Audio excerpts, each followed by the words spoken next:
Well, what about Shepard? He's a spacer, lived aboard starships most of his life. Military service runs in the family. Both his parents were in the Navy. He proved himself during the Blitz. Held off enemy forces on the ground until reinforcements arrived. He's the only reason Elysium is still standing. We can't question his courage. Humanity needs a hero. And Shepard's the best we've got. I'll make the call.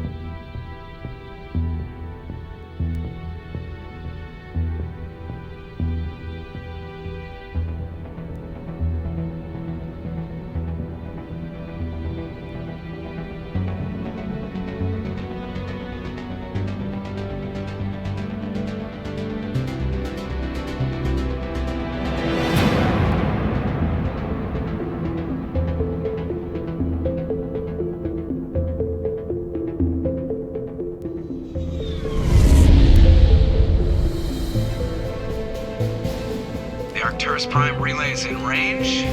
Initiating transmission sequence. Commander?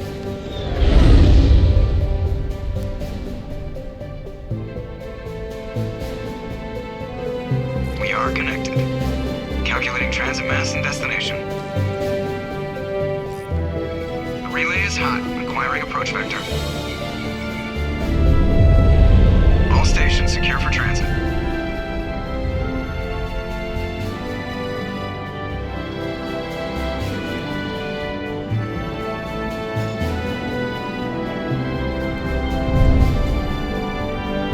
Board is green. Approach run has begun.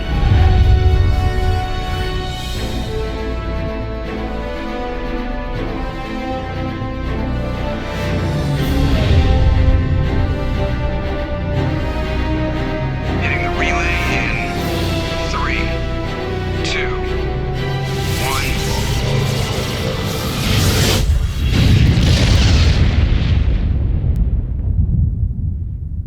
1. Thrusters, check. Navigation, check.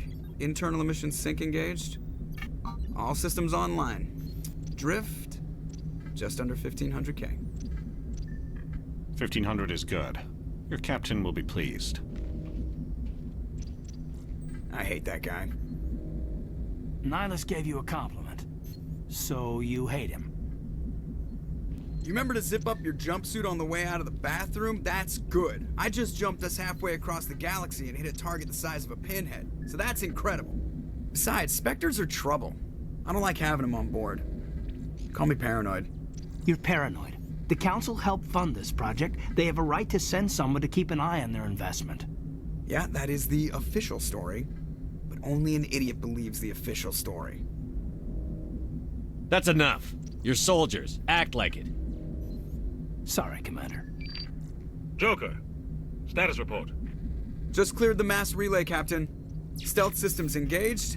Everything looks solid. Good. Find a comm buoy and link us into the network. I want mission reports relayed back to Alliance Brass before we reach Eden Prime. Aye, aye, Captain. Better brace yourself, sir. I think Nihilus is headed your way. He's already here, Lieutenant. Tell Commander Shepard to meet me in the comm room for a debriefing. You get that, Commander? I'm on my way. Is it me or does the Captain always sound a little pissed off? Only when he's talking to you, Joker.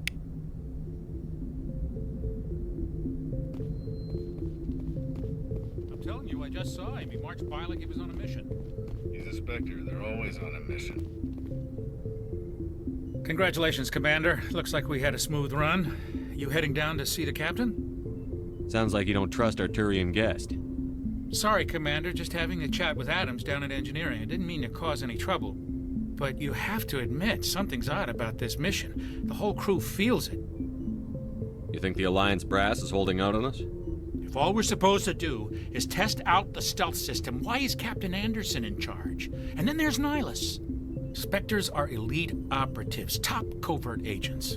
Why send a Spectre, a Turian Spectre, on a shakedown run? It doesn't add up. What do you know about the stealth systems?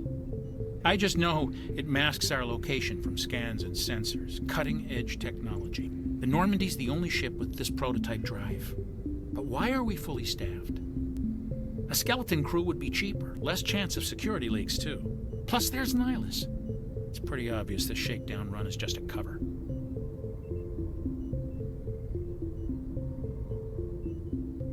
For what?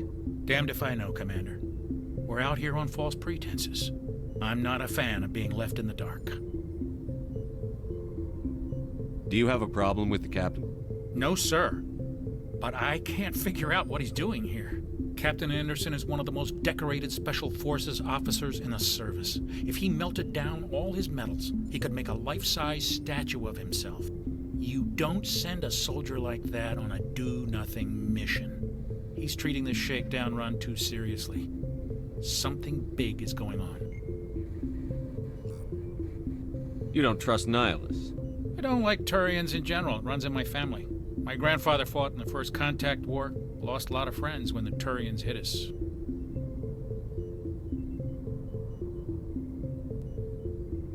That was 30 years ago. You can't blame Nihilus for that. No, I guess not. But it still makes me nervous to have a Spectre on board, especially a Turian. We're an Alliance vessel, human military, but Nihilus doesn't answer to the captain like the rest of us. Spectres operate outside the normal chain of command. And they don't come along just to observe shakedown runs. Nihilus looks like he's expecting some heavy action. I don't like it. I'll see if I can get some answers when I see him. Good luck, Commander. I grew up on Eden Prime, Doc. It's not the kind of place Spectres visit. There's something Nihilus isn't telling us about. What do you think, Commander? We won't be staying on Eden Prime too long, will we? I'm itching for some real action. I sincerely hope you're kidding, Corporal. Your real action usually ends with me patching up crew members in the infirmary. Only a fool goes looking for a fight, Corporal. Sorry, Commander, but this waiting's killing me. I've never been on a mission like this before, not one with a Spectre on board. What can you tell me about Nihilus?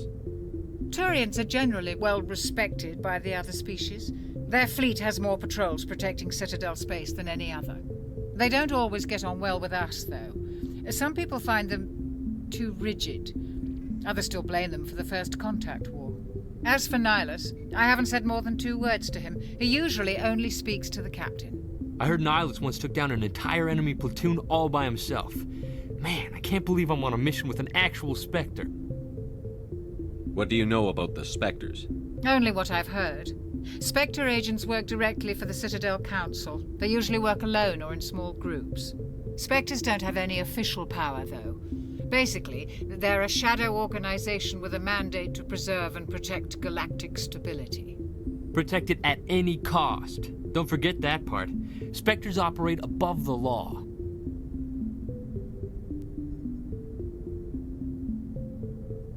You're from Eden Prime, aren't you, Jenkins? What's it like? It's very peaceful, Commander. They've been real careful with development, so you don't have any city noise or pollution. My parents lived on the outskirts of the colony. At night, I used to climb this big hill and stare across the fields back at the lights from the main settlement. It was gorgeous. But when I got older, I realized it was a little too calm and quiet for me. That's why I joined the Alliance. Even Paradise gets boring after a while. Any idea why Eden Prime was chosen as our destination? Not really sure, Commander. Eden Prime's one of our most stable colonies. Good place to take the Normandy for a shakedown run, I guess. No real danger there. There's gotta be something else going on. We've got a Spectre on board. That's why I'm so wound up. I can't wait for the real mission to start.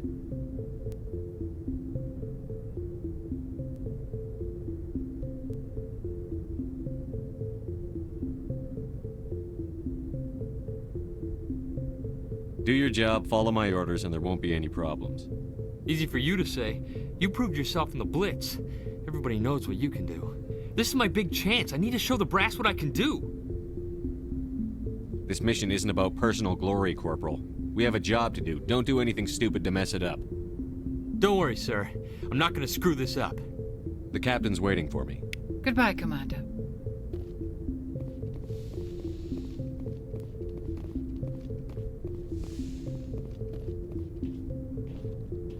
Commander Shepard, I was hoping you'd get here first. It will give us a chance to talk. What about? I I'm interested in this world we're going to, Eden Prime. I've heard it's quite beautiful.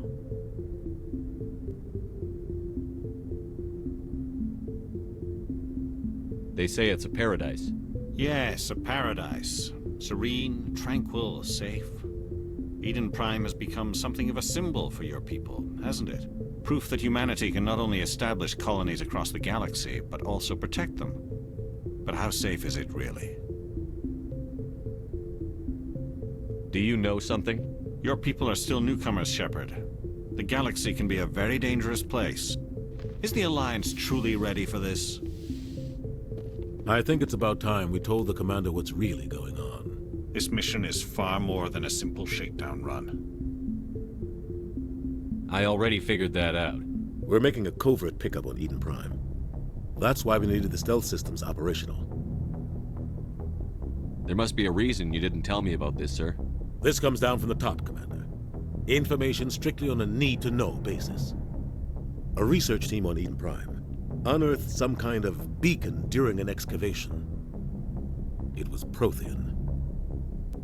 I thought the Protheans vanished 50,000 years ago. Their legacy still remains. The mass relays, the Citadel, our ship drives. It's all based on Prothean technology. This is big, Shepard. The last time humanity made a discovery like this, it jumped our technology forward 200 years. But Eden Prime doesn't have the facilities to handle something like this. We need to bring the beacon back to the Citadel for proper study. Obviously, this goes beyond mere human interests, Commander. This discovery could affect every species in Council space.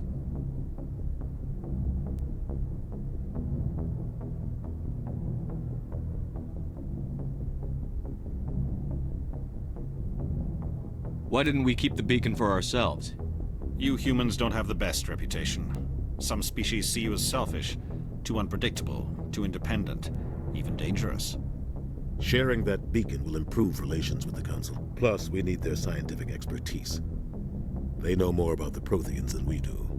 The beacon's not the only reason I'm here, Shepard. Nihilus wants to see you in action, Commander. He's here to evaluate you. What's going on, Captain? The Alliance has been pushing for this for a long time. Humanity wants a larger role in shaping interstellar policy. We want more say with the Citadel Council. The Spectres represent the Council's power and authority. If they accept a human into their ranks, it shows how far the Alliance has come. You held off an enemy assault during the Blitz single-handed. You showed not only courage, but also incredible skill. That's why I put your name forward as a candidate for the Spectres. Why would a Turian want a human in the Spectres? Not all Turians resent humanity. Some of us see the potential of your species. We see what you have to offer to the rest of the galaxy, and to the Spectres. We are an elite group. It's rare to find an individual with the skills we seek. I don't care that you're human, Shepard. I only care that you can do the job. Just tell me what I have to do. I need to see your skills for myself, Commander. Eden Prime will be the first of several missions together. You'll be in charge of the ground team. Secure the beacon and get it onto the ship ASAP. Nihilus will accompany you to observe the mission. What do you know about the Protheans? Just what they taught us in school. They were a technologically advanced species that ruled the galaxy 50,000 years ago. Then they vanished. Nobody really knows how or why, though I've heard plenty of theories. But everyone agrees, galactic civilization wouldn't exist without them. Their citadel is the very heart of galactic society, and without their mass relays, interstellar travel would be impossible. We all owe the Protheans a great debt. I'd like to know more about Eden Prime before we touch down. It's a peaceful farming world, but it represents something much bigger. Eden Prime is one of our oldest and most successful colonies. It proved we were ready to face the challenges of settling new worlds, to forge a place for humanity beyond Earth. It symbolizes humanity's growth and evolution as a spacefaring species. And after this, it will be known as the world where humans made a discovery of galactic importance.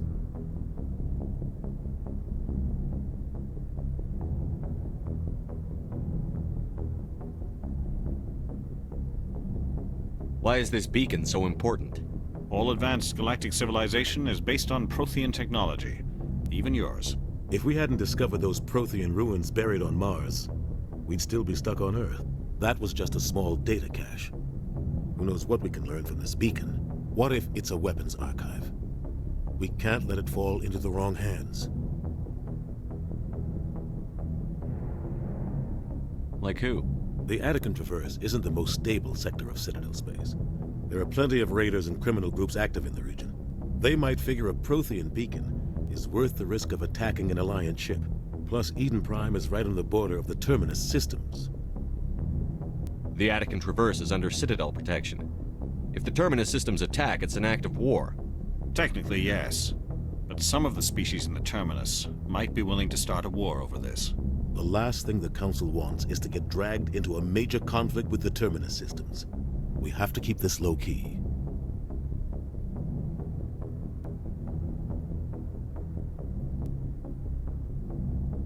Just give the word, Captain. We should be getting close to Eden. Captain, we got a problem. What's wrong, Joker? Transmission from Eden Prime, sir. You better see this. Bring it up on screen.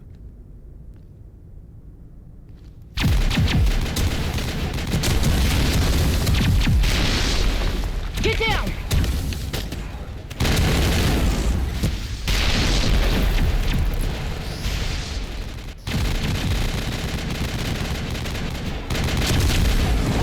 We are under attack, taking heavy casualties. I repeat, heavy casualties. We can't get evac. They came out of nowhere. We need...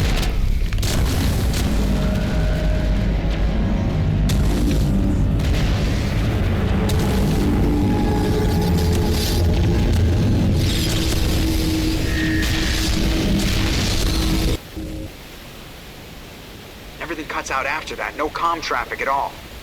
Just goes dead. There's nothing. Reverse and hold at 38.5.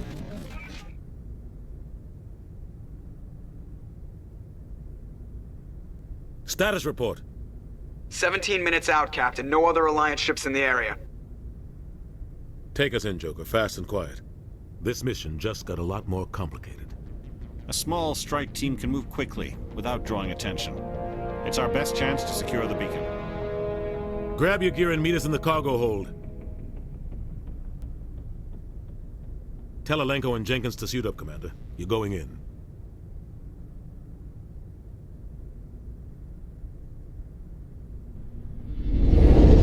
Engaging stealth systems. Somebody was doing some serious digging here, Captain. Your team's the muscle in this operation, Commander. Go in heavy and head straight for the dig site. What about survivors, Captain? Helping survivors is a secondary objective. The beacon's your top priority. Approaching drop point 1. Nihilus, you coming with us? I move faster on my own. Nihilus will scout out ahead. He'll feed you status reports throughout the mission. Otherwise, I want radio silence. We've got his back, Captain. The mission's yours now, Shepard. Good luck! We are approaching drop point 2.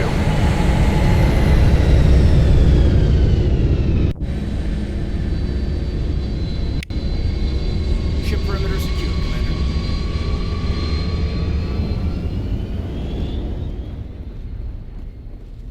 This place got hit hard, Commander.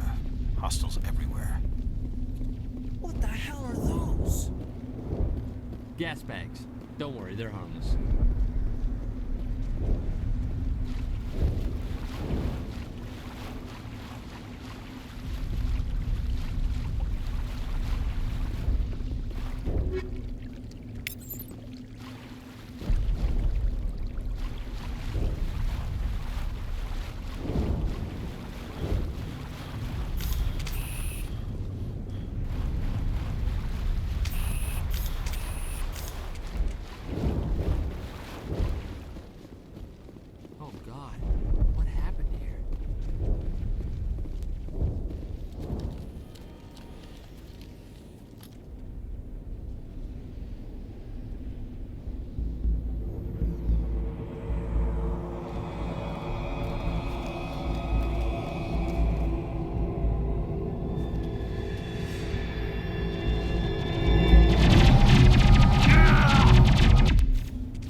Ripped right through his shields. We're at a chance.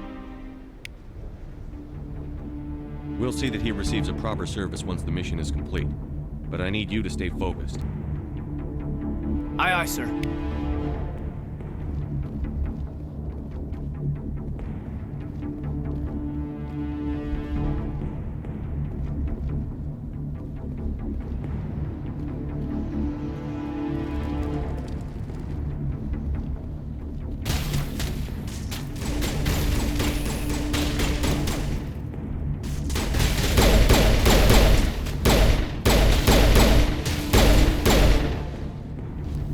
Some burned out buildings here, Shepard. A lot of bodies. I'm gonna check it out. I'll try to catch up with you at the dig site.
Gunnery Chief Ashley Williams of the 212. You the one in charge here, sir? Are you wounded, Williams? A few scrapes and burns, nothing serious. The others weren't so lucky. Oh man. We were patrolling the perimeter when the attack hit. We tried to get off a distress call, but they cut off our communications. I've been fighting for my life ever since. Where's the rest of your squad? We tried to double back to the beacon, but we walked into an ambush. I don't think any of the others... I think I'm the only one left. Any idea what kind of enemy we're facing? I think they're Geth. The Geth haven't been seen outside the Veil in nearly 200 years. Why are they here now? They must have come for the beacon. The dig site is close, just over that rise. It might still be there. We could use your help, Williams. Aye, aye, sir. It's time for payback. What else do you know about the Geth? Just what I remember from history class back in school. They're synthetics, non-organic life forms with limited AI programming, created by the Quarians a few centuries ago. They were supposed to be a source of cheap labor, but ended up turning on the Quarians and drove them into exile. Well, after that, they just kind of disappeared behind the Perseus Veil. Nobody's really heard much from them since.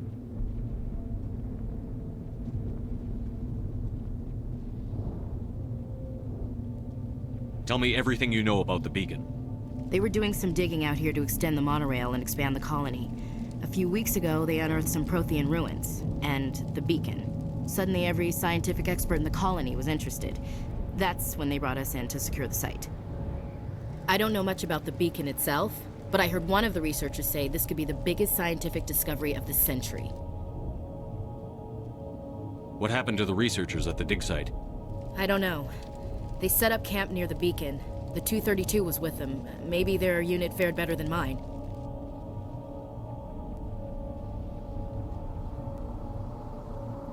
Describe what happened leading up to the attack. We were sent out a couple of nights ago from the main colony to secure the area. Seemed like a routine patrol, until the Geth hit us. We never knew they were coming.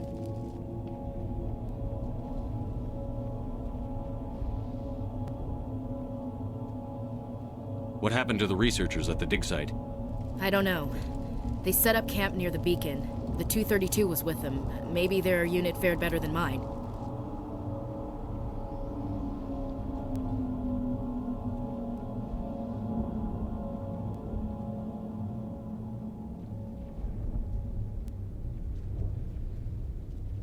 Have you seen a Turian Spectre around here? There aren't any Turians on Eden Prime. None that I've ever met. Not sure I'd be able to tell if one was a Spectre anyway. If you saw this guy, you'd know. Carries enough firepower to wipe out a whole platoon. Luckily, he's on our side. Sorry. Like I said, no Turians. Move out.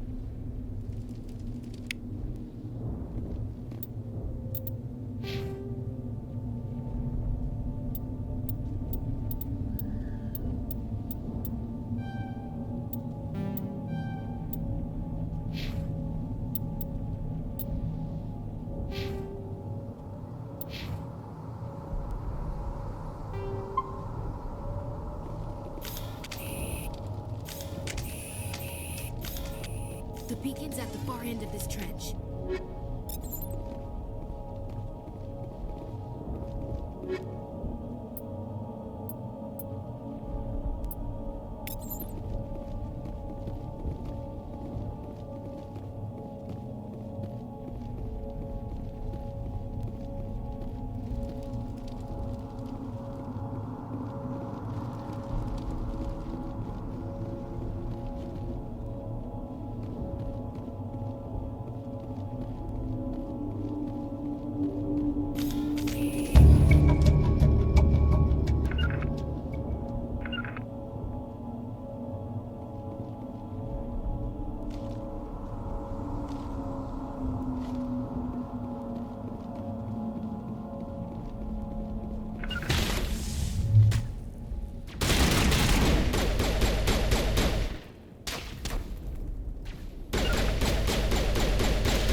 This is the dig site.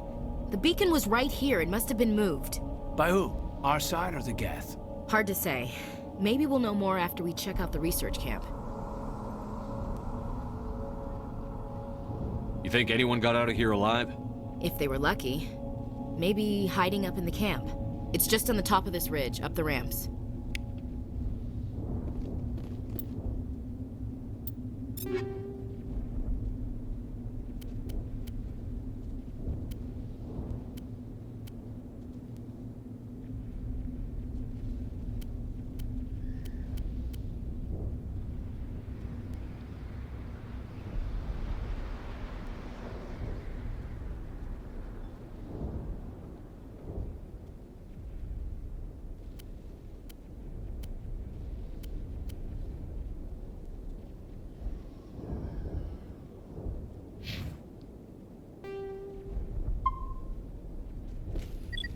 chance, Shepard. There's a small spaceport up ahead.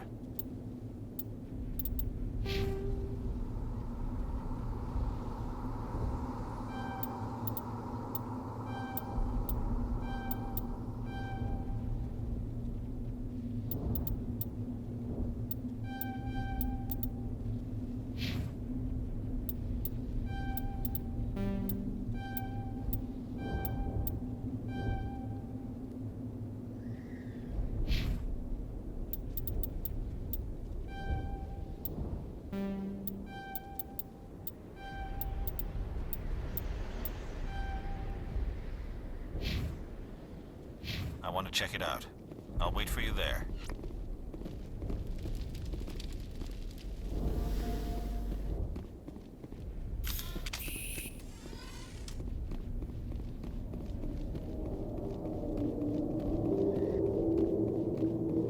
Looks like they hit the camp hard. It's a good place for an ambush. Keep your guard up.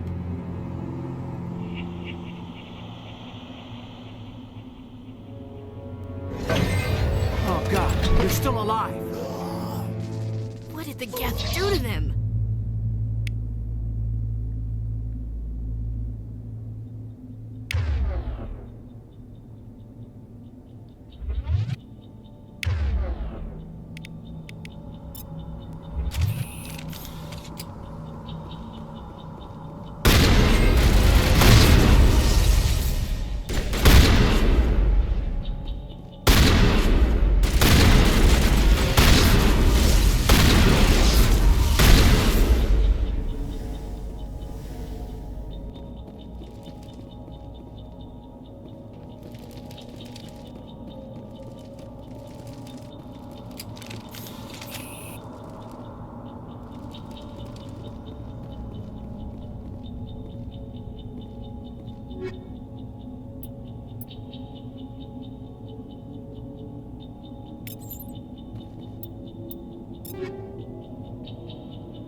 That door, it's closed. Security lock's engaged.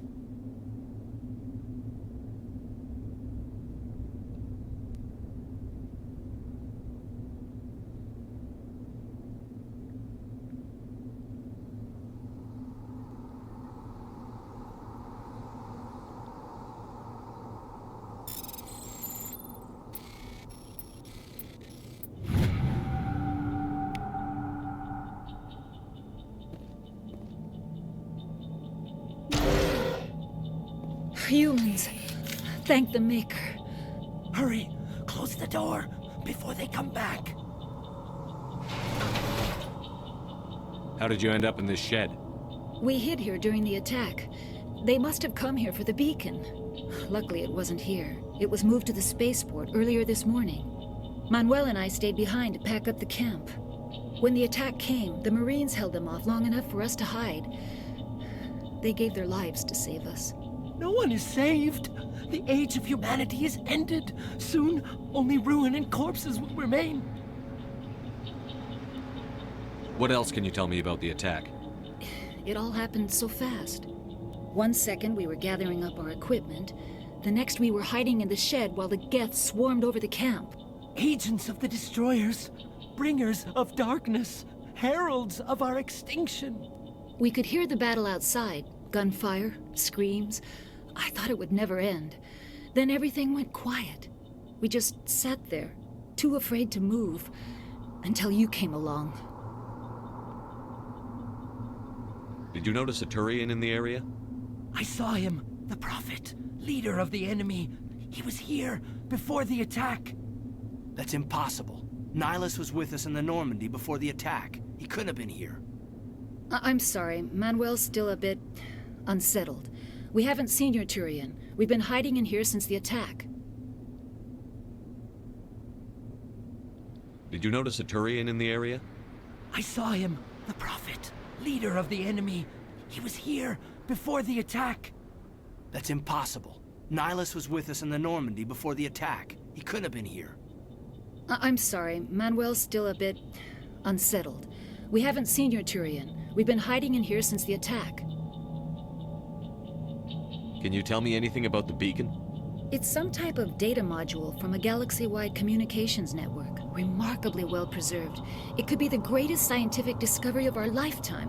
Miraculous new technologies, groundbreaking medical advances. Who knows what secrets are locked inside? We have unearthed the heart of evil, awakened the beast, unleashed the darkness. Manuel, please. This isn't the time. What's wrong with your assistant? Manuel has a brilliant mind, but he's always been a bit unstable. Genius and madness are two sides of the same coin. Is it madness to see the future? To see the destruction rushing towards us? To understand there is no escape? No hope? No. I am not mad. I'm the only sane one left. I gave him an extra dose of his meds after the attack.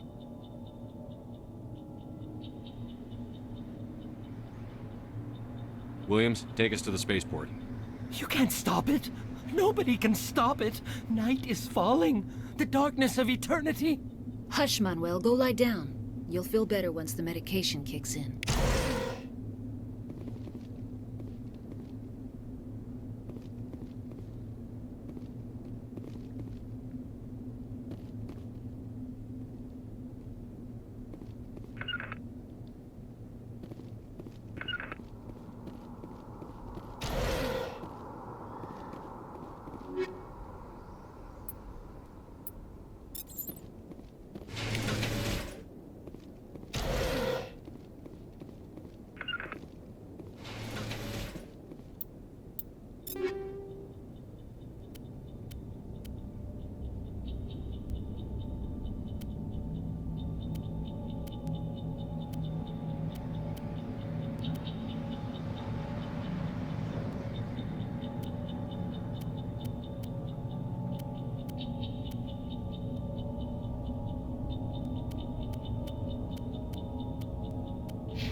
Saren.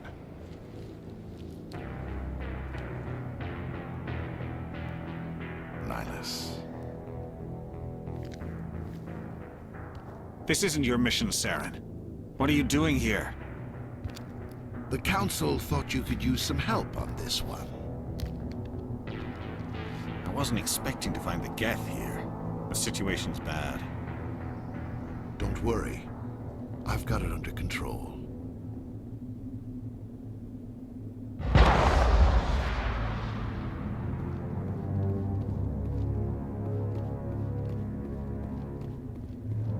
What is that? Off in the distance.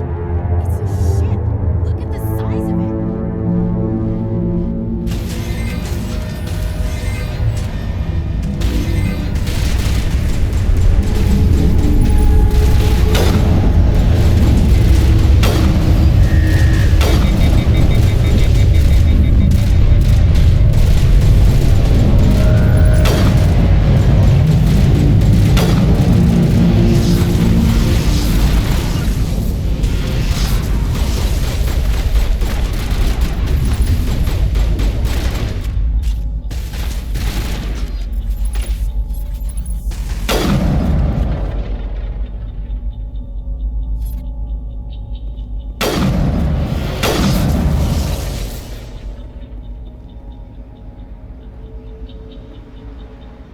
We thought this world was safe until the Geth showed up.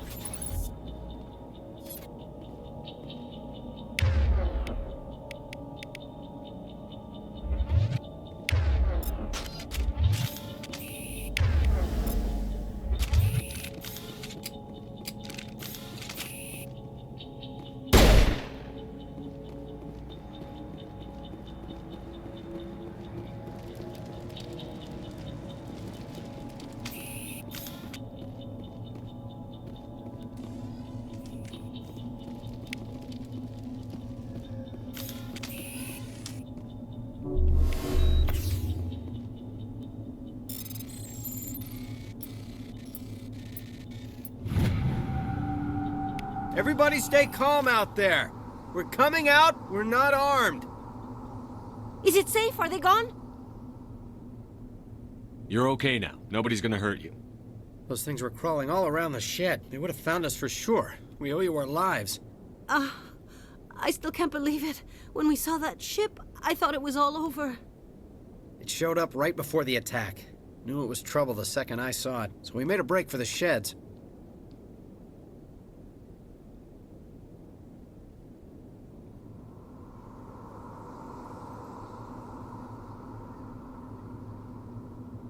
Do you know anything about the Prothean beacon they dug up? We're just farmers. We heard they found something out there, but it never really mattered to us. Not until now.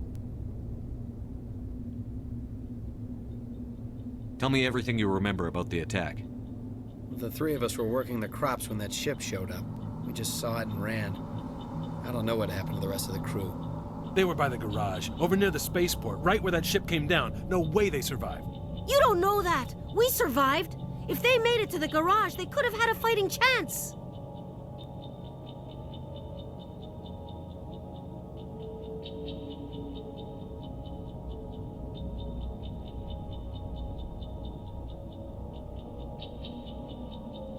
What else can you tell me about the ship you saw?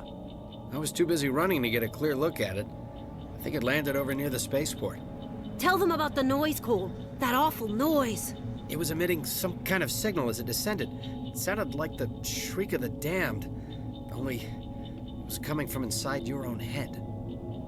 It was probably trying to block communications. Whatever it was, felt like it was tearing right through my skull. Almost made it impossible to think. I have to go. Hey, Cole, we're just a bunch of farmers. These guys are soldiers. Maybe we should give them the stuff. Jeez, Blake, you gotta learn when to shut up.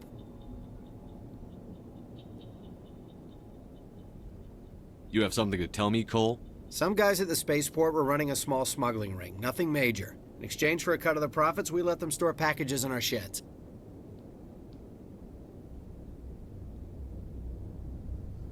What kind of packages? I found a pistol. Figured it would come in handy if those things came back. But you'll probably get more use out of it than we will.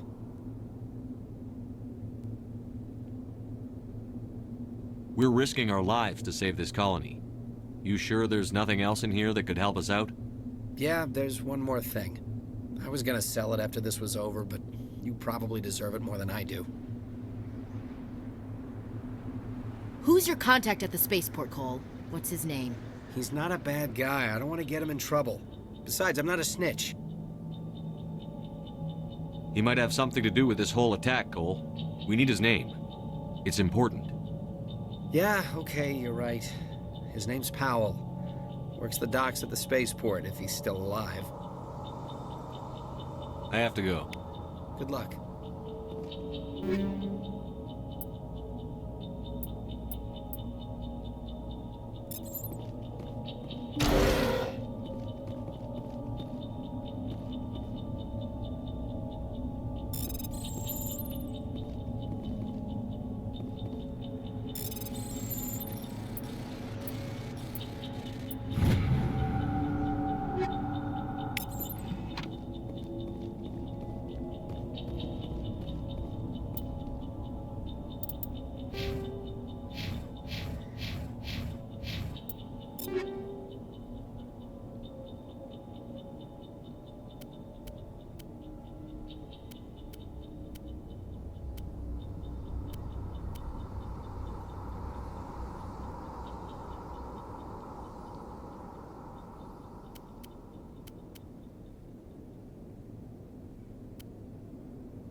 Commander, it's Nihilus.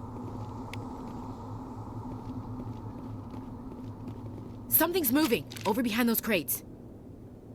Wait! Don't shoot! I'm one of you! I'm human! Sneaking up on us like that nearly got you killed. I'm sorry, I was hiding from those creatures. My name's Powell. I saw what happened to that Turian. The other one shot him. What the hell are you talking about? There were 2 Turians here. Your friend and another one he called Saren. I think they knew each other. Your friend seemed to relax. He let his guard down. And Saren killed him. Shot him right in the back. I'm just lucky he didn't see me behind the crates.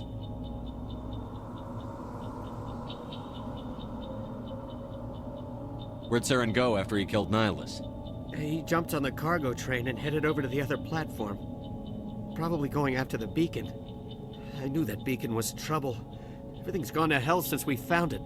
First that damn mothership showed up, then the attack. They killed everyone. Everyone. If I hadn't been behind the crates, I'd be dead too.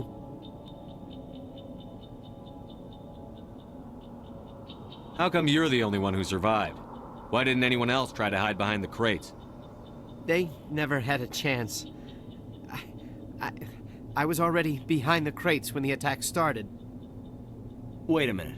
You were hiding behind the crates before the attack? Sometimes I need a nap to get through my shift. I sneak off behind the crates to grab 40 winks where the supervisor can't find me. You survived because you're lazy?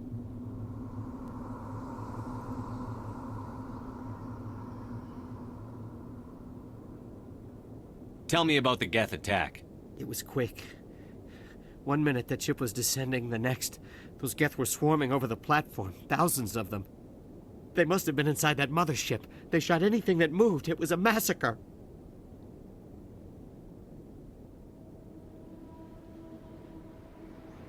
Is there anything else you can tell me about the beacon? They brought it here this morning.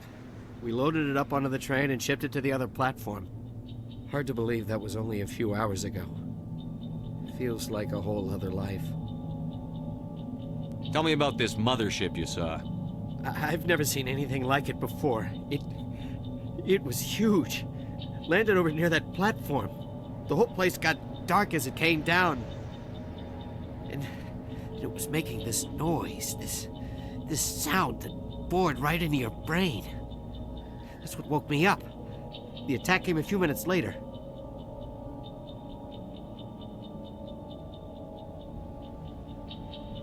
You're Cole's contact here on the docks for the smuggling ring. What? No! I mean, what does it matter now? So I'm a smuggler, who cares? My supervisor's dead, the entire crew's dead. Doesn't matter now, does it? Anything hidden nearby that we could use against the Geth? A shipment of grenades came through last week. Nobody notices if a few small pieces go missing from the military orders. You greedy son of a bitch. We're out here trying to protect your sorry ass, and all you can think about is how you can rip us off? I never thought you'd actually need those grenades. Who'd want to attack Eden Prime? We're just a bunch of farmers. How was I supposed to know?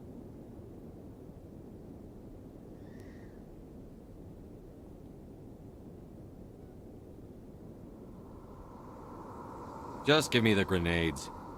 They're yours. Take them. My smuggling days are over, I swear. A lot of Marines died here, Powell. Those grenades could have come in handy. If I were you, I'd think of some way to make it up to them. Yeah, okay. There is something else I was saving. Could be worth a fortune. Experimental technology, top of the line. Take it. I don't need it. I didn't want anyone to get hurt. Really, I'm sorry. We need to find that beacon before it's too late. Take the cargo train. That's where the other Turian went. I can't stay here. I need to get away from all this.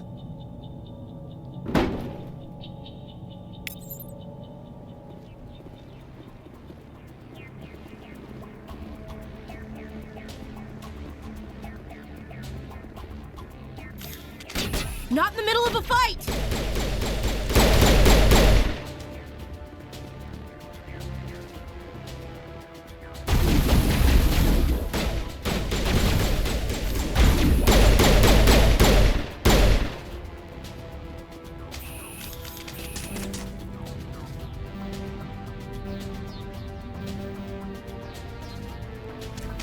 Take out those hostiles! I'm a little busy here.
Set the charges. Destroy the entire colony. Leave no evidence that we were here.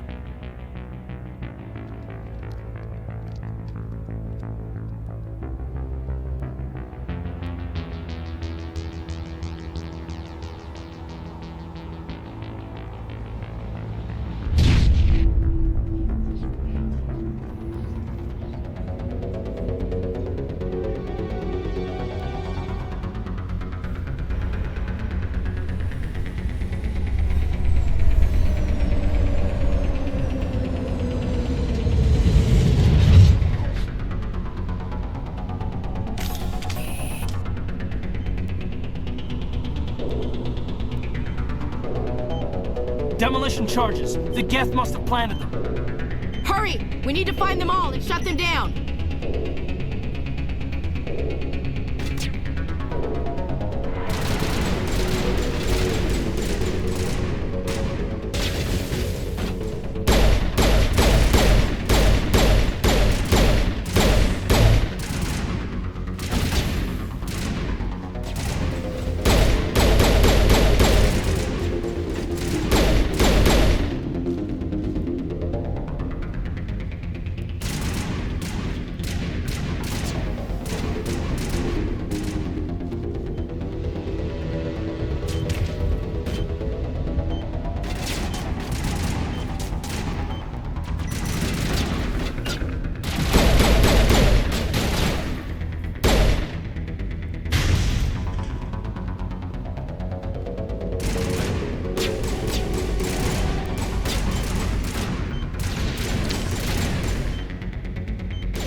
Normandy, the beacon is secure. This is Request amazing. immediate Actual working Prothean technology.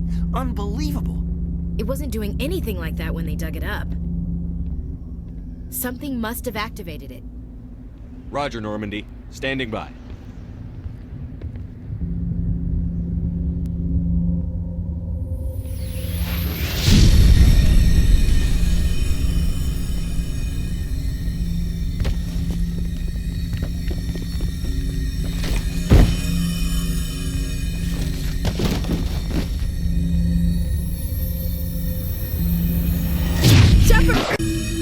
No, don't touch it! Too dangerous!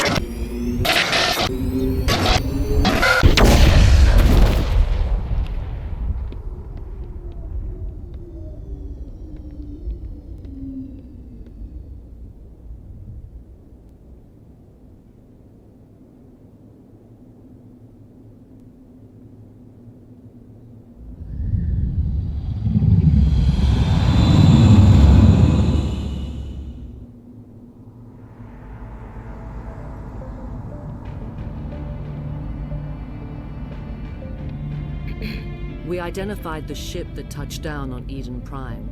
The Normandy, a human alliance vessel.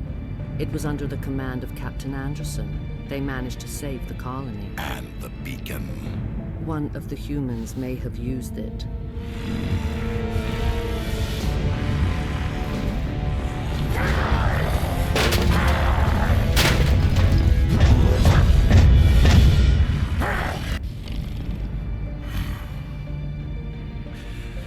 This human must be eliminated.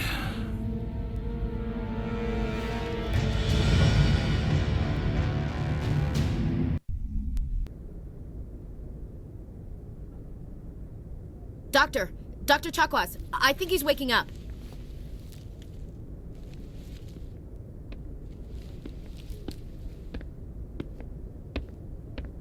You had us worried there, Shepard. How are you feeling?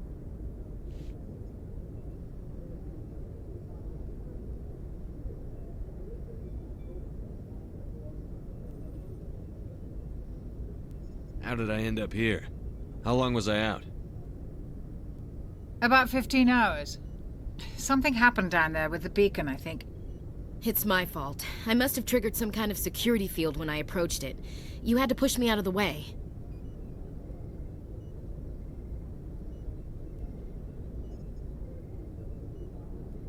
Where's the beacon now? What happened to it? The beacon exploded. A system overload, maybe. The blast knocked you cold. The lieutenant and I carried you back here to the ship.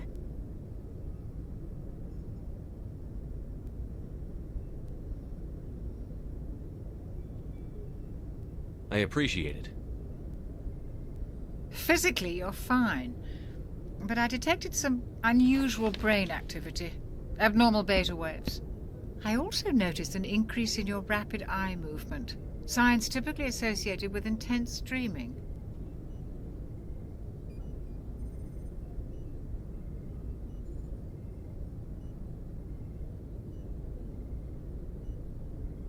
I saw... I'm not sure what I saw. Death? Destruction? Nothing's really clear. I better add this to my report. It may... Oh, Captain Anderson. How's our XO holding up, Doctor? Well, all the readings look normal. I'd say the commander's going to be fine. Glad to hear it. Shepard, I need to speak with you. In private. Aye, Captain. I'll be in the mess if you need me. Sounds like that beacon hit you pretty hard, Commander. Are you sure you're okay?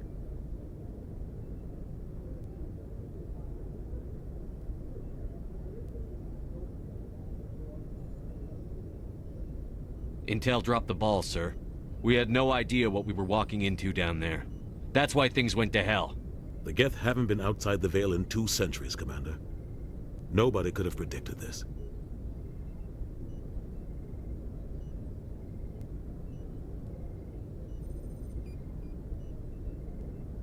I don't like soldiers dying under my command. Jenkins wasn't your fault. You did a good job, Shepard. Chief Williams isn't part of the Normandy crew. I figured we could use a soldier like her. She's been reassigned to the Normandy.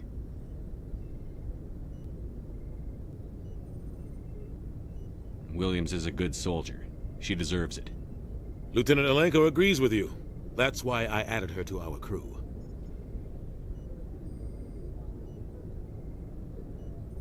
Intel dropped the ball, sir. We had no idea what we were walking The Geth haven't been outside the Veil in 2 centuries, Commander. Nobody could have predicted this. You said you needed to see me in private, Captain? I won't lie to you, Shepard. Things look bad. Nihilus is dead. The beacon was destroyed and Geth are invading. The Council's going to want answers.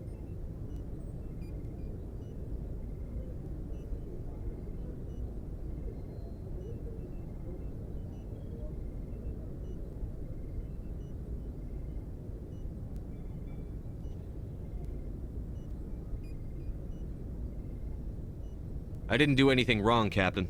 Hopefully the Council can see that. I'll stand behind you and your report, Shepard. You're a damned hero in my books. That's not why I'm here. It's Saren, that other Turian. Saren's a Spectre, one of the best. a living legend. But if he's working with the Geth, it means he's gone rogue. A rogue Spectre's trouble. Saren's dangerous, and he hates humans.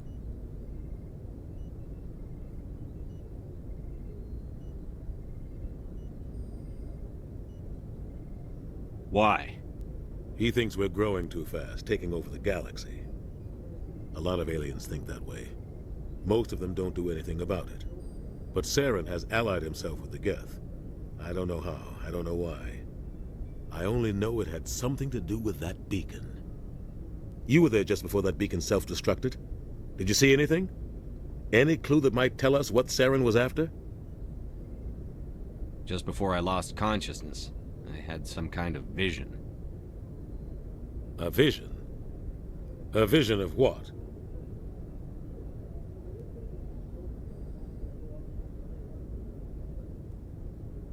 I saw synthetics.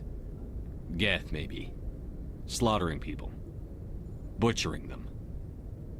We need to report this to the Council, Shepard. What are we gonna tell them? I had a bad dream? We don't know what information was stored in that beacon. Lost Prothean technology? Blueprints for some ancient weapon of mass destruction? Whatever it was. Saren took it. But I know Saren. I know his reputation is politics. He believes humans are a blight on the galaxy. This attack was an act of war. He has the secrets from the beacon.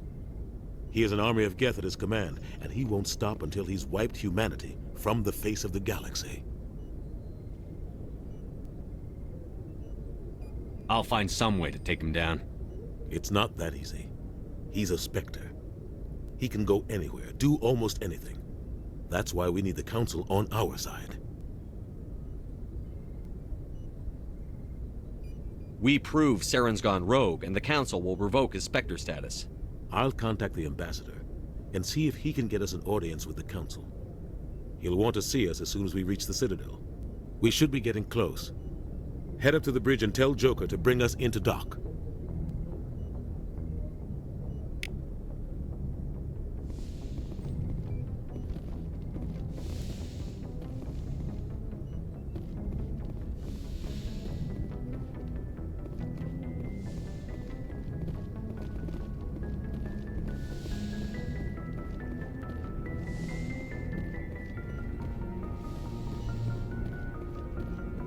Hey, Commander. I'm glad you're okay, Commander. The crew could use some good news after what happened to Jenkins. Jenkins was a valuable part of this crew. Part of me feels guilty over what happened. If Jenkins was still alive, I might not be here.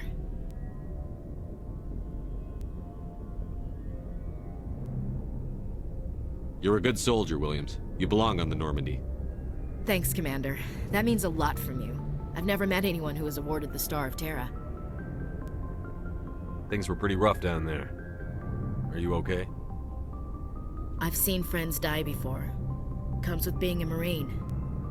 But to see my whole unit wiped out, and you never get used to seeing dead civilians. But things would have been a lot worse if you hadn't shown up. We couldn't have done it without you, Williams. Thanks, Commander. I have to admit, I was a little worried about being assigned to the Normandy. It's nice when someone makes you feel welcome.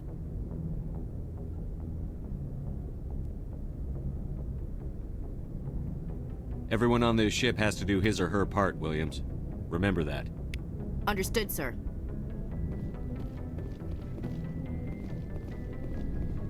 Yes, Commander? Is there something you need? How did you end up serving on an Alliance ship? I enlisted right out of med school. Earth always seemed boring to me. Too safe, too secure. I figured the colonies were teeming with exotic adventure. I wanted to travel the stars, tending the wounds of tough soldiers with piercing eyes and sensitive souls. Turns out military life isn't quite as romantic as I'd imagined. But humanity needs the Alliance if we want to keep expanding through the Traverse, and the Alliance always needs good doctors. So I stayed on to do my part. Ever think you made the wrong choice? Sometimes I think about opening a private practice back on Earth. Or maybe taking a position at one of the new med centers out in the colonies. But there's something special about working on soldiers. If I left the Alliance now, I'd feel like I was abandoning them.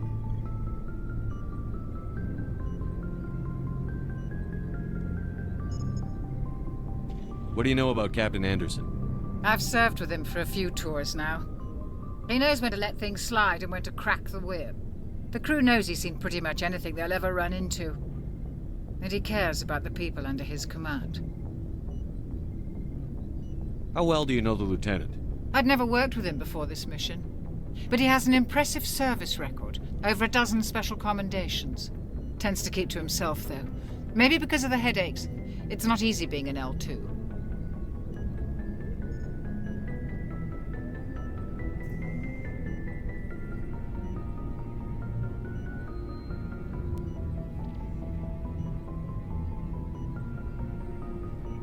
What does that have to do with it? Well, most biotics now use the L3 implants. Lieutenant Alenko was wired with the old L2 configuration. Sometimes there are complications.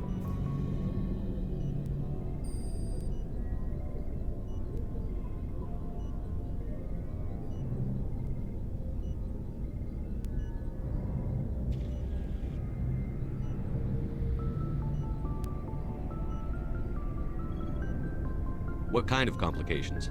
Severe mental disabilities, insanity, crippling physical pain. There's a long list of horrific side effects. Caden's lucky. He just gets migraines.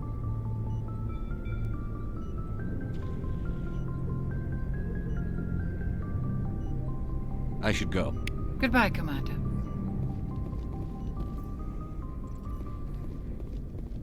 Glad to see you're okay, Commander.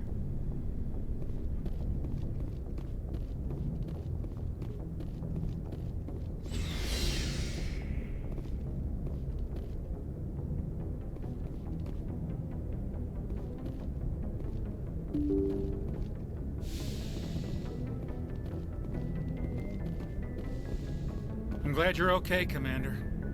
Losing Jenkins was hard enough on the crew.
Go speak to Joker when you're ready.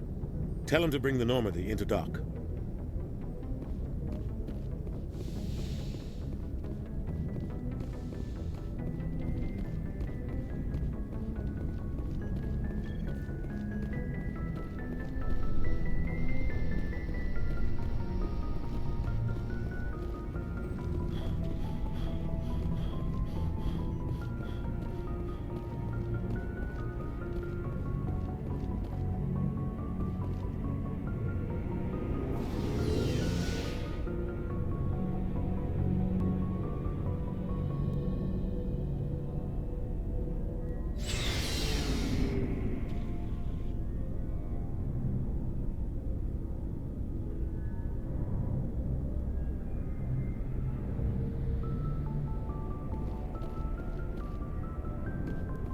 Hey, Commander. Looking for some extra supplies before you head out? What have you got? Whatever you want. Armor, weapons, mods. It's not standard Alliance issue, but that's not necessarily a bad thing. Well, as long as you don't mind paying for it. Why should I pay you for my weapons and armor? My stuff doesn't come from the Alliance. I have to purchase it myself, and it's not cheap. Hell, the licenses alone have set me back more than I'd like. But no licenses, no goods. Without the goods, I'm out of a job. What are licenses? Why do you need them? Manufacturers sell licenses. Each license allows me to buy and sell a certain brand of products. I already have several basic ones, but you'll need to buy more if you want me to bring in different brands.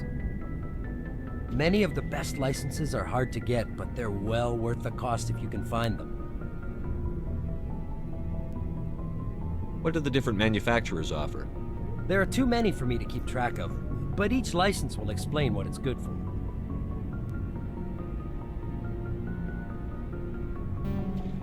How often will you get new items? Well, that depends on how many licenses you've purchased, but I'll rotate items on a regular basis regardless. And anytime we land someplace with a big enough port, I'll buy, sell, and trade whatever I can. Check back often. I need to move items quickly, so only the most basic items will be stocked consistently. Let's see what you've got. You bet, Commander.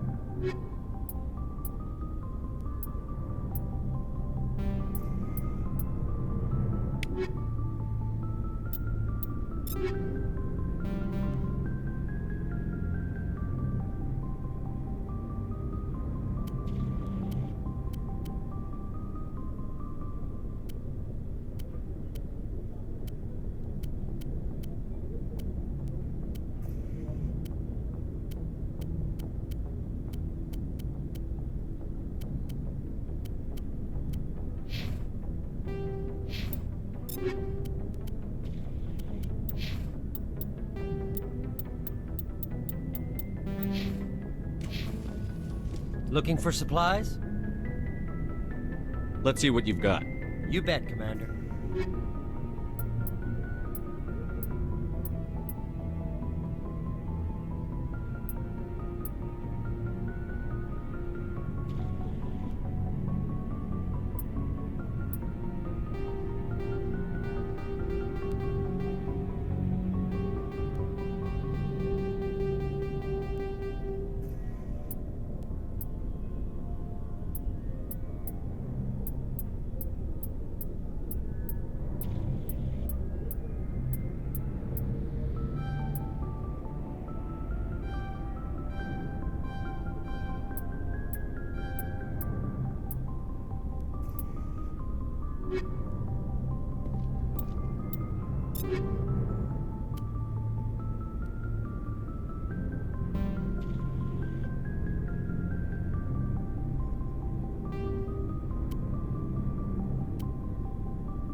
Good timing, Commander. I was just about to bring us into the Citadel.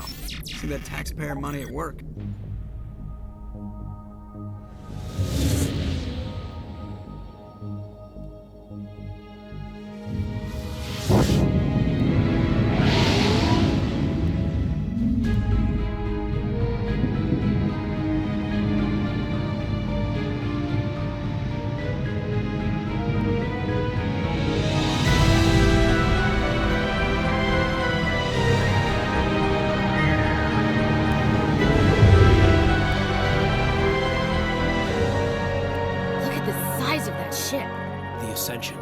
Flagship of the Citadel fleet. Well, size isn't everything.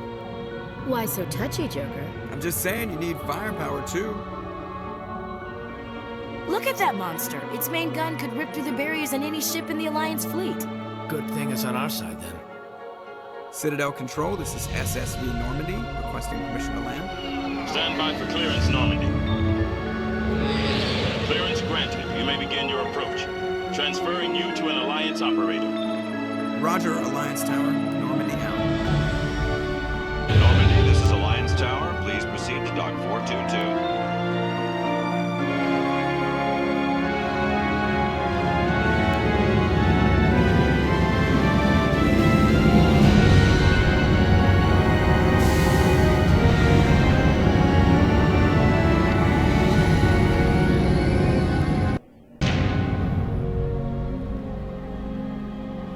This is an outrage!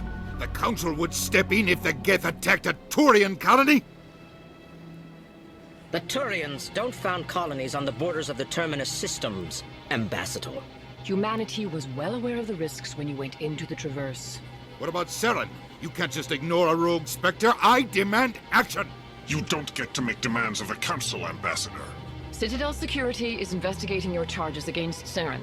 We will discuss the CSEC findings at the hearing, not before.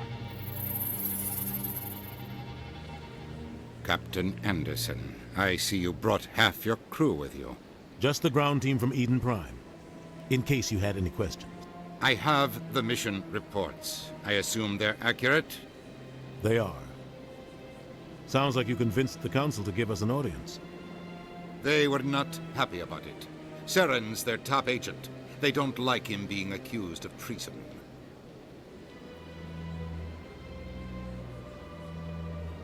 Saren's a threat to every human colony out there. If they don't stop him, I will. Settle down, Commander.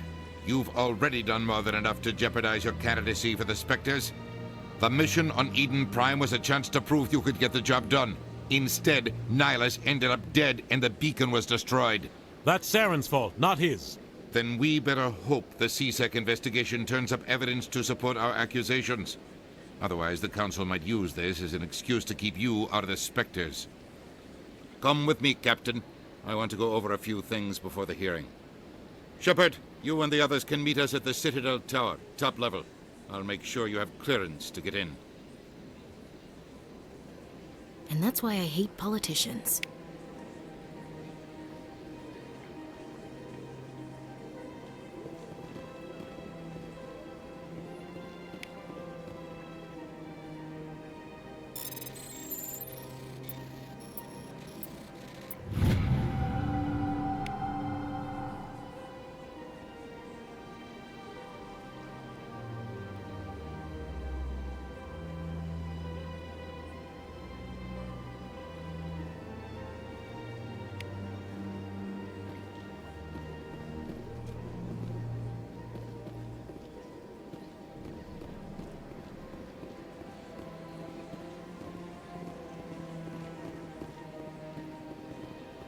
Big place.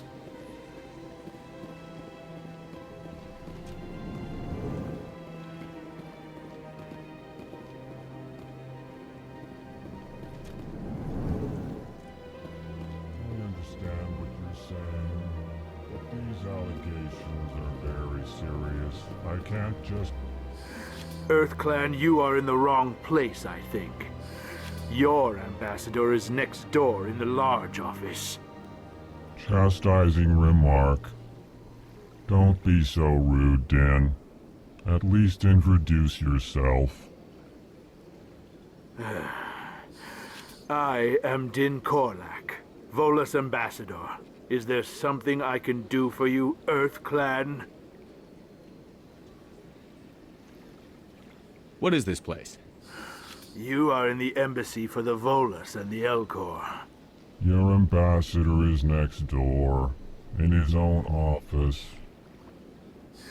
In this shared space, I aid my fellow Volus when I'm not being interrupted. I'd like to know more about the Volus. I'm sure our history and culture would bore you, Earth Clan. Actually, I would like to know more about your history.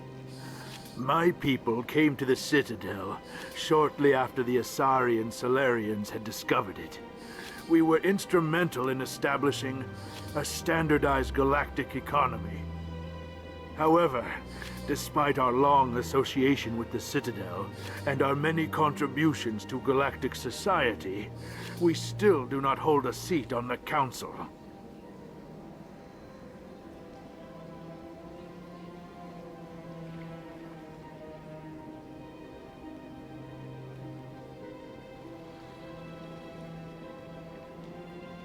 Tell me about Volus culture.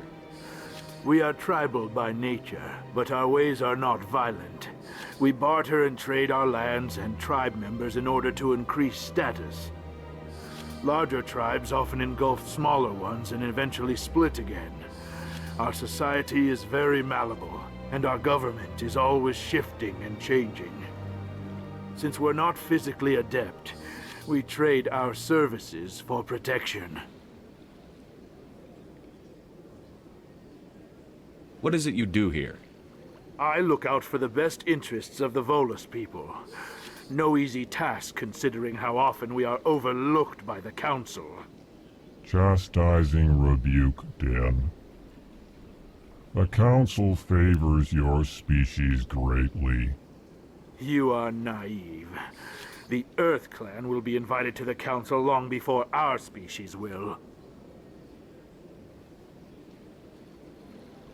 Why aren't the Volus or Elcor part of the Council?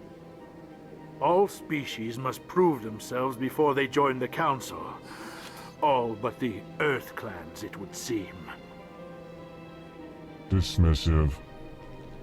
Ignore the Volus ambassador, human. He is incorrect in his assessment. Really? How long have we been waiting? How long do you think we'll continue to wait? Bah, this talk is wasted on the humans. You seem to have a bit of a chip on your shoulder, Din. You humans are new to the Citadel, and yet the Council has granted you great favor. Chastising rebuke, Din. Your species has always been granted many concessions. Volus territory has expanded tenfold since coming to the Citadel. Details. We still have no real say in the decisions that affect Citadel space. Goodbye, Ambassador. Yes, yes. Good day, Earth Clan. Pleased greeting. Human, it is always good to see your kind. I am Ambassador Kalen. Genuine query. Is there something I can do for you this day? Why do you explain what you're about to say?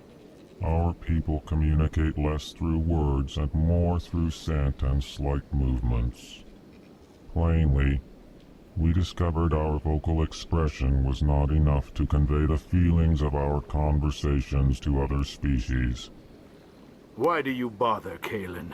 These Earth Clan don't really care about our ways. Remorseful response, Din. You don't truly believe that, and if you do, I am very sorry for you.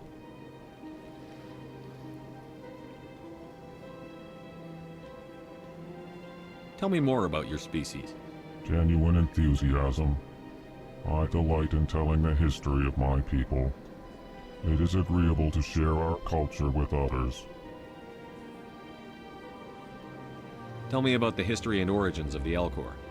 The Elcor were just beginning to explore Council space when the Asari first made contact with us. With their help, we discovered the relay closest to our system, and from there the Citadel. Proudly, within one lifetime we established a regular route to the Citadel, and quickly became one of the more active species living on this great station. I'd like to know more about the culture of the Elcor. Frankly, we Elcor prefer the safety and familiarity of our own colonies to the confines of space travel.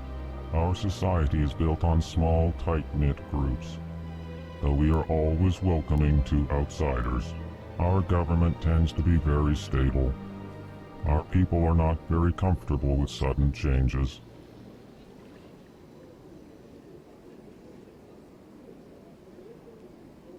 What do you do here? Modestly, I work to bring the problems and the requests of the Elcor groups to the attention of the Council. Ha! They only give us these positions to keep us quiet. The Council doesn't care about our races. Chastising rebuke. Your tone is inappropriate, Din. This human is not to blame for your malcontent or your misconceived suspicions. Goodbye, Ambassador. Sincere farewell. Good day to you, human. Enjoy your time on the Citadel. Hello there, human. Sincere apology, but I am here on business and cannot be distracted right now. You seem distressed. Is there something I can do to help? Alarmed response. You overheard that, did you? This is all going so wrong. And it is the Asari consort's fault. She's the one who started all this. What did this Asari do to get you so upset? I cannot speak more about this problem. It is too sensitive. Suffice it to say, she has compromised my authority as a diplomat. Where can I find this Asari consort? She is across the bridge from here. Her offices are easy enough to spot. Good day, human.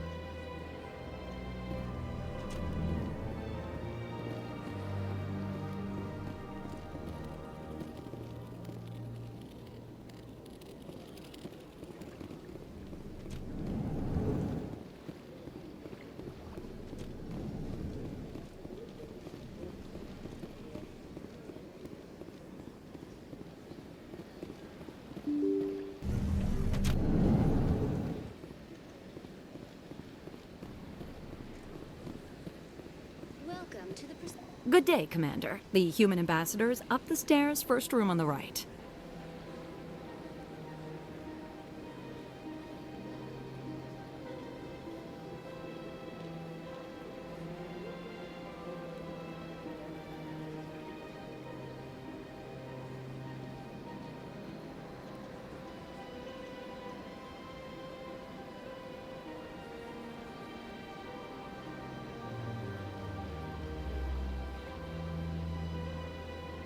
You know who I am? Yes, I receive reports on all newly arrived dignitaries and notable people.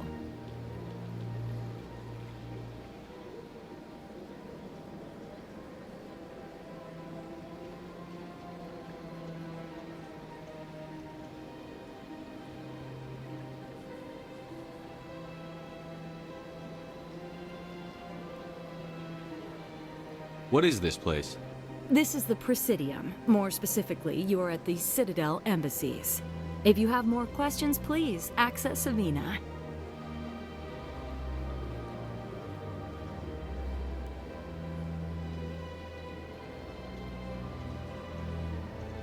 What's that? Oh, Avina is the virtual guide for the Citadel. Feel free to access the terminal yourself. What's your name? What do you do here? My name is Sephiria. I'm the administrative assistant for the embassies. You seem to be distracted. The embassies are the hub of all Citadel politics. When you represent trillions of citizens, it tends to get a little busy.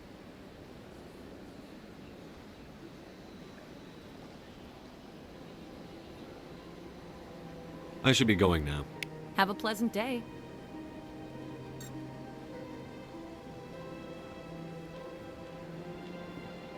Welcome to the Presidium. Allow me to be your guide. Greetings and welcome to the Presidium. My name is Avina, and I am pleased to be your virtual guide throughout this level of the Citadel Space Station.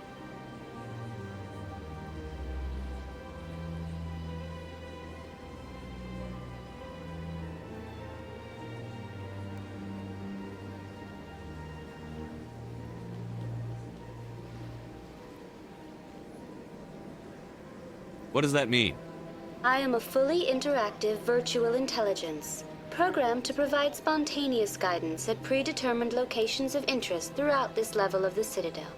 I may also be contacted through any of the Presidium VI terminals, should you require assistance.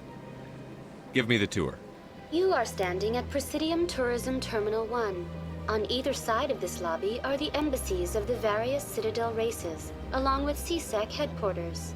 On the far end of this level, you can see the Citadel Tower, where the Council meets regularly to discuss matters of interstellar importance. I want to know more about Citadel security. Citadel security serves as law enforcement for all regions of the Citadel, though the majority of officers serve in the wards. Executor Palin, a Turian, is the current head of CSEC, but individuals from virtually every species across Citadel space serve as officers beneath him. If you wish to learn more, Executor Palin's office is located in the CSEC headquarters just across the lobby.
Tell me about the embassies. Each species in Citadel space important enough to be consulted on matters of galactic politics maintains an embassy on the Presidium. The Volus were the first non-council species to be granted an embassy, roughly 2,384 galactic standard years ago. As Citadel space has expanded, more embassies have been added. The most recently added embassy belongs to your own species, humanity. It was added 19 galactic standard years ago, despite some rather vocal opposition.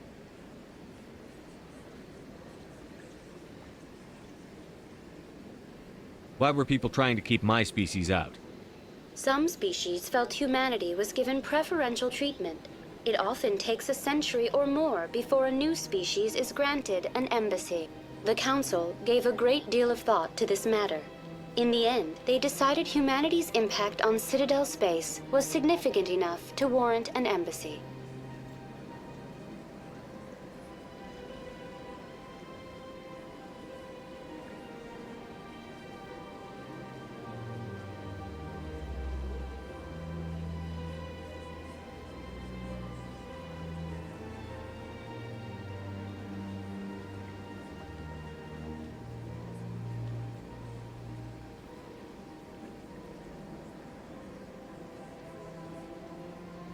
Do you agree with their decision?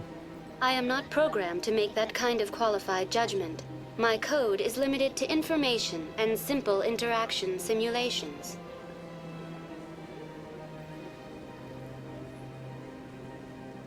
How come the Volus were the first species given an embassy? In the early years following the formation of the Council, the Volus were, apart from the Asari and Solarians, the most populous and widespread species in Citadel space. They established many new colonies and trading outposts, and they petitioned the Council for a greater role in determining interstellar policy. In recognition of their work to expand interstellar trade and establish a standardized galactic economy, the Volus were granted an embassy here on the Citadel. Why weren't they made a council race? The Council races have extensive responsibilities. They must provide personnel and ships for the Citadel fleets. They often provide economic aid in times of disaster. It would be unfair to demand such an enormous burden of a species unable to meet these obligations. The embassies allow lesser species to have a voice on the Citadel. That's pretty damn arrogant. I apologize if my personality has offended you. Please submit all formal complaints in writing to the Citadel Tourist and Visitor Board. Do you know anything about Spectres? The term Spectre is derived from the branch of Special Tactics and Reconnaissance. Each Spectre agent is handpicked by the Council. Their primary role is preserving galactic stability and resolving volatile situations that cannot be handled through normal political channels. In this role, they are granted extraterritorial rights and jurisdictions. Spectres answer to no law or authority except the Council itself.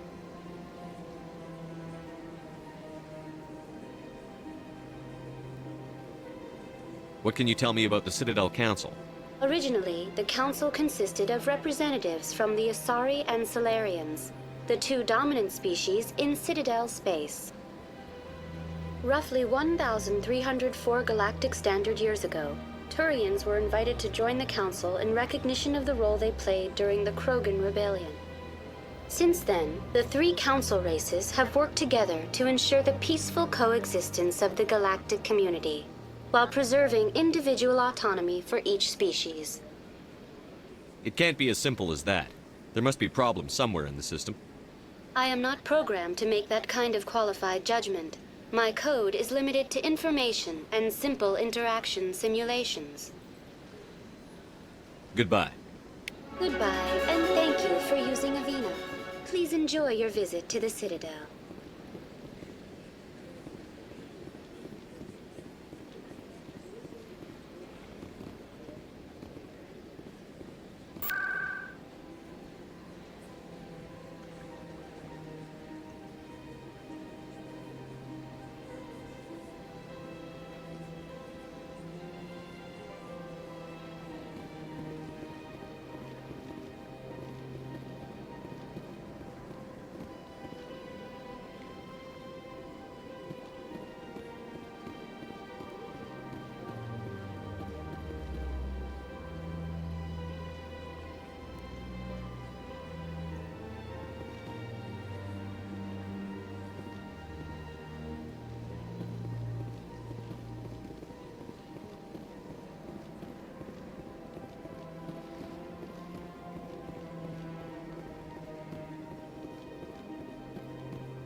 What's this?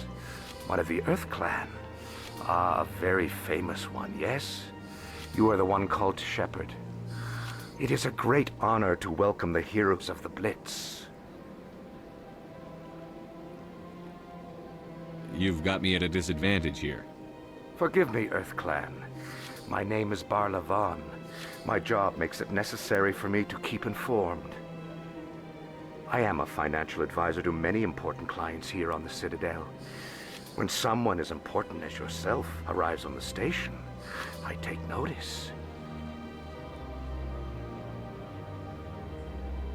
Tell me more about your job. Galactic finance is incredibly complex. A mix of laws and regulations from dozens of interstellar economies. I'm an expert in how all these economies interact. For a fee, I share my expertise. I also offer premium services for those clients who need someone to conduct business without drawing unwanted attention. Discreet and efficient. That's my motto. Sounds pretty shady. Everything I do falls completely within the bounds of interstellar commerce law. Even so, many of my clients would prefer their transactions remain undisclosed. For example, suppose a Hanar ambassador was petitioning the Council to reduce tariffs on Hanar goods.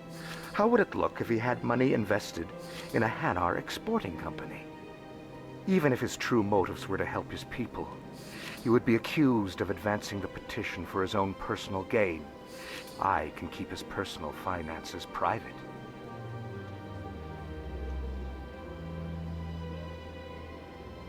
Still sounds shady to me. Then we can only hope you will never be cursed with a large enough fortune to require my services. What's it like living here on the Citadel? The station is without a doubt the greatest wonder in the galaxy. It is a technological marvel, but its true splendor goes much deeper than the hull and engines.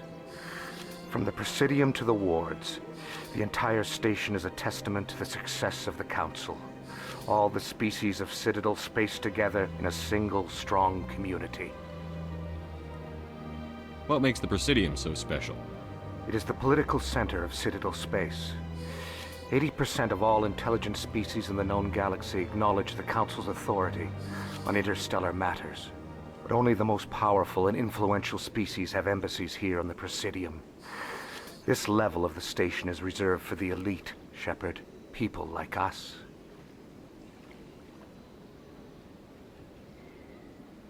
What are the wards like?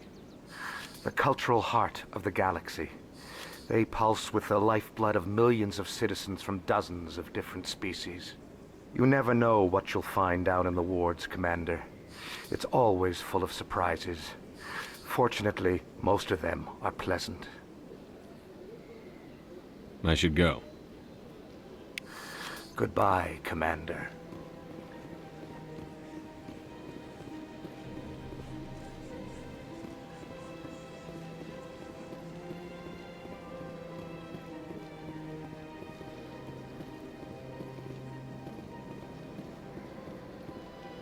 I can't tell the aliens from the animals.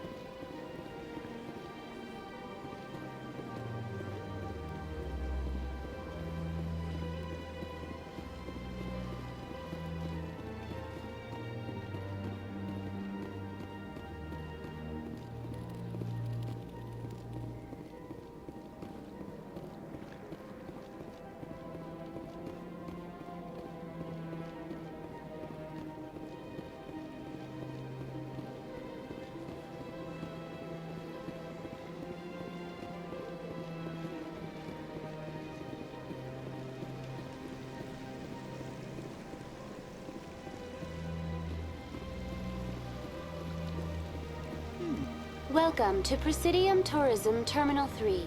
Here in the financial district, a number of businesses offer various goods and services to their exclusive clientele. The statue you see before you was commissioned to honor the Krogan soldiers who gave their lives to protect Citadel space during the Rachni Wars. In the aftermath of the Krogan rebellions, several embassies petitioned to have the statue removed. However, this motion was eventually quashed by the Council. Tell me more about the Krogan rebellions. In recognition of their efforts during the Rachni Wars, the Krogan were granted several new colony worlds by the Council. Over the next 400 years, the Krogan species began to expand. Blessed with an extremely high birth rate, their numbers began to swell. Faced with a critical overpopulation crisis, the Krogan started a violent colonization of nearby worlds inhabited by other Council species. The Krogan rebellions had begun. For a full century, the Council and its member species fought to bring the Krogan under control. With the aid of the newly discovered Turian Empire, they were ultimately successful.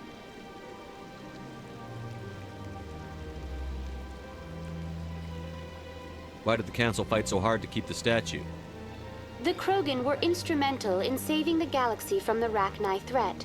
The Council believed this historical fact should not be forgotten. The Council also hoped that preserving the memorial would improve diplomatic relations with the Krogan and bring about a peaceful resolution to the rebellions. Unfortunately, the Krogan refused to negotiate and only surrendered after their population and homeworlds had been ravaged by the Turians.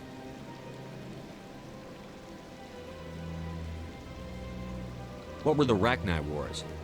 Nearly 2,200 years ago, explorers seeking to expand Citadel space opened up mass relays leading to systems controlled by the Rachni.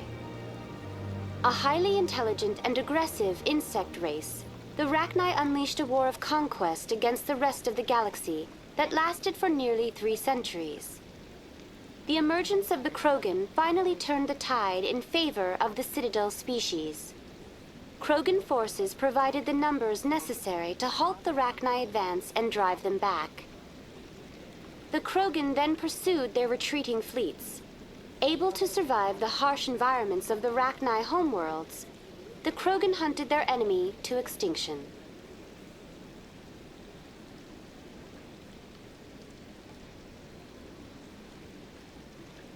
That's all for now. Thank you for using Avina. Have a pleasant day.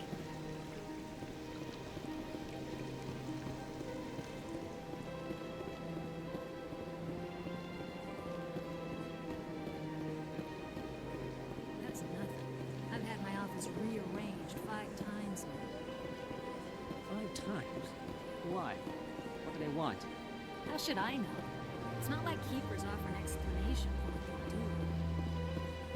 Yet, everyone just lets them go on doing whatever it is they do. What choice do we have?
Saren's hiding something.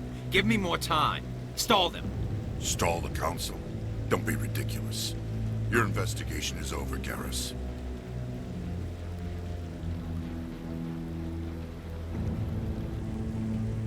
Commander Shepard, Garrus Vakarian. I was the officer in charge of the C-Sec investigation into Saren. Who were you just talking to? That was Executor Palin, head of Citadel Security, my boss. He'll be presenting my findings on Saren to the Council. Come across anything I should know about? Saren's a Spectre. Most of his activities are classified. I couldn't find anything solid. But I know he's up to something. Like you humans say, I feel it in my gut. I think the Council's ready for us, Commander. Good luck, Shepard. Maybe they'll listen to you.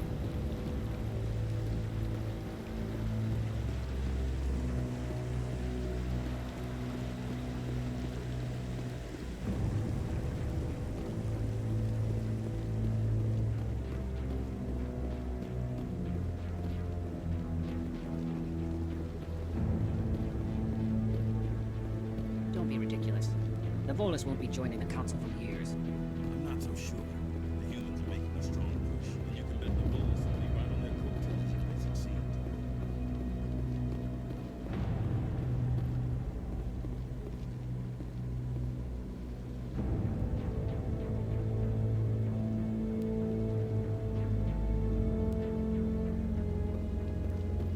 The hearing's already started. Come on.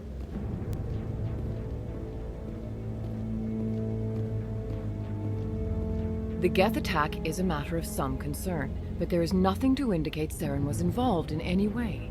The investigation by Citadel Security turned up no evidence to support your charge of treason. An eyewitness saw him kill Nihilus in cold blood. We've read the Eden Prime reports, Ambassador. The testimony of one traumatized dock worker is hardly compelling proof. I resent these accusations. Nihilus was a fellow Spectre and a friend. That just let you catch him off guard.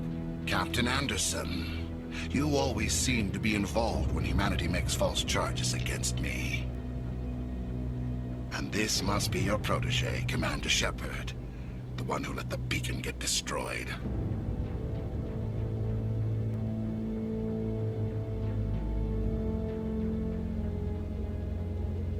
The mission to Eden Prime was top secret. The only way you could know about the beacon was if you were there. With Nihilus gone, his files passed on to me. I read the Eden Prime report. I was unimpressed. But what can you expect from a human?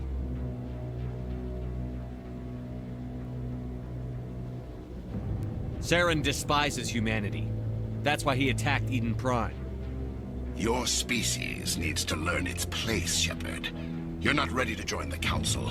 You're not even ready to join the Spectres. He has no right to say that. That's not his decision.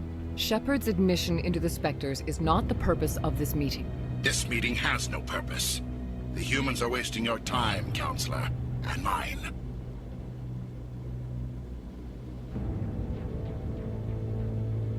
You can't hide behind the Council forever. There is still one outstanding issue. Commander Shepard's vision. It may have been triggered by the beacon. Are we allowing dreams into evidence now? How can I defend my innocence against this kind of testimony? I agree. Our judgment must be based on facts and evidence, not wild imaginings and reckless speculation. Do you have anything else to add, Commander Shepard?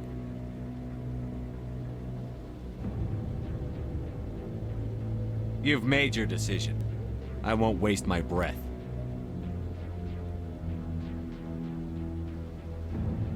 The Council has found no evidence of any connection between Saren and the Geth. Ambassador, your petition to have him disbarred from the Spectres is denied. I'm glad to see justice was served. This meeting is adjourned.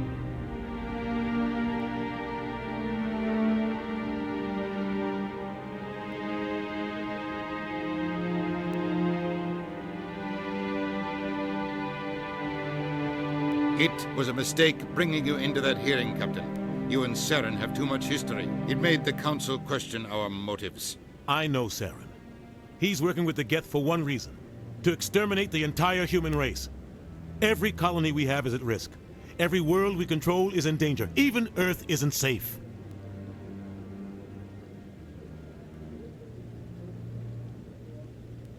Tell me about this history between you and Saren. I worked with him on a mission a long time ago. Things went bad. Real bad. We shouldn't talk about this here. But I know what he's like. And he has to be stopped. What's our next step? As a Spectre, he's virtually untouchable.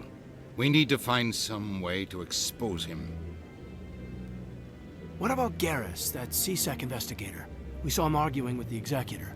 That's right. He was asking for more time to finish his report. Seems like he was close to finding something on Saren. Any idea where we could find him? I have a contact in CSEC who can help us track Garrus down. His name is Harkin. Forget it. They suspended Harkin last month, drinking on the job. I won't waste my time with that loser. You won't have to. I don't want the Council using your past history with Saren as an excuse to ignore anything we turn up. Shepard will handle this. I'll take care of it. I need to take care of some business. Captain, meet me in my office later. Harkin's probably getting drunk at Cora's Den. It's a dingy little club in the lower section of the wards. Maybe there's another way to find evidence against Saren. You should talk to Barla Vaughn over in the financial district. Rumor has it he's an agent for the Shadow Broker. The Shadow Broker? An information dealer. Buys and sells secrets to the highest bidder. I've heard Barla Vaughn's one of the top representatives. He might know something about Saren, but his information won't come cheap. You and Saren have a history. What happened? About 20 years ago, I was part of a mission in the Skillian Verge.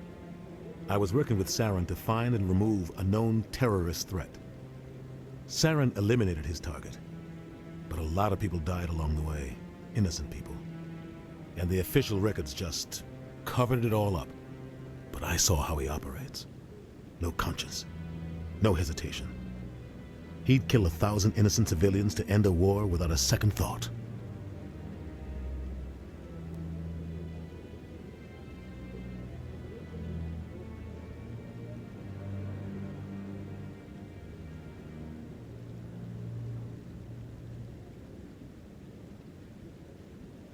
Sometimes 1,000 people must die so 1,000,000 can live. But only if there's no other way. Saren doesn't even look for another option. He's twisted, broken. He likes the violence, the killing. And he knows how to cover his tracks. Our ambassador doesn't seem to get along with the Council. He's just frustrated. The Council's always preaching that we need to be part of the galactic community. But for them, it's a one-way street. They want us to expand and settle unstable regions like the Skillian Verge and the Attican Traverse. But when we run into trouble, they don't want to help us out. Everyone knows it's only a matter of time until we get a seat on the Council. The ambassador just thinks it should happen sooner rather than later. And I agree.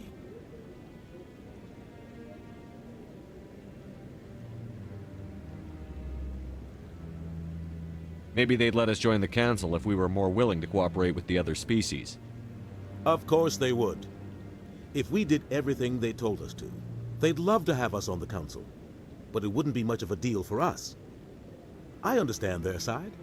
They don't want us dominating the Council. It's founded on cooperation and alliances. But we have to look out for our own interests too.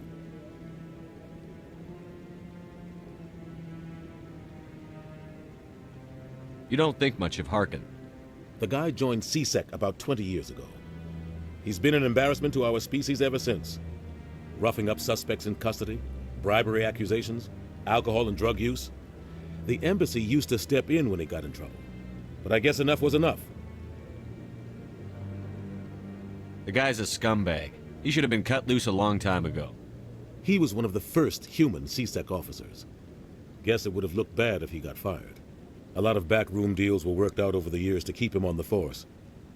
Politics is a dirty business sometimes, but it looks like his time's run out. We've got enough humans in CSEC now to stop protecting him.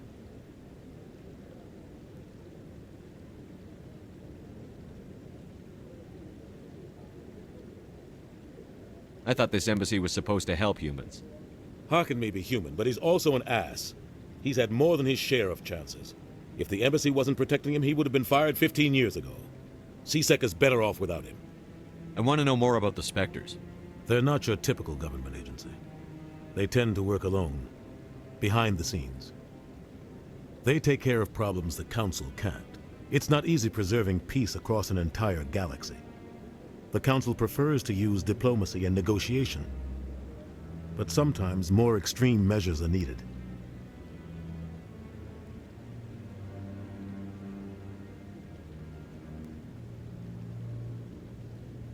How do they decide who becomes a Spectre?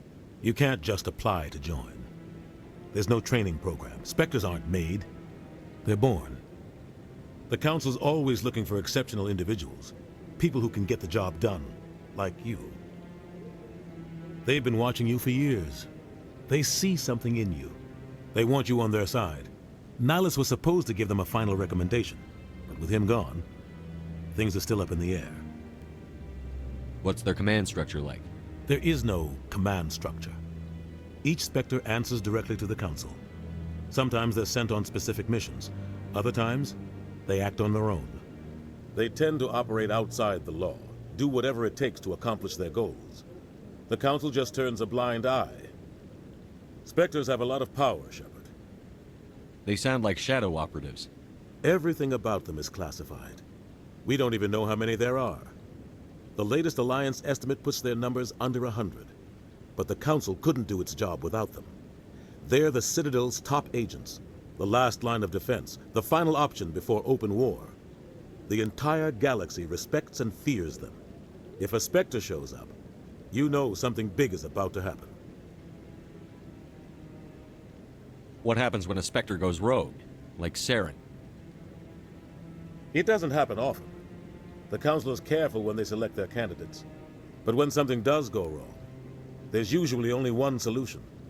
Send another Spectre to bring the rogue agent down. Tell me more about the Shadow Broker.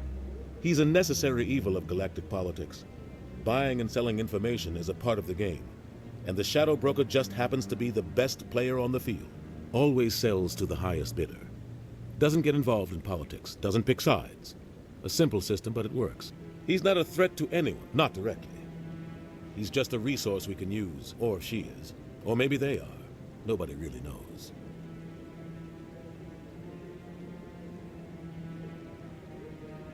You and Saren have a history. What happened? About 20. Saren. But I saw how he operates. No conscience. No hesitation. He'd kill 1,000 innocent civilians to end a war without a second thought.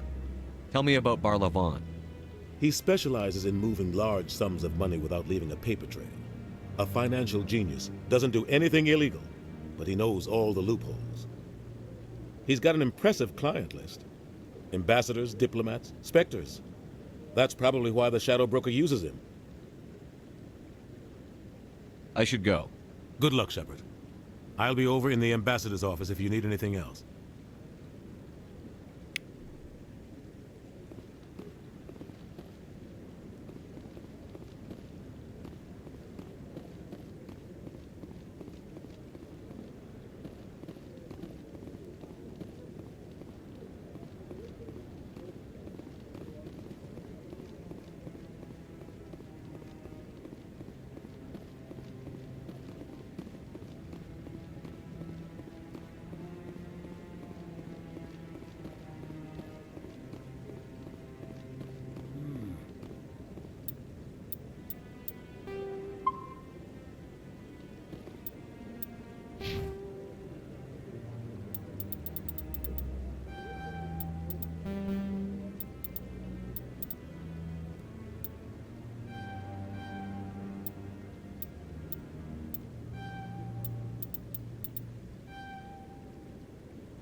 Hello there. Welcome to Moorland's famous shop. You want many good supplies, yes? Let me see what you have. Oh, you will be pleased, I think. Very good things I have. You will see.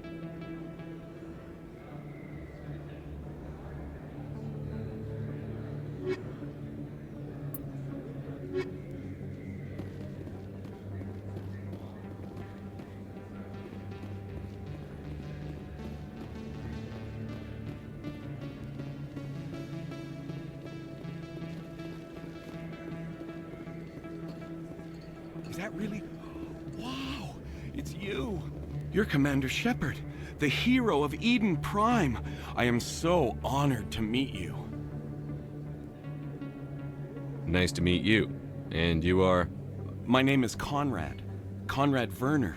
They say you killed more than 100 Geth on Eden Prime. I spend most of the time trying to stay alive and help the colonists. Hey, I know you're probably busy, but do you have time for a quick autograph?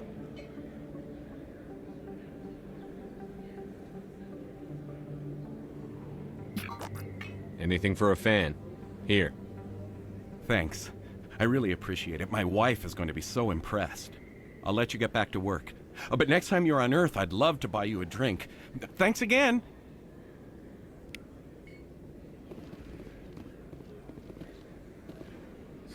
Hello, Earth Clan. No doubt you've just come back from the colonies. Will you be needing supplies? I think I'll be going. As you say, Earth Clan. Good day to you.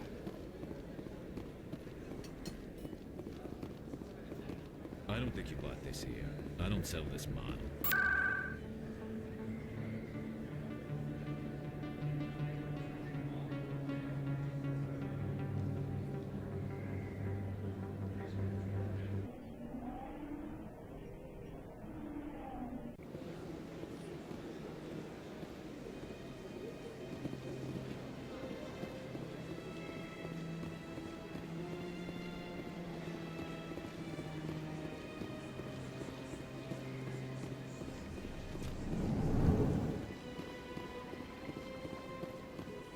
Is there anything I can do for you today, Commander?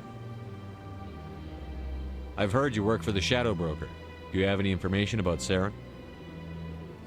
You're very blunt, Shepard. But you're right. I am an agent for the Shadow Broker. And I do know something about Saren.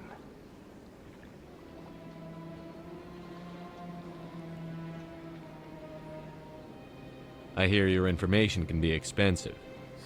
Normally, this information would cost a small fortune. But these are exceptional circumstances. So I am going to give it to you for free. What's the catch?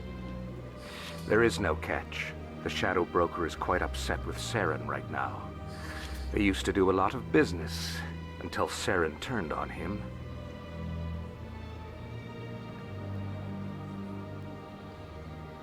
Saren's turned on a lot of people lately. I don't know the details, but the Shadow Broker hired a freelancer to deal with it. A Krogan mercenary. That's not much to go on. I just told you that the most famous Spectre in the galaxy betrayed the Shadow Broker. Quite a bargain, considering the price. Speak with the Krogan if you want to learn more. I heard he was paying a visit to Citadel Security.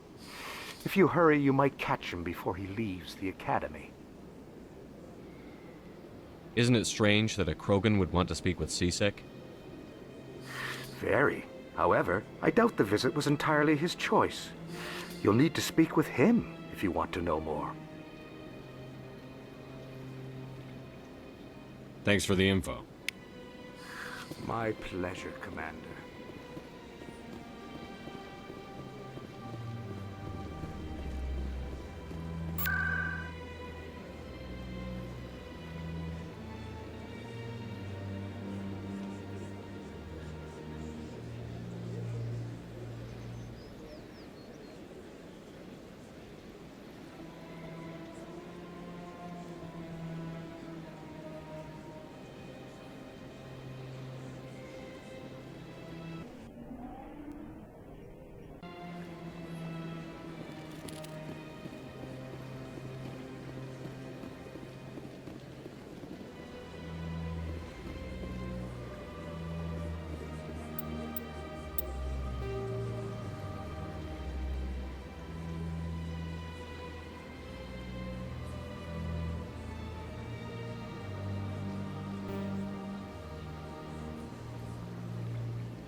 Welcome to Presidium Tourism Terminal 3.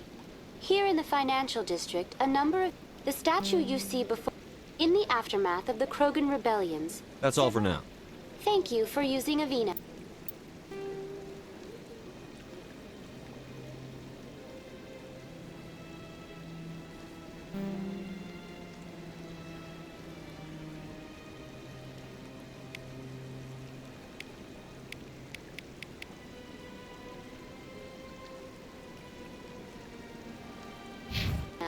Have a pleasant day.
So, Williams, are you happy you signed on with Commander Shepard?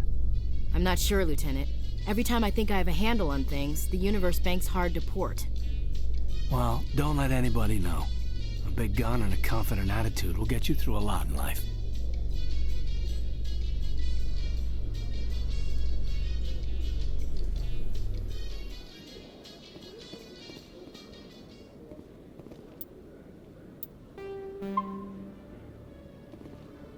The Asari were the first species to discover the Citadel. When the Salarians arrived, it was the Asari who proposed the establishment of the Citadel Council to maintain peace throughout the galaxy. Since then, the Asari have served as the mediators and centrists of the Council. An all-female race, the Asari reproduce through a form of parthenogenesis.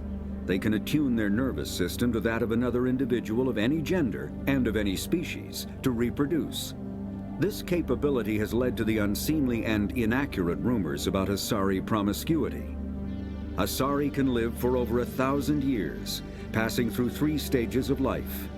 In the maiden stage, they wander restlessly, seeking new knowledge and experience. When the matron stage begins, they meld with interesting partners to produce their offspring. This ends when they reach the matriarch stage, where they assume the roles of leaders and counselors. The second species to join the Citadel, the Salarians, are warm-blooded amphibians with a hyperactive metabolism. Salarians think fast, talk fast, and move fast. To Salarians, other species seem sluggish and dull-witted. Unfortunately, their metabolic speed leaves them with a relatively short lifespan. Salarians over the age of 40 are a rarity. The Salarians were responsible for advancing the development of the primitive Krogan species to use as soldiers during the Rachni Wars.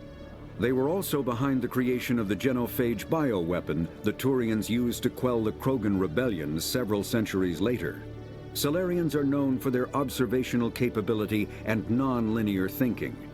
This manifests as an aptitude for research and espionage. They are constantly experimenting and inventing, and it is generally accepted that they always know more than they are letting on. Roughly 1,200 years ago, the Turians were invited to join the Citadel Council to fulfill the role of galactic peacekeepers. The Turians have the largest fleet in Citadel space, and they make up the single largest portion of the Council's military forces. As their territory and influence has spread, the Turians have come to rely on the Salarians for military intelligence and the Asari for diplomacy. Despite a somewhat colonial attitude towards the rest of the galaxy, the ruling hierarchy understands they would lose more than they would gain if the other 2 races were ever removed. Turians come from an autocratic society that values discipline and possesses a strong sense of personal and collective honor. There is lingering animosity between Turians and humans over the First Contact War of 2157, which is known as the Relay 314 incident to the Turians. Officially, however, the two species are allies, and they enjoy civil, if cool, diplomatic relations.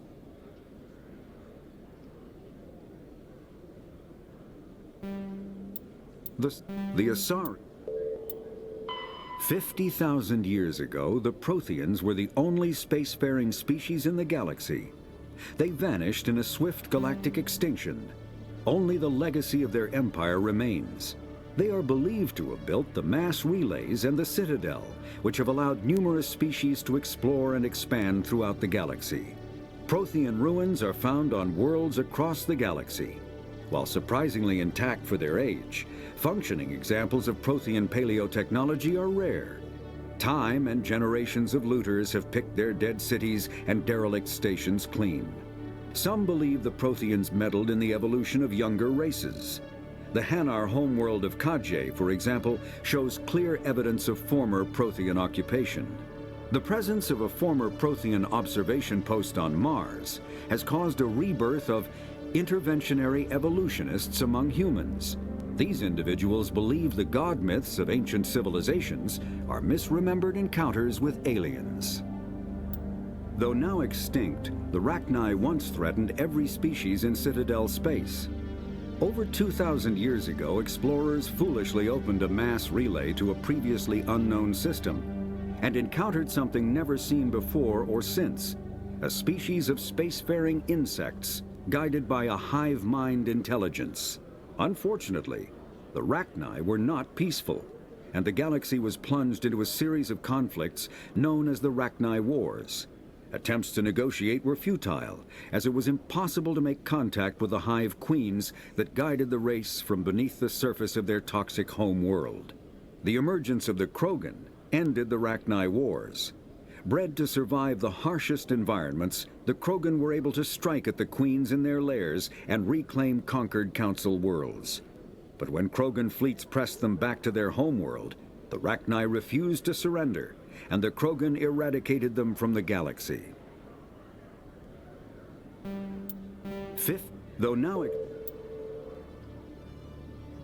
The Elcor are a Citadel species native to the high-gravity world D'Kuna. They are massive creatures, standing on 4 muscular legs for increased stability. Elcor move slowly, an evolved response to an environment where a fall can be lethal. This has colored their psychology, making them deliberate and conservative. Elcor's speech is ponderous and monotone. Among themselves, scent, slight movements, and sub-vocalized infrasound convey shades of meaning that make a human smile seem as subtle as a fireworks display. Since their subtlety can lead to misunderstandings with other species, the Elcor often go out of their way to clarify when they are being sarcastic, amused, or angry. D'Kuna's high gravity impedes mountain formation. Most of the world consists of flat, open plains, which prehistoric Elcor wandered across in small family bands. Modern Elcor still prefer open sky, and can become restless and uncomfortable on long starship journeys. The Geth are a humanoid race of networked AIs. They were created by the Quarians 300 years ago as tools of labor and war. When the Geth showed signs of self-evolution, the Quarians attempted to exterminate them. The Geth won the resulting war. This example has led to legal, systematic repression of artificial intelligences in galactic society. The Geth possess a unique distributed intelligence. An individual has rudimentary animal instincts, but as their numbers and proximity increase, the apparent intelligence of each individual improves. In groups, they can reason, analyze situations, and use tactics, as well as any organic race. Geth space is located at the trailing end of the Perseus Arm, beyond the lawless Terminus systems. The Perseus Veil, an obscuring dark nebula of opaque gas and dust, lies between their space and the Terminus systems. The Krogan evolved in a hostile and vicious environment. Until the invention of gunpowder weapons, eaten by predators was still the #1 cause of Krogan fatalities. Afterwards, it was death by gunshot. When the Salarians discovered them, the Krogan were a brutal, primitive species, struggling to survive a self-inflicted nuclear winter. The Salarians culturally uplifted them, teaching them to use and build modern technology, so they could serve as soldiers in the Rachni War. Liberated from the harsh conditions of their homeworld, the quick-breeding Krogan experienced an unprecedented population explosion. They began to colonize nearby worlds. Even though these worlds were already inhabited, the Krogan rebellions lasted nearly a century, only ending when the Turians unleashed the Genophage, a Salarian-developed bioweapon that crushed all Krogan resistance. The Genophage makes only 1 in 1,000 pregnancies viable, and today the Krogan are a slowly dying breed. Understandably, the Krogan harbor a grudge against all other species, especially the Turians. The Volus are a member species of the Citadel with their own embassy, but they are also a client race of the Turians. Centuries ago, they were voluntarily absorbed into the hierarchy, effectively trading their mercantile prowess for Turian military protection. Erun, their homeworld, lies far beyond the normal life zone of its star. However, the world has a high-pressure greenhouse atmosphere that traps enough heat to support an ammonia-based biochemistry. As a result, the Volus must wear pressure suits and breathers when dealing with other species, as conventional nitrogen-oxygen air mixtures are poisonous to them, and in the low-pressure atmospheres tolerable to most species, their flesh will actually split open. Volus culture is tribal, bartering lands and even people to gain status. This culture of exchange inclines them to economic pursuits. It was the Volus who authored the Unified Banking Act, and they continue to monitor and balance the Citadel economy.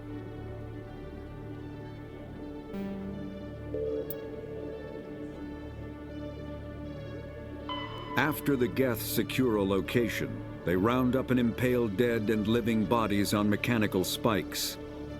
The spikes rapidly transform these victims into withered husks, extracting water and trace minerals, and replacing them with cybernetics. The cybernetics reanimate the lifeless flesh and tissue, transforming the bodies into mindless killing machines. Some Alliance soldiers refer to the husk-generating spikes as dragon's teeth, a reference to the mythological berserkers who sprang up from the earth wherever the teeth of the dragon Eris were planted. Dragon's teeth and husks bear little resemblance to other pieces of Geth technology. No one is sure why a synthetic race would bother to drain the minuscule amount of recoverable resources from organic corpses, though the value of reusing them as shock troops is obvious. The Citadel is an ancient deep space station, presumably constructed by the Protheans. Since the Prothean extinction, numerous species have come to call the Citadel home. It serves as the political, cultural, and financial capital of the galactic community. To represent their interests, most species maintain embassies on the Presidium, the Citadel's inner ring. The Citadel Tower in the center of the Presidium holds the Citadel Council Chambers. Council affairs often have far-reaching effects on the rest of the galactic community. 5 arms, known as the Wards, extend from the Presidium.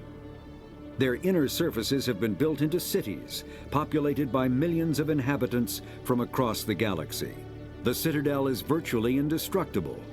If attacked, the station can close its arms to form a solid, impregnable shell. For as long as the station has existed, an enigmatic race called the Keepers has maintained it.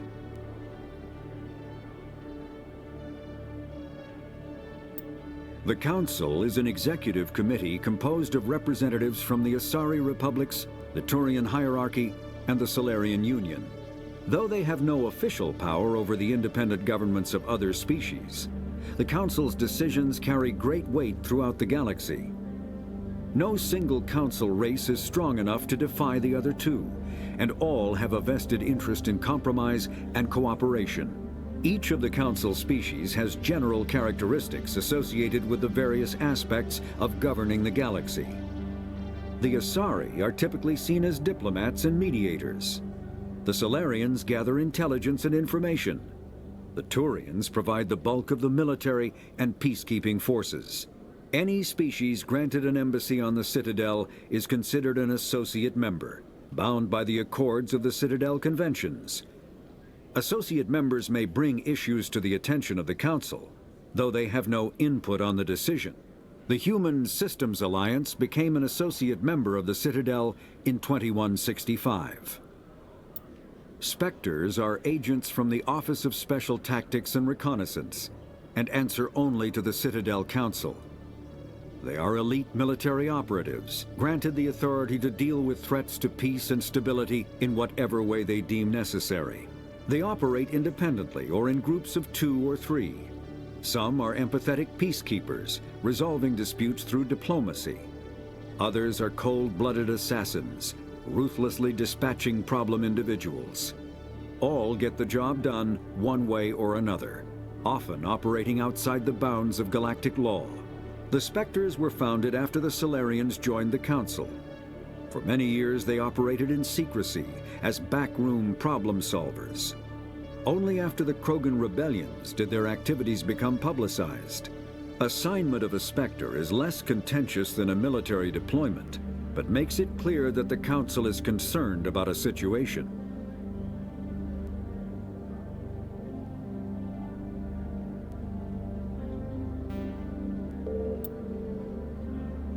Humanity's first contact with an alien race occurred in 2157. At that time, the Alliance allowed survey fleets to activate any dormant mass relays discovered, a practice considered dangerous and irresponsible by Council-aligned races. When a Turian patrol discovered a human fleet attempting to activate a relay, they attacked. One human vessel survived, retreating to the colony of Shanxi. The Turians followed, quickly defeating the local forces. Shanxi was occupied, the first and to date only human world to be conquered by an alien species. The Turians believed the handful of ships they defeated represented the bulk of human defenses, so they were unprepared when the Second Fleet, under Admiral Castany Drescher, launched a strong counteroffensive, evicting them from Shanxi. The Turians mobilized for full-scale war, drawing the attention of the rest of the galaxy. The Council quickly intervened, forcing a truce. Fortunately for humanity, the First Contact War was ended with a diplomatic solution. The Systems Alliance is an independent supranational government representing the interests of humanity as a whole. The Alliance is responsible for the governance and defense of all extrasolar colonies and stations. The Alliance grew out of the various national space programs as a matter of practicality. Sol's planets had been explored and exploited through piecemeal national efforts. The expense of colonizing entire new solar systems could not be met by any one country. With humans knowing that alien contact was inevitable, there was enough political will to jointly fund an international effort. Still, the Alliance was often disregarded by those on Earth until the First Contact War. While the national governments dithered and bickered over who should lead the effort to liberate Shanxi, the Alliance fleet struck decisively. Post-war public approval gave the Alliance the credibility to establish its own parliament and become the galactic face of humanity. The Terminus systems are located on the far side of the Attican Traverse, beyond the space administered by the Citadel Council or claimed by the Human Systems Alliance. It is populated by a loose affiliation of minor species, united only in their refusal to acknowledge the political authority of the Council or adhere to the Citadel Conventions. Their independence comes at a price. The Terminus is fraught with conflict. War among the various species is common, as governments and dictators constantly rise and fall. The region is a haven for illegal activities, particularly piracy and the slave trade. At least once a year, a fleet from the Terminus invades the nearby Attican Traverse. These attacks are typically small raids against poorly defended colonies. The Council rarely retaliates, as sending patrols into the Terminus systems could unify the disparate species against their common foe, triggering a long and costly war. Biotics is the ability of rare individuals to manipulate dark energy and create mass effect fields through the use of electrical impulses from the brain. Intense training and surgically implanted amplifiers are necessary for a biotic to produce mass effect fields powerful enough for practical use. The relative strength of biotic abilities varies greatly among species and with each individual. There are 3 branches of biotics.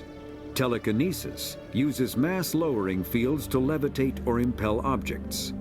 Mass-raising kinetic fields are used to block or pin objects.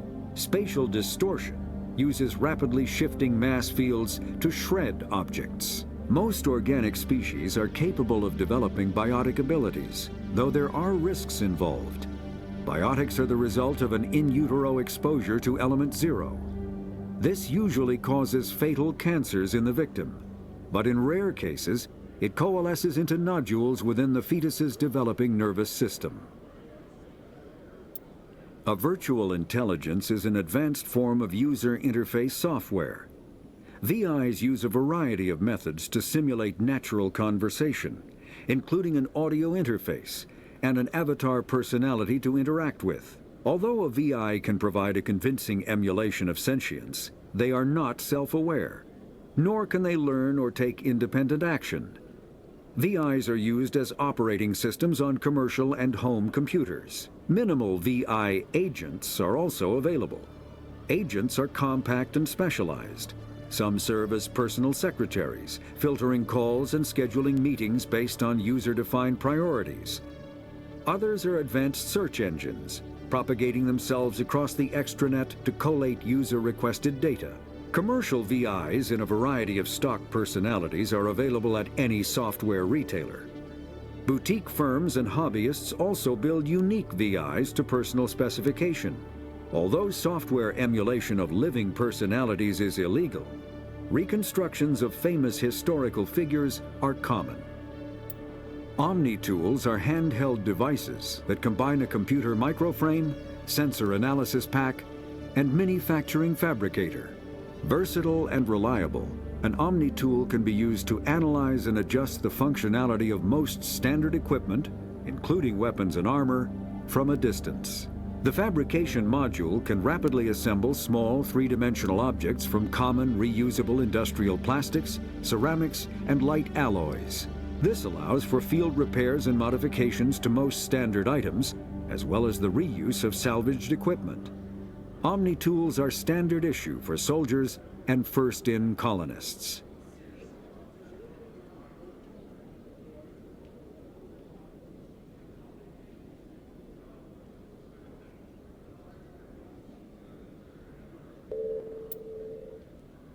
Combat hard suits use a dual-layer system to protect the wearer. The inner layer consists of fabric armor with kinetic padding. Areas that don't need to be flexible, such as the chest or shins, are reinforced with sheets of lightweight, ablative ceramic. The outer layer consists of automatically generated kinetic barriers. Objects traveling above a certain speed will trigger the barrier's reflex system and be deflected, provided there is enough energy left in the shield's power cell. Armored hard suits are sealable to protect the wearer from extremes of temperature and atmosphere. Standard equipment includes an onboard mini-frame and a communications, navigation, and sensing suite. The mini-frame is designed to accept and display data from a weapon's smart targeting system to make it easier to locate and eliminate enemies.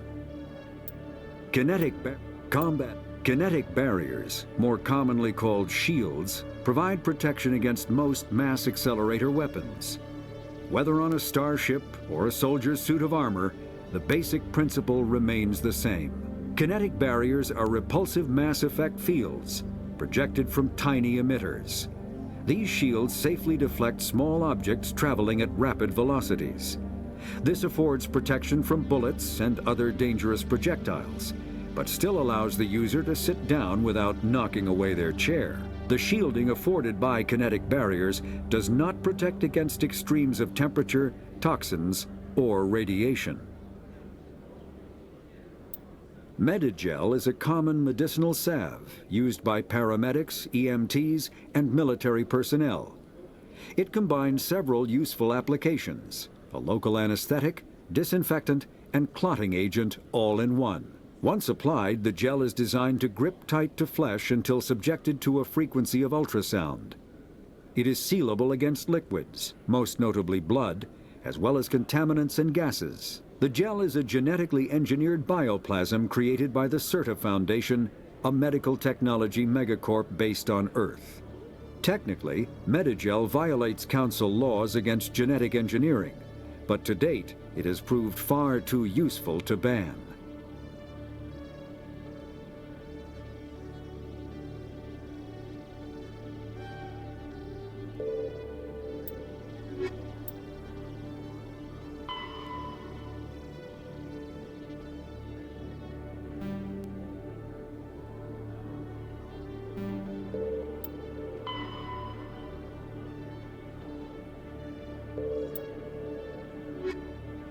The Asari were the first.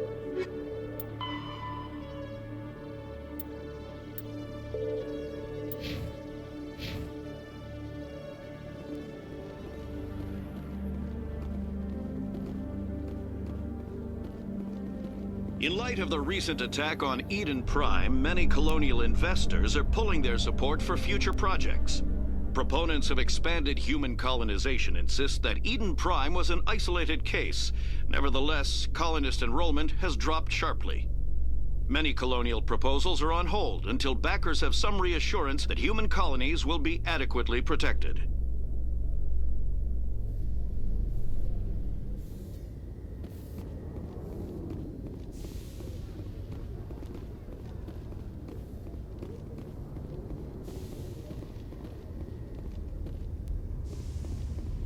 A Solarian excavation team has run into an unexpected problem after unearthing a Prothean dig site.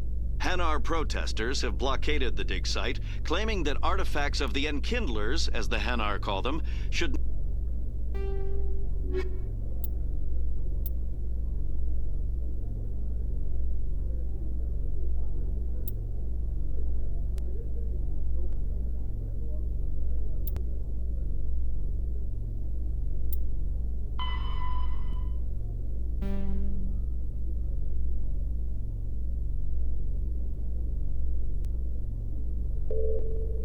not be disturbed. The excavation team has appealed to Hanar representatives on the Citadel to reach a diplomatic solution.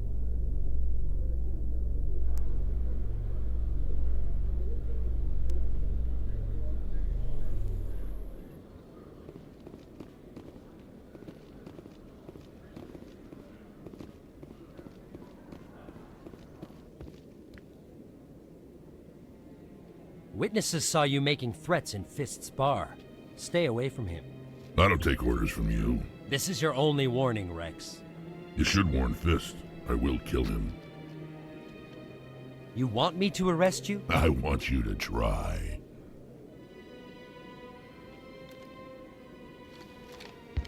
Go on. Get out of here. Yes, human. I'm trying to bring down Saren. Barlavon said to talk to you. Barlavon is a wise man. We may share a common goal, human. Enlighten me. I've been hired to kill the owner of Korra's Den, a man named Fist. He did something very foolish.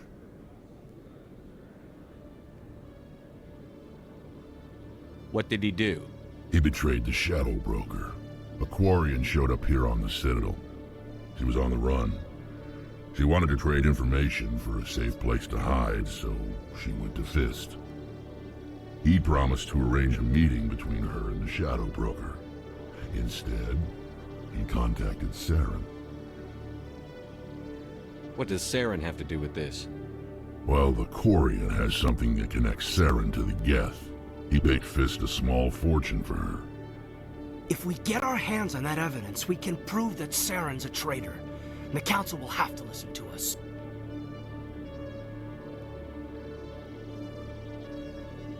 Saren might already have her. Last I heard, Fist still had her. Probably somewhere inside his club. You help me kill Fist, she's all yours. I want to know more about your employer. Can't tell you much. All I got was a coded message with the details of the job.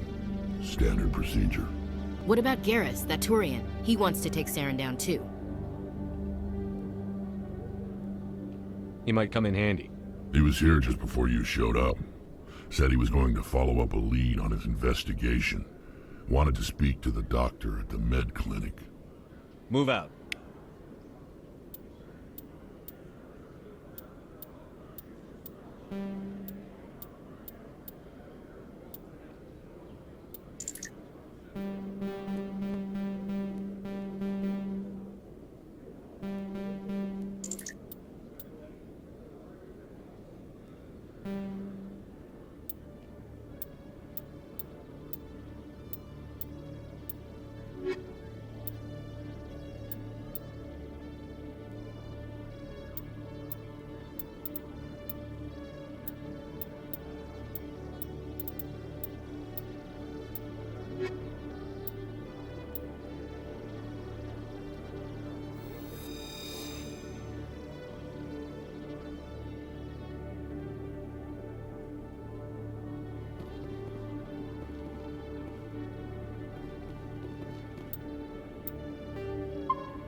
Binary Helix has settled out of court with a Krogan group that had accused the Genetics Corporation of fraud. The Krogan group had contracted Binary Helix to perform studies with a long-range goal of curing their genetic sterilization. The group later sued for a return of investment money when the study produced no viable results.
Is there something else I can help you with, Commander?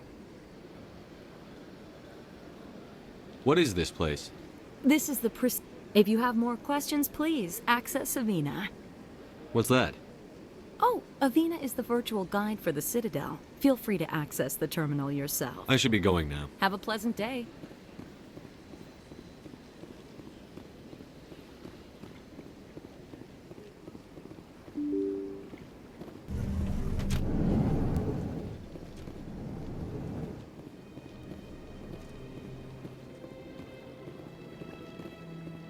I can't believe I landed a job here. This place is fantastic.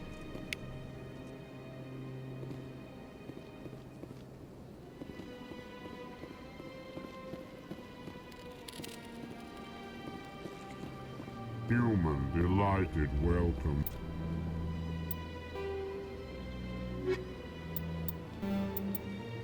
The Elcor, driven from their home system by the Geth nearly 3 centuries ago, most Quarians now live aboard the Migrant Fleet, a flotilla of 50,000 vessels ranging in size from passenger shuttles to mobile space stations. Home to 17 million Quarians, the flotilla understandably has scarce resources. Because of this, each Quarian must go on a rite of passage known as the Pilgrimage when they come of age. They leave the fleet and only return once they have found something of value they can bring back to their people. Other species tend to look down on the Quarians for creating the Geth and for the negative impact their fleet has when it enters a system. This has led to many myths and rumors about the Quarians, including the belief that underneath their clothes and breathing masks, they are actually cybernetic creatures, a combination of organic and synthetic parts. The Vola. It is good to meet you.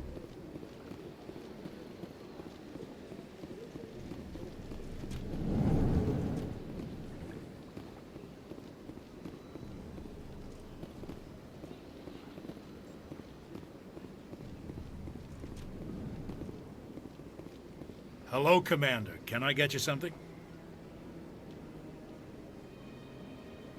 What have you got? Information, mostly. Would you like to know about some points of interest nearby? What's going on around here? Well, you found the embassies, not much going on here. Across the bridge, you'll find the bank, the Emporium, and Shayera's. If you haven't heard of her, you soon will. If you need supplies, you can try the markets one level below. For entertainment, I'd try Flux or Cora's Den. What is Shayera's? The consort? She entertains clients who can afford her services. Most of the diplomats and ambassadors have visited her at one time or another. She's a very powerful woman, but also very respected. Tell me about Flux and Cora's Den. Well, Flux has gambling and dancing, certainly more lively than this place. Cora's Den, on the other hand, well, let's just say it's livelier and deadlier, all at the same time. Goodbye. So long, Commander. Have a pleasant day.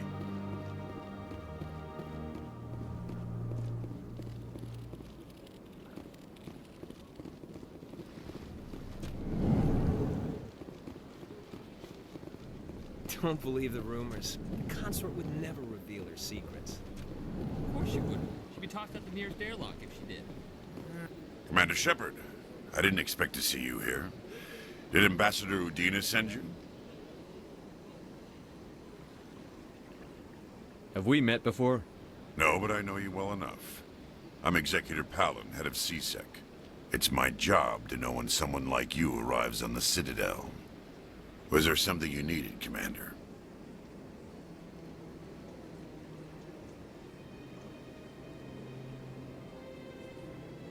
Tell me about CSEC. CSEC provides necessary police and security services throughout the Citadel. We're a civilian government agency, though many of our members have had military training. Of course, as the CSEC representative to the Council, I spend most of my time liaising between the two. What do you know about the Spectres? They're the right hand of the Council, or so they like to be called. More like the underhanded side of the Council. What do you have against the Spectres? I can't abide any organization that considers itself above the law. Especially when it's left up to each individual Spectre to decide when and how to bend the rules.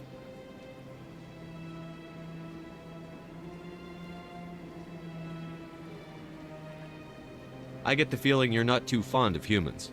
No, I just don't trust your kind. Not yet. You humans are eager to take all the power you can get, and you're being given a lot. If the Council wants to make humanity their new favorite pet, that's their business. But I don't have to like it. Tell me about your investigation into Saren. Sorry, Commander. I don't make a habit of giving out details about ongoing investigations. Then can you tell me what you know about Garrus? Garrus Vakarian? Good officer, very good in fact. But he needs to learn some patience. You'd think an officer of the law would be a bit more mindful of rules and regulations. Was there anything else? I'll be going now. Goodbye, Commander.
In remembrance of Eden Prime, we present another Profile in Courage with serviceman Nirali Bhatia. A devoted wife and talented chef, serviceman Bhatia joined the Alliance military under the Deferred Education Plan. After finishing her service, Bhatia planned to open a restaurant. Instead, she gave her life protecting the colonists of Eden Prime. For more Profiles in Courage, or to explore opportunities in the military, please visit the Alliance military on the extranet. Keyword, Courage.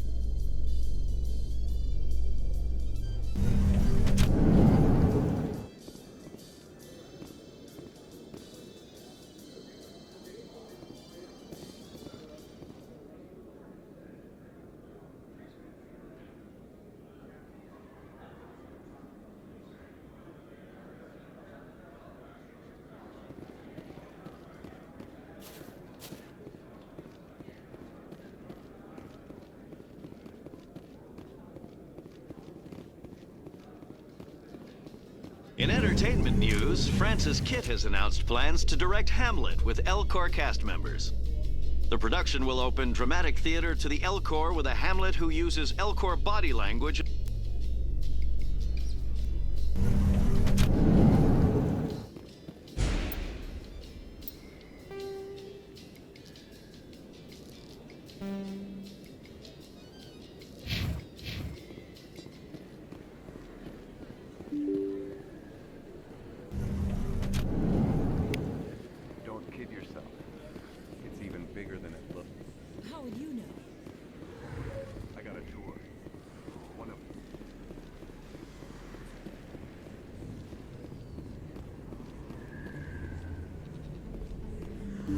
I didn't tell anyone, I swear! That was smart, Doc.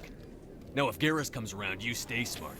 Keep your mouth shut or we'll... Who are you? Let her go! Ah!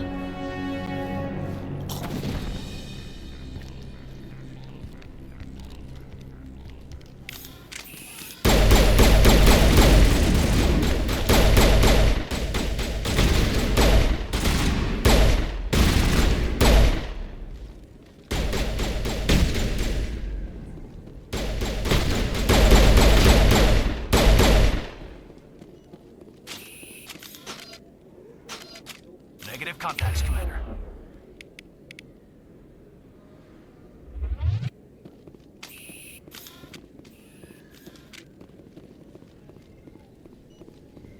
Perfect timing, Shepard. Gave me a clear shot at that bastard. You took him down clean. Sometimes you get lucky. Dr. Michelle, are you hurt? No, I'm okay. Thanks to you. All of you.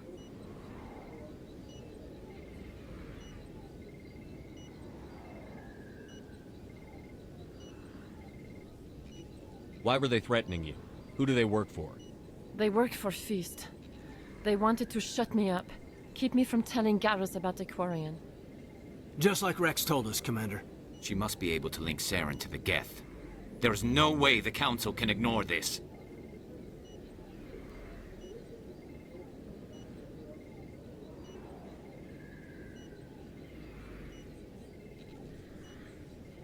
Time we paid Fist a visit.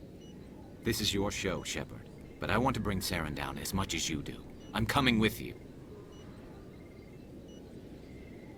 You're a Turian. Why do you want to bring him down?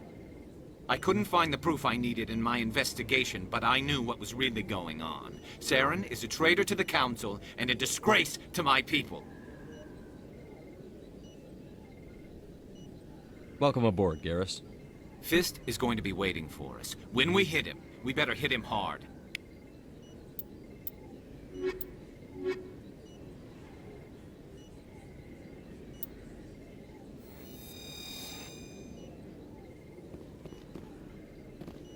There are a few unlicensed vendors who operate out of the markets here. Sometimes they have good stuff for sale. I never properly thanked you for saving me from Feast's thugs, Commander. I don't know what would have happened if you hadn't been there. I'm just glad you weren't hurt. Me too. Now, was there anything you needed? Let me take a look at what you have for sale. Of course.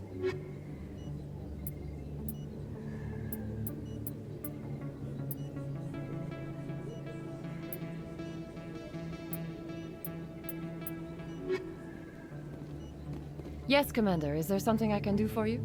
You're a doctor. How did you end up here on the Citadel? My parents brought me here when I was young. My father was a medic with the Alliance. I chose to keep the medical tradition alive, but not the military. Fixing up wounded soldiers isn't my idea of fun. I'll be going now.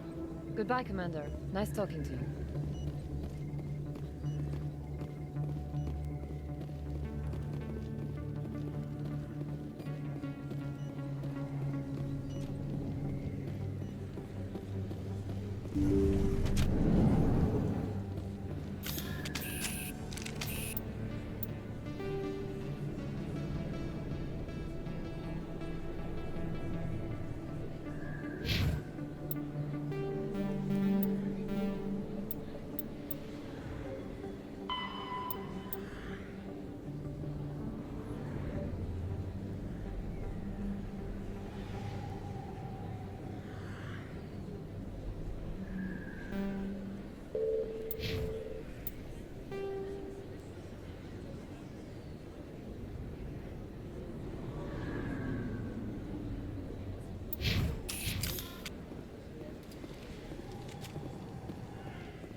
Commander Shepard? I'm Emily Wong. I'm an investigative journalist working here on the Citadel. Could I have a moment of your time? What do you need? I've been hunting for evidence of corruption and organized crime on the Citadel, but there are places I can't go. I was hoping you might share anything you find during your own investigation. I can make it worth your time.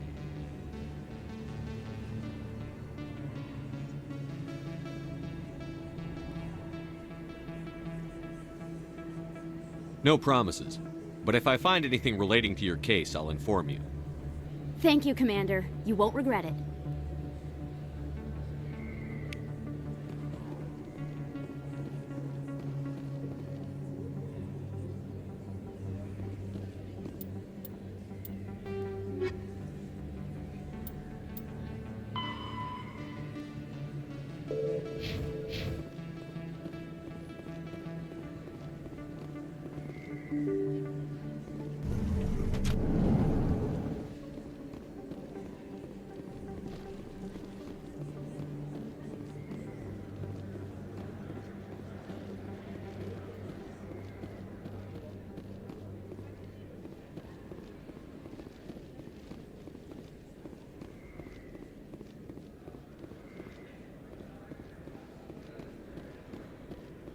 Hello there. Welcome to Moorland's famous shop.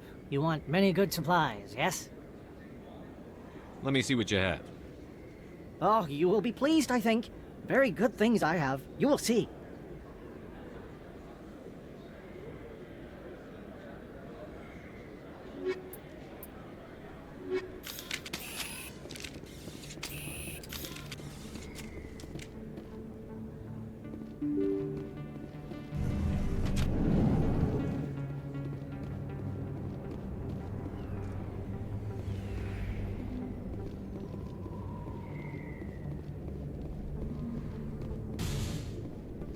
Looks like it's shut down. Locked and loaded.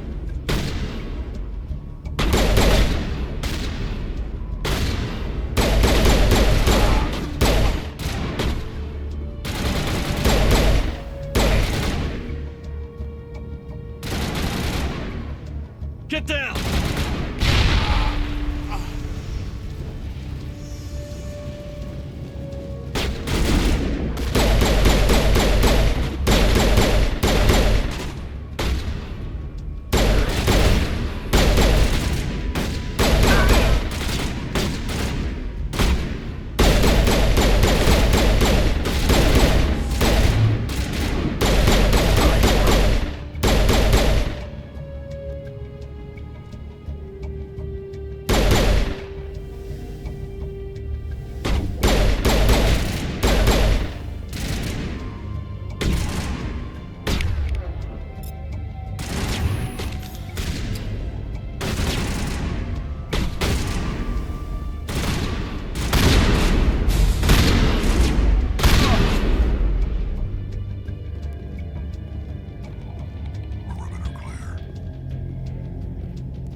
Stop right there! Don't come any closer!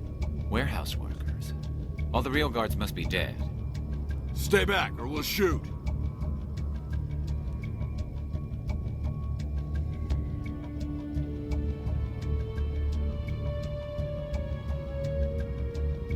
I just killed 50 bodyguards to get in here. What do you think I'll do to you? Screw Fist. He doesn't pay us enough for this. It would have been quicker to just kill them. Shooting people isn't always the answer.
Perfect timing, Shepard.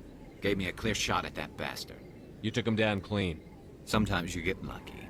Dr. Michelle, are you hurt? No, I'm okay. Thanks to you. All of you. Why were they threatening you? Who do they work for? They work for Feast. They wanted to shut me up. Keep me from telling Garrus about the Quarian. Just like Rex told us, Commander. She must be able to link Saren to the Geth. There is no way the Council can ignore this. Time we paid Fist a visit. This is your show, Shepard. But I want to bring Saren down as much as you do. I'm coming with you. You're a Turian. Why do you want to bring him down? I couldn't find the proof I needed in my investigation, but I knew what was really going on. Saren is a traitor to the Council and a disgrace to my people. Welcome aboard, Garrus. Fist is going to be waiting for us. When we hit him, we better hit him hard.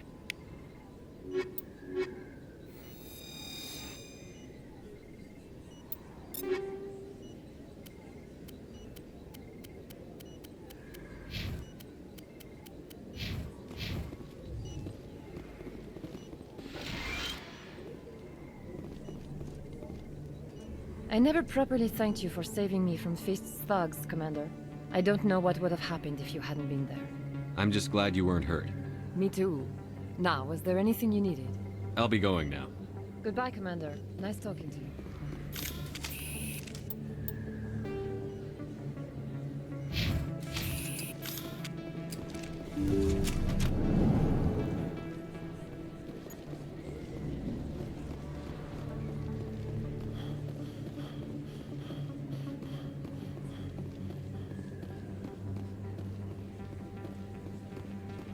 Commander Shepard? Excuse me, Commander Shepard!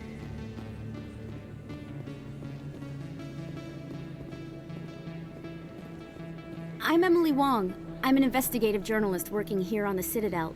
Could I have a moment of your time? What do you need?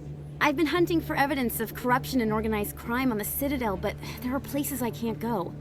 I was hoping you might share anything you find during your own investigation. I can make it worth your time. No promises. But if I find anything relating to your case, I'll inform you. Thank you, Commander. You won't regret it.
Looks like it's shut down. Fist knows we're coming.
Stop right there! Don't come any closer! Warehouse workers. All the real guards must be dead. Stay back, or we'll shoot. I just killed 50 bodyguards to get in here. What do you think I'll do to you? Screw Fist. He doesn't pay us enough for this. It would have been quicker to just kill them. Shooting people isn't always the answer.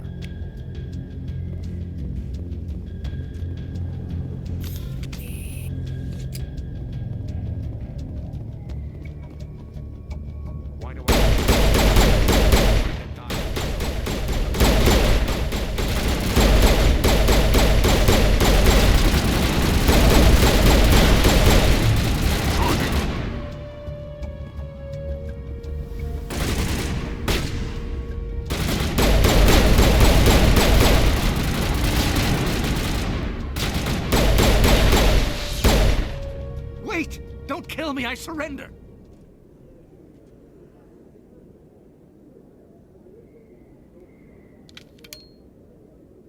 Where's the Quarian? She's not here. I don't know where she is. That's the truth.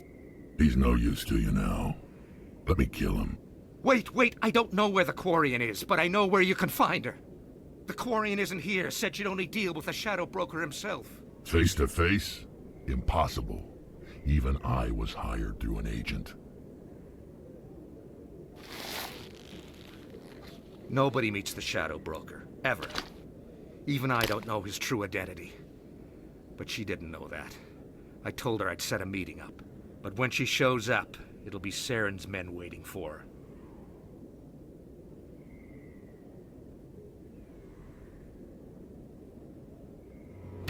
Give me the location. Now. Here on the wards, the back alley by the markets. She's supposed to meet them right now. You can make it if you hurry.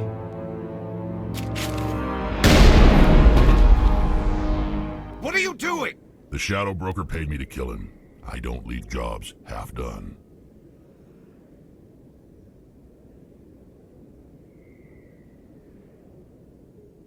I'm in charge here. You ever pull another stunt like that? It was the only contract I had left. And don't we have something more pressing to worry about? That Quarian's dead if we don't go now.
Did you bring it?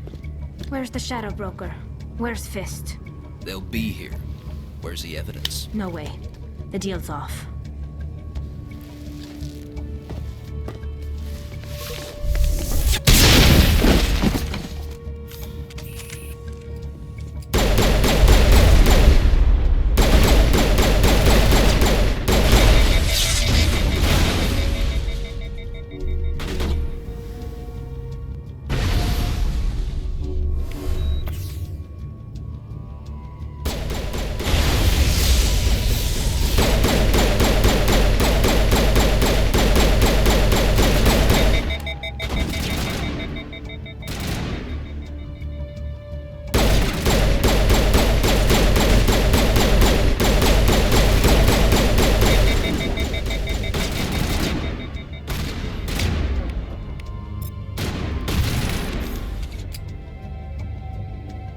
Fist set me up. I knew I couldn't trust him.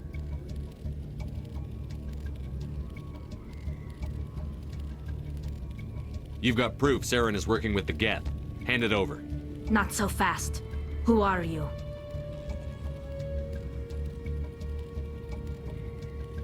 I don't have time for questions. I need the evidence you have against Saren.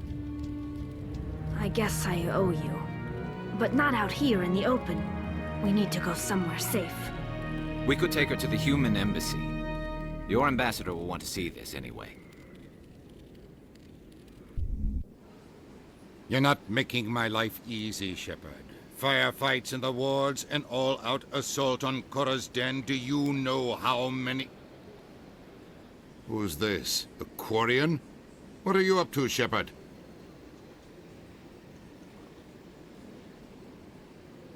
Making your day, Ambassador. She has information linking Saren to the Geth. Really? Maybe you better start at the beginning, Miss... My name is Tali. Tali Zora Naraya. We don't see many Quarians here. Why did you leave the flotilla? I was on my pilgrimage. My rite of passage into adulthood. I've never heard of this before.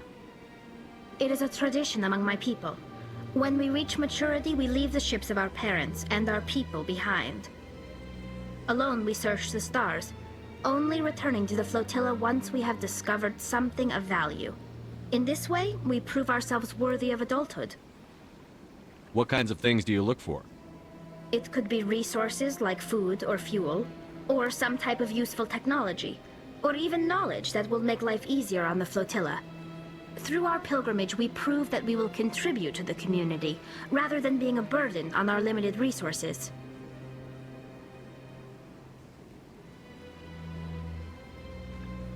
Tell us what you found. During my travels, I began hearing reports of Geth. Since they drove my people into exile, the Geth have never ventured beyond the Veil. I was curious. I tracked a patrol of Geth to an uncharted world. I waited for one to become separated from its unit. Then I disabled it and removed its memory core. I thought the Geth fried their memory cores when they died. Some kind of defense mechanism. How did you manage to preserve the memory core? My people created the Geth. If you're quick, careful, and lucky, small caches of data can sometimes be saved. Most of the core was wiped clean, but I salvaged something from its audio banks. Eden Prime was a major victory. The beacon has brought us one step closer to finding the conduit. That's Saren's voice. This proves he was involved in the attack. He said Eden Prime brought him one step closer to finding the conduit. Any idea what that means? The conduit must have something to do with the beacon. Maybe it's some kind of Prothean technology. Like a weapon. Wait, there's more. Saren wasn't working alone. Eden Prime was a major victory. The beacon has brought us one step closer to finding the conduit. And one step closer to the return of the Reapers. I don't recognize that other voice, the one talking about Reapers. I feel like I've heard that name before. According to the memory core, the Reapers were a hyper-advanced machine race that existed 50,000 years ago. The Reapers hunted the Protheans to total extinction, and then they vanished. At least, that's what the Geth believe. Sounds a little far-fetched.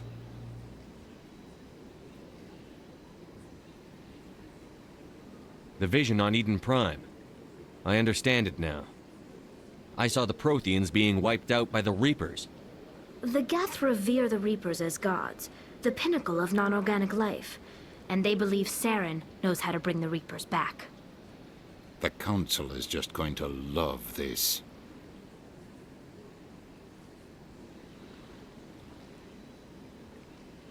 This is a lot to handle. They might just ignore everything we tell them. No matter what they think about the rest of this, those audio files prove Saren's a traitor. The Captain's right. We need to present this to the Council right away. What about her? The Quarian? My name is Tali. You saw me in the alley, Commander. You know what I can do. Let me come with you. I thought you were on your pilgrimage.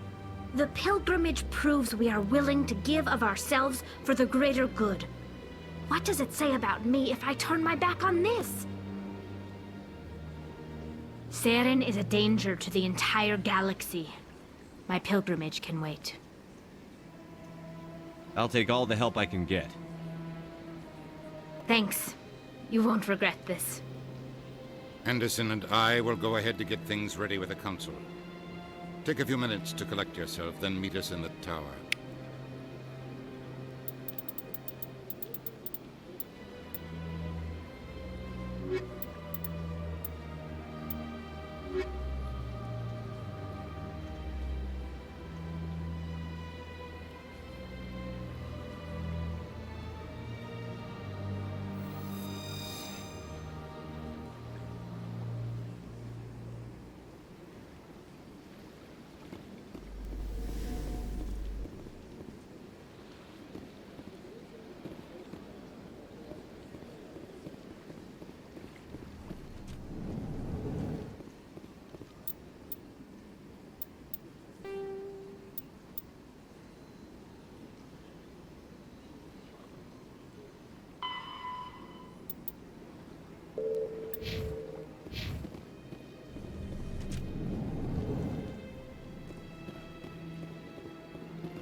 Excuse me, Commander Shepard.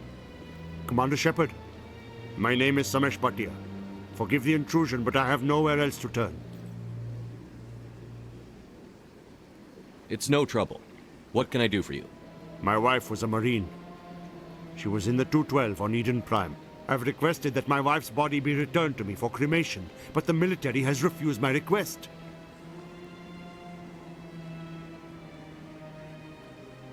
I can put in a word with the embassy and speed things along. The man in charge of my case is Mr. Bosker. When I last saw him, he was in the expensive bar over there. Thank you for your time. I just want to give my wife a proper funeral, and the respect she deserves.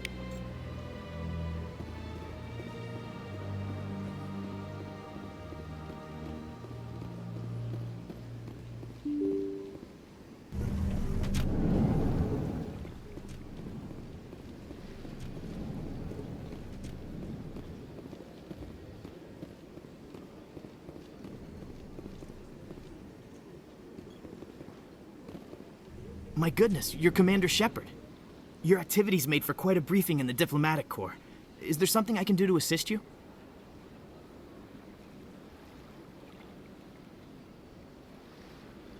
I'm here on behalf of Samesh Bhatia for his wife, Nirali. Serviceman Nirali Bhatia died on Eden Prime, as Mr. Bhatia no doubt told you. Her wounds are inconsistent with any type of weapon damage we've seen before. That is why her body is being held.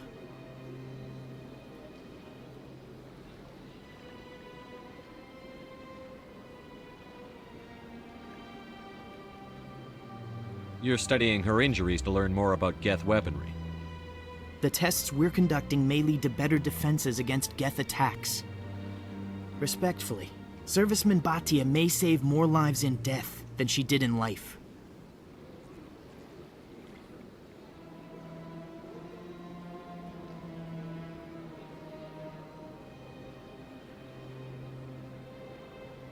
How long do you think the research is going to take? This is a long-term study. I wouldn't expect the bodies to be released for a year or longer. You've got to have a lot of bodies. Can't you release one? Very few bodies had this new type of weapon damage, and very few were in good enough condition to study. Beyond that, Commander, we need as many bodies as we can to get a reasonable sample size. When will this research result in actual new technology? If we're lucky, we'll actually realize usable technology from this study in a few years. I understand what you're trying to do, but holding the body is wrong. Commander, you of all people should understand how far we must go to protect humanity.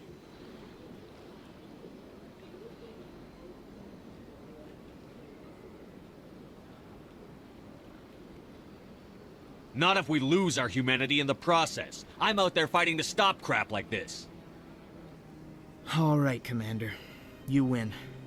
It was hard enough refusing Mr. Bhatia. I'm not going to risk an incident by refusing you.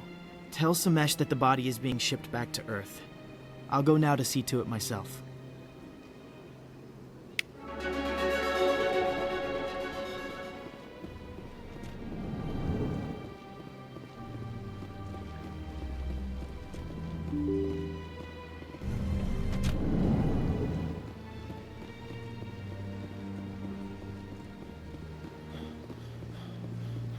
Hello again, Commander. Has there been any word? I reminded Mr. Bosker what we're fighting for. Your wife is coming home. Thank you. I will return home and begin my preparations. It does not bring me happiness, but it may bring me peace. Goodbye, Commander.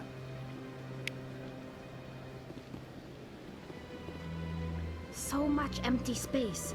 1,000 of my people could live here and hardly even see each other.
No, I'm waiting to speak.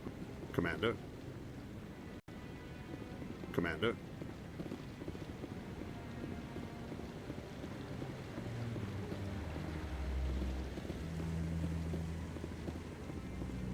No, I just want to ask a couple of questions.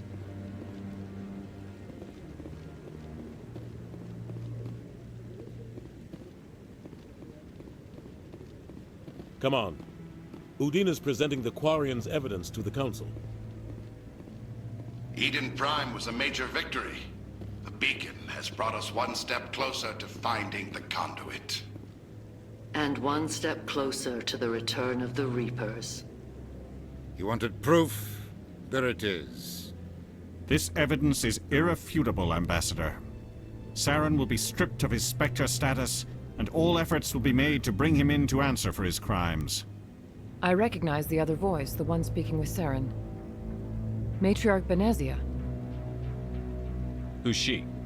Matriarchs are powerful Asari who have entered the final stage of their lives.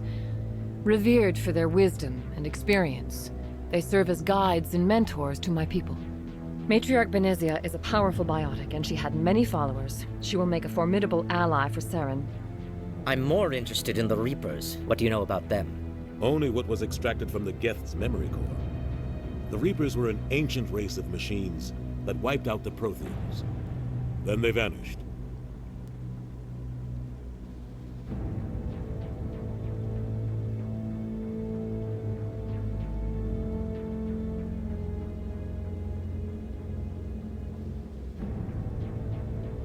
The Geth believe the Reapers are gods, and Saren is the prophet for their return. We think the conduit is the key to bringing them back. Saren's searching for it. That's why he attacked Eden Prime.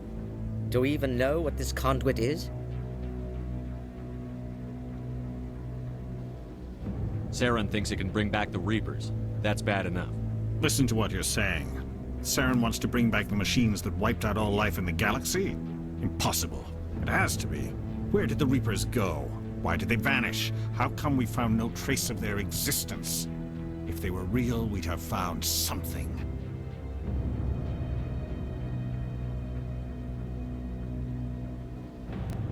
I tried to warn you about Saren, and you refused to face the truth. Don't make the same mistake again. This is different. You proved Saren betrayed the Council. We all agree he's using the Geth to search for the conduit, but we don't really know why. The Reapers are obviously just a myth, Commander. A convenient lie to cover Saren's true purpose. A legend he is using to bend the Geth to his will.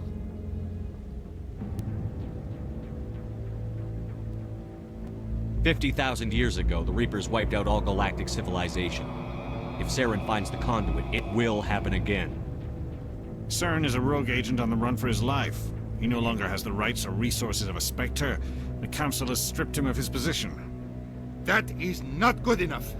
You know he's hiding somewhere in the Traverse. Send your fleet in! A fleet cannot track down one man. A Citadel fleet could secure the entire region, keep the Geth from attacking any more of our colonies. Or it could trigger a war with the Terminus systems. We won't be dragged into a galactic confrontation over a few dozen human colonies.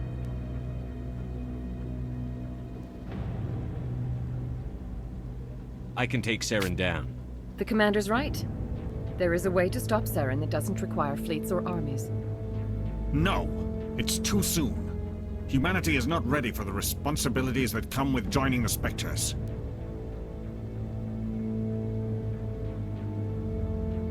You don't have to send a fleet into the Traverse, and the Ambassador gets his human Spectre. Everybody's happy.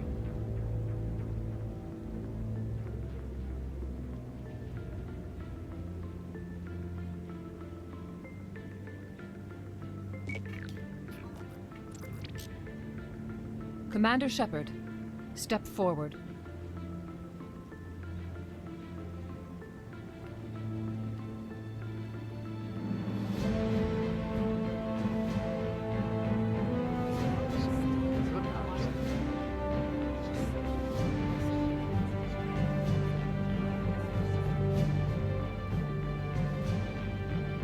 It is the decision of the Council that you be granted all the powers and privileges of the Special Tactics and Reconnaissance Branch of the Citadel.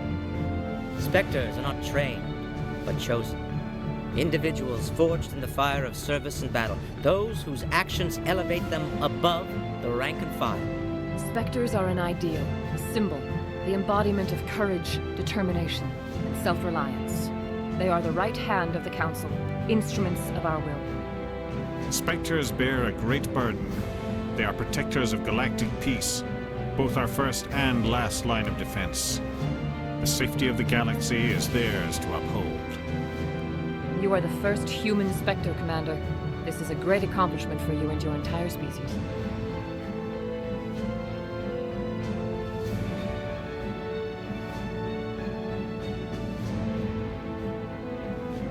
I'm honored, Counselor. We're sending you into the Traverse after Saren. He's a fugitive from justice, so you are authorized to use any means necessary to apprehend or eliminate him.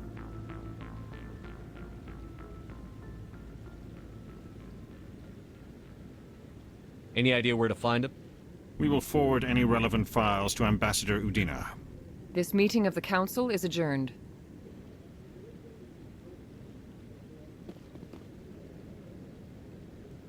Congratulations, Commander. We've got a lot of work to do, Shepard. You're going to need a ship, a crew, supplies.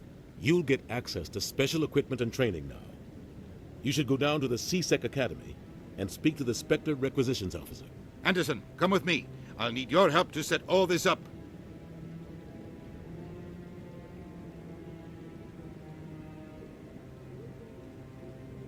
I thought the ambassador would be a little more grateful. He didn't even thank you.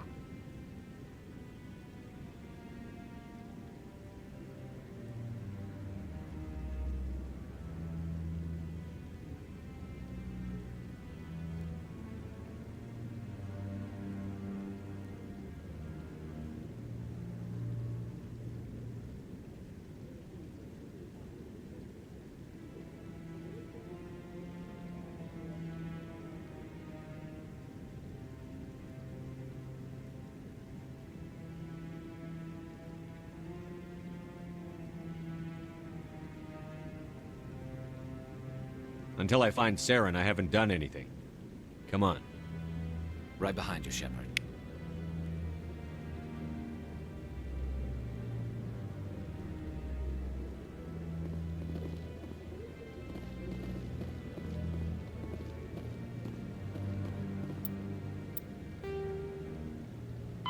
The assault. Combat. All modern infantry weapons, from pistols to assault rifles, use micro-scaled mass accelerator technology. Projectiles consist of tiny metal slugs suspended within a mass-reducing field, accelerated by magnetic force to speeds that inflict kinetic damage. The ammo magazine is a simple block of metal. The gun's internal computer calculates the mass needed to reach the target based on distance, gravity, and atmospheric pressure, then shears off an appropriate-sized slug from the block. A single block can supply thousands of rounds, making ammo a non-issue during any engagement. Top-line weapons also feature smart targeting that allows them to correct for weather and environment. Firing on a target in a howling gale feels the same as it does on a calm day at the practice range. Smart targeting does not mean a bullet will automatically find the mark every time the trigger is pulled. It only makes it easier for the marksman to aim.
I wouldn't believe everything you hear.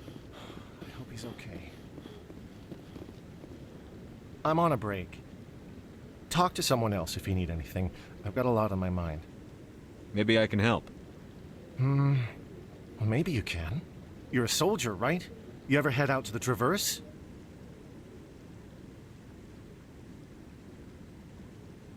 Sometimes. My brother's the captain of a ship called the Majesty. It was crossing the Traverse a few days ago when it disappeared. Just dropped right off the grid. And that usually means one of two things. They had massive mechanical failure, or they were attacked. Neither one of those options leaves a lot of hope. I won't give up on my brother. Not yet. I've got the coordinates for the last transmission from his vessel. What kind of ship was it? Don't let the name fool you. The Majesty's just a small trading vessel, only a handful of crew. But he kept it in good condition. I don't think mechanical failure is too likely. But they don't have any real weapons or shields. If anyone did come after them, the Majesty'd be a sitting duck. Give me the coordinates. I'll forward them to your ship right away. Please let me know as soon as you find them.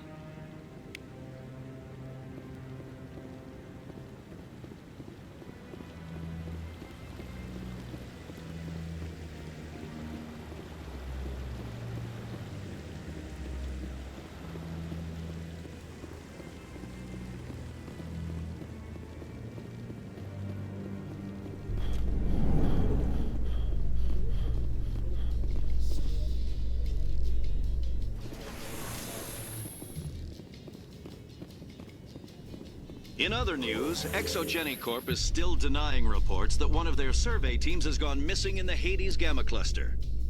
When asked why communication with the survey team was suddenly cut off last week, company officials refused to comment.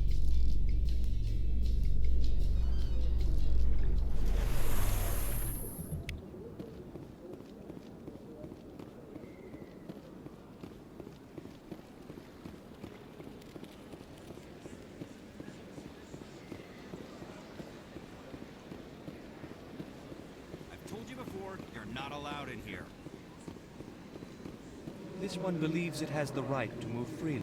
That Hanar refuses to listen to reason. Why can't it act in an orderly and lawful manner?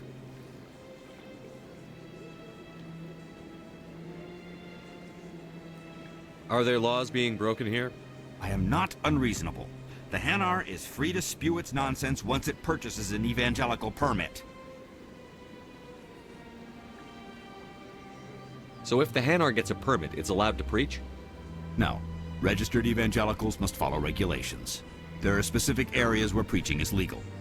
Failure to follow the regulations results in the forfeiture of the license.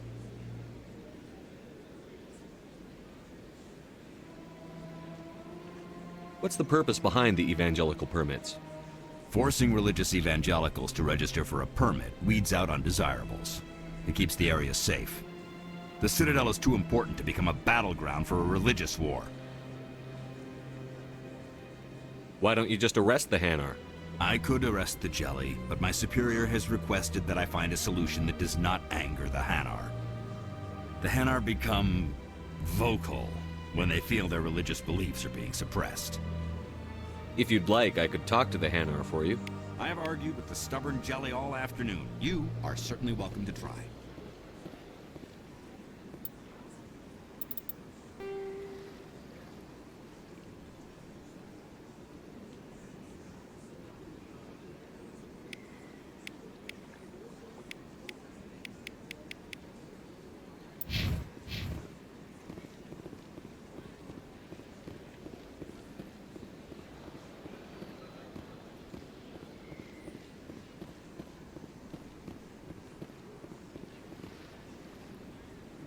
Do you desire to learn of the Enkindlers?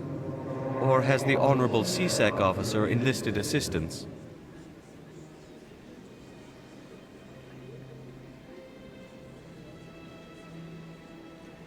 What's going on here? The CSEC officer requests that this one purchase an evangelical permit to spread the truth of the Enkindlers.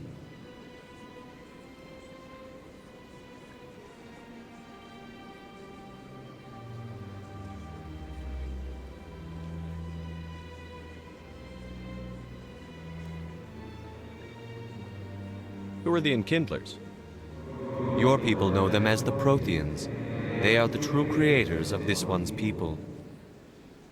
The Enkindlers raised the Hanar from ignorance into consciousness by granting this one's people the gift of speech. If that's all the CSEC officer wants, why not just buy the permit?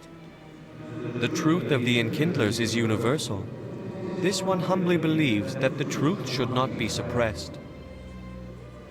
Exacting payment as a means of imposing limits upon the truth is an abrogation of this one's religious freedom. The CSEC officer is just doing his job. You're causing trouble. This one is too humble to suggest that the CSEC officer is personally biased. This one only wishes to spread the truth to any who will listen. There is no intent to cause trouble.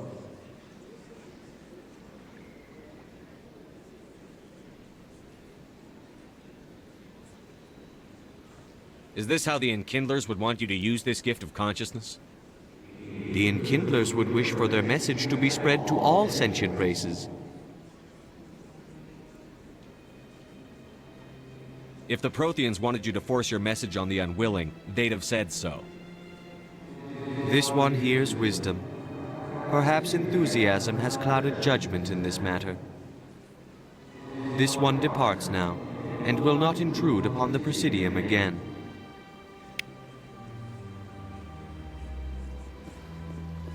I see the Hanar is left. Thank you. Happy to help. Here, for your assistance in this matter. Now, if you'll excuse me, I should report to my superiors.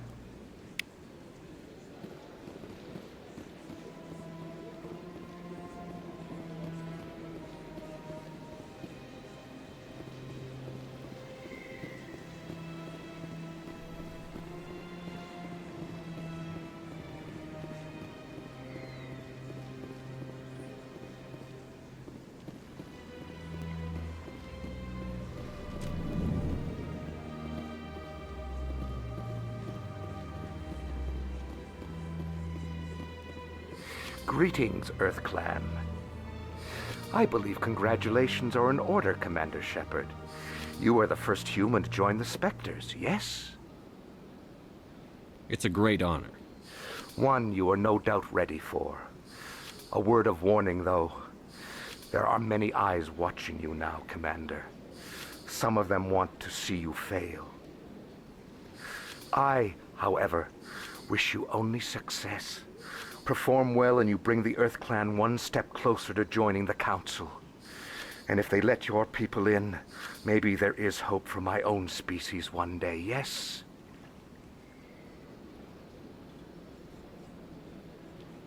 Tell me more about the Shadow Broker. Most people think I deal in finances, but my real currency is knowledge. I trade information, and it has made me very wealthy. But the Shadow Broker is the true master. Every day he buys and sells secrets that could topple governments, always giving them to the highest bidder. Yet somehow he never seems to upset the natural balance of power. All those secrets being passed around seem to even out. Nobody ends up with an advantage in the end. Any guess what his identity might be? I don't know. Nobody does.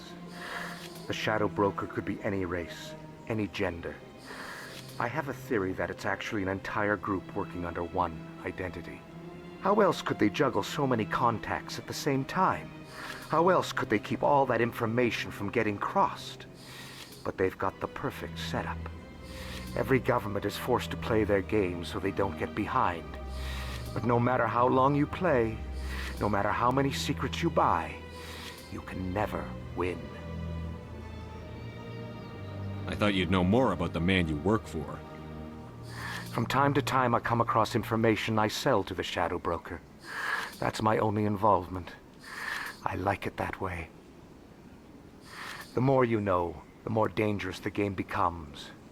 I don't like danger, Commander. I'll leave that to you. I should go. Goodbye, Commander.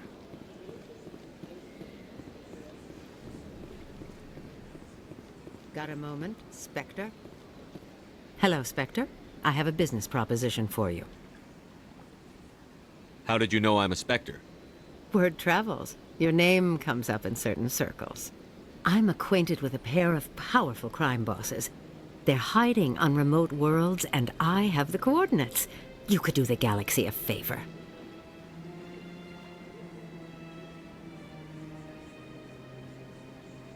What kind of defenses would these two have?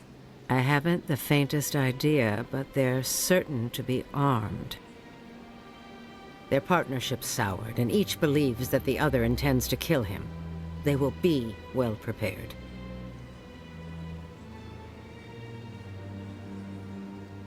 I eliminate them, and then you take over and try to eliminate me. How stupid do I look? While I appreciate your estimation of my bravado, I have no intention of attempting to murder you. You are the first human Spectre, and you are doing important work for humanity. I have no interest in red sand or slavery. Anyone who does deserves to die. Our needs are aligned. If they're as bad as you say they are, they need to be dealt with. Excellent. Here are the coordinates. When these men are dead, I will wait for you at the third set of coordinates. Goodbye, Commander. It's been a pleasure to meet you.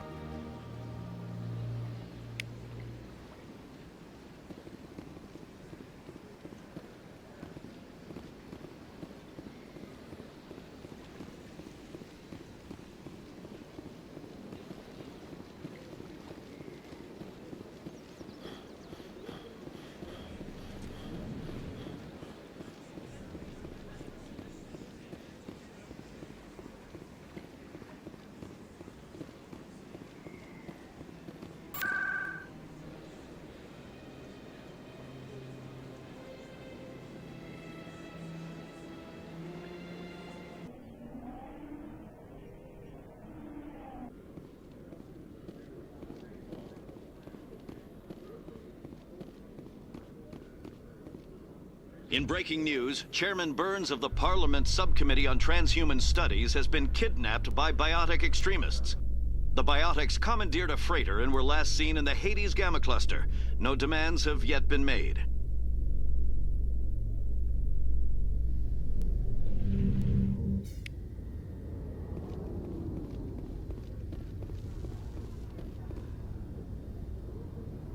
I've got big news for you, Shepard. Captain Anderson is stepping down as commanding officer of the Normandy. The ship is yours now. She's quick and quiet, and you know the crew. Perfect ship for a Spectre. Treat her well, Commander.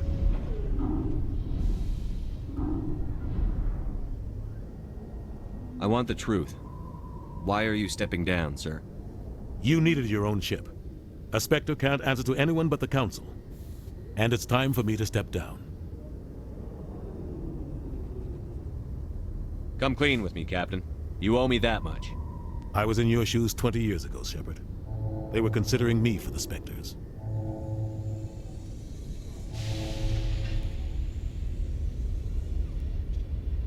What happened? I failed. I couldn't make the cut. It's not something I'm proud of.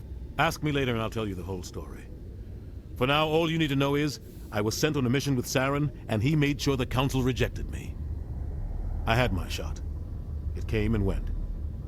Now you have a chance to make up for my mistakes. What kind of leads do we have?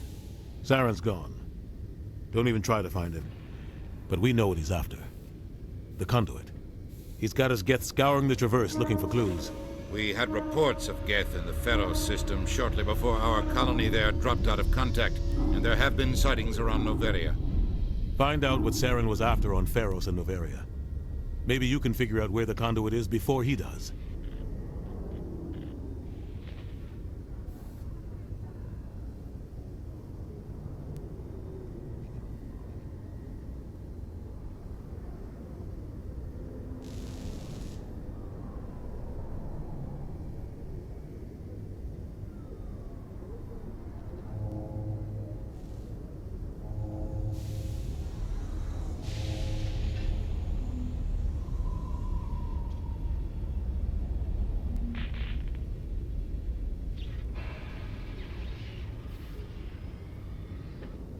Reapers are the real threat. I'm with the Council on this one, Shepard. I'm not sure they even exist. But if they do exist, the conduit's the key to bringing them back. Stop Saren from getting the conduit, and we stop the Reapers from returning.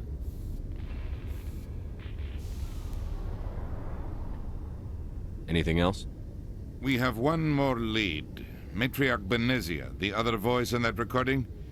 She has a daughter, a scientist who specializes in the Protheans. We don't know if she's involved, but it might be a good idea to try and find her. See what she knows. Her name's Liara, Dr. Liara Tassoni.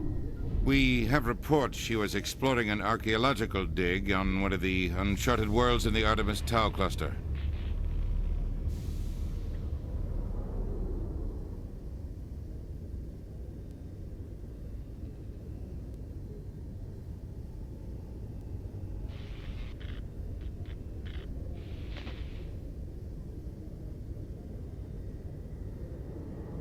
The colonists on Pharos might still be alive. It's your decision, Commander. You're a Spectre now. You don't answer to us. But your actions still reflect on humanity as a whole. You make a mess and I get stuck cleaning it up.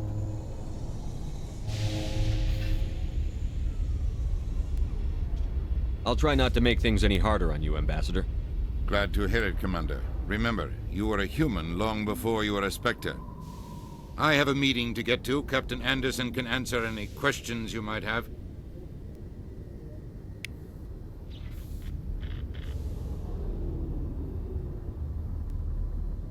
Yes, Commander? How are you holding up? Honestly, this isn't how I pictured my career coming to an end. Pushing papers really isn't my thing, but you're the one who can stop Saren. I believe in you, Shepard. If that means I have to step aside, so be it.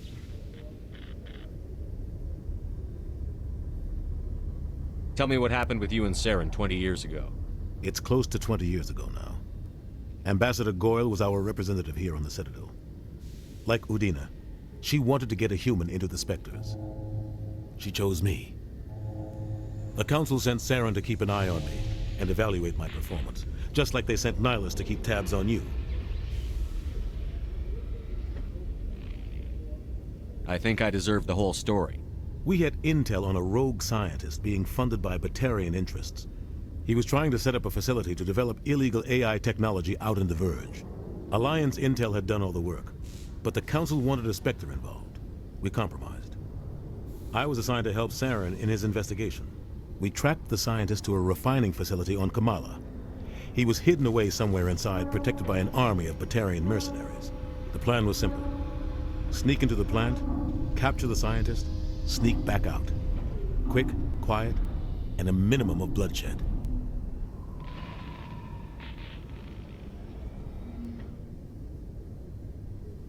I'm guessing things didn't go as planned. Saren and I split up to cover more ground. Then about halfway through the mission, there was a massive explosion in the refinery core. Officially, it was ruled an accident, but I think Saren detonated it on purpose to draw off the enemy guards. How many casualties? The explosion tore the refinery to shreds. The whole place was on fire. Black chemical clouds poured out into the atmosphere.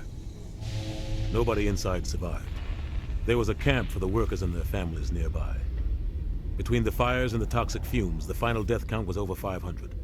Mostly civilians. Saren didn't care. The target was eliminated, mission accomplished, and I ended up taking the blame. That ended all talk of me joining the Spectres. Saren caused the explosion. How'd he pin it on you? In his report, Saren accused me of blowing his cover. He said it was my fault the guards were ready for us. He claimed that's why it turned into a massacre. Saren's report was all the proof the Council needed to kill my chances of becoming a Spectre.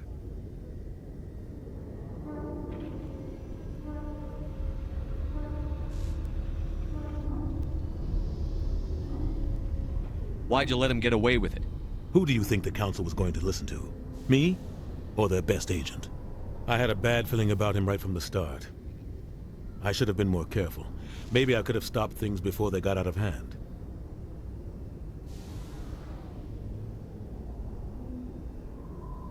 Don't blame yourself, Captain. I don't. I blame Saren.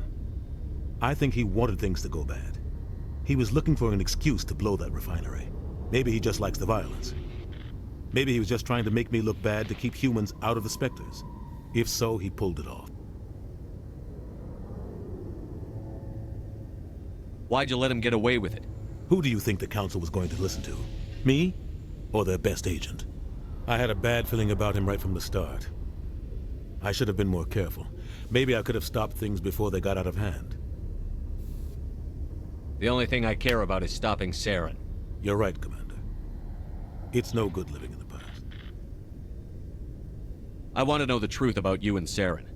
I want to know about the mission you were on together all those years ago. We had intel on a rogue scientist being Alliance intel. We tracked. The plan was simple. Sneak into the plant. I'm guessing things didn't go... Officially, it was ruled an accident, but I think Saren detonated it on... How many casualties? Saren didn't care. The target was eliminated. Mission accomplished. Saren caused the explosion. Saren's report was all the proof the Council needed to kill my chances of becoming... The only thing I care about is stopping. You're right, Commander. It's no good living in the past. Any extra intel you can give me on our colony at Pharos? The entire planet used to be one giant Prothean city. Mostly ruins now. But some of the infrastructure is still intact. The colony tried to build on what the Protheans left behind. We lost all contact with them when the Geth attacked.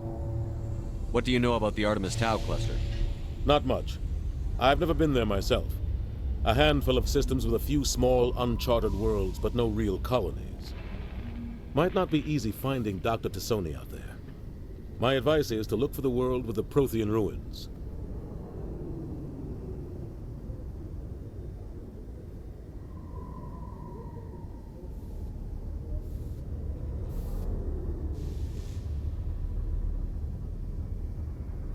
What can you tell me about Noveria? Novaria's trouble. Always has been. The whole planet's basically a center for corporations to conduct illegal research. Watch your back there, Shepard. Spectres are about the only form of Citadel authority Noveria respects. But they aren't popular.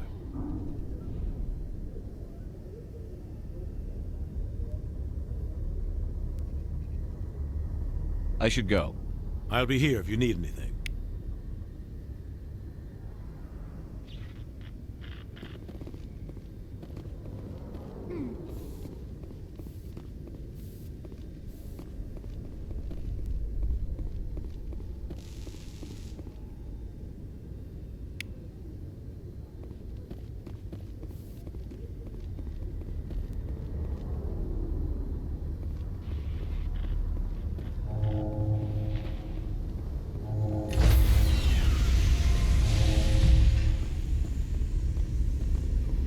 Stand by, shore party. Decontamination in progress. I heard what happened to Captain Anderson. Survives 100 battles and then gets taken down by backroom politics. Just watch your back, Commander. Things go bad on this mission, you're next on their chopping block. Saren's out there somewhere, and we're gonna find him. Everyone on this ship's behind you, Commander. 100%. Intercom's open. If you got anything you want to say to the crew, now's the time.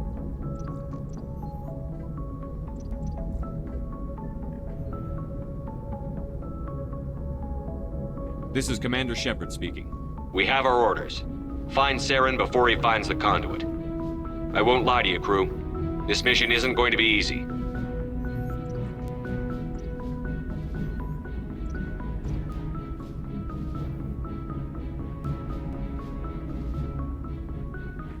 This began with an attack on a human settlement in the Traverse. But we know Saren won't stop there. His Geth armies aren't going to stay on the far fringes of Citadel space.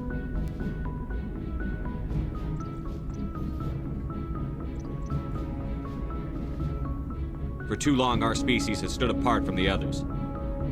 Now it's time for us to step up and do our part for the rest of the galaxy. Time to show them what humans are made of.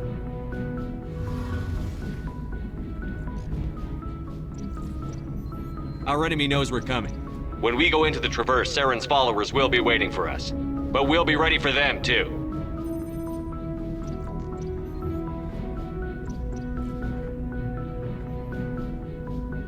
Humanity needs to do this. Not just for our own sake. but for the sake of every other species in Citadel space. Saren must be stopped, and I promise you all, we will stop him. Well said, Commander. Captain will be proud. The captain gave up everything so I could have this chance. We can't fail. Yes, sir.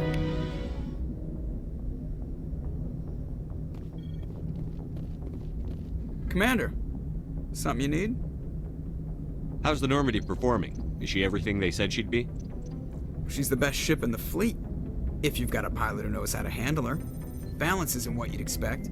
Takes a while to get used to that oversized drive core we got stuffed in the back, and her power can sneak up on you if you're not careful.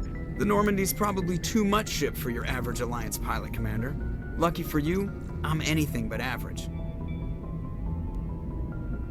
I like to know my crew. Mind if I ask you a few questions? I can see where this is going. You did a background check on me, didn't you?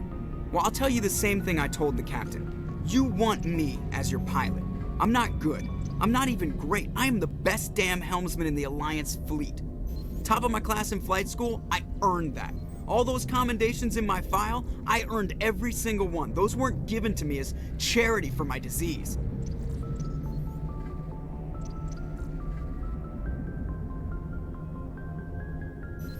What are you talking about? Are you sick? You mean you didn't know? Oh, crap. Okay, I've got Vrolik syndrome, brittle bone disease. The bones in my legs never develop properly. They're basically hollow, too much force and they'll shatter. Even with crutches and my leg braces, it's hard to get around. One wrong step and crack! It's very dramatic, but I've learned to manage my condition, Commander. Put the Normandy in my hands and I'll make her dance for you. Just don't ask me to get up and dance unless, you like the sound of snapping shin bones.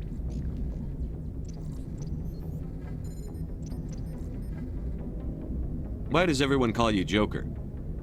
It's a lot shorter than saying Alliance Flight Lieutenant Jeff Moreau. Plus, I love to make little children laugh.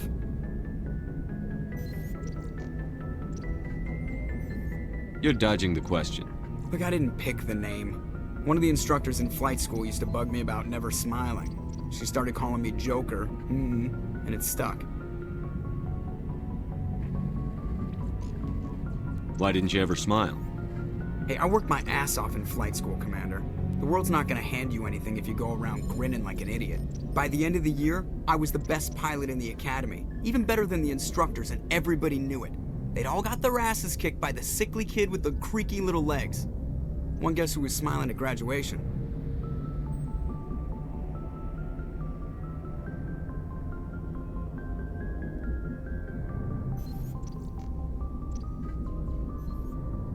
I need to know more about this Vrolik syndrome if I'm putting my ship in your hands. Yeah, of course you do. It's an extremely rare condition. Nobody knows exactly what causes it. Genetic, maybe.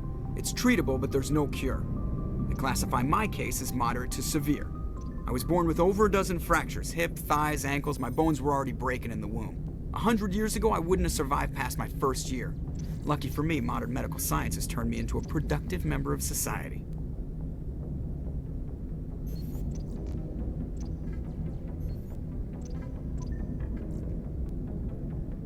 I have to go.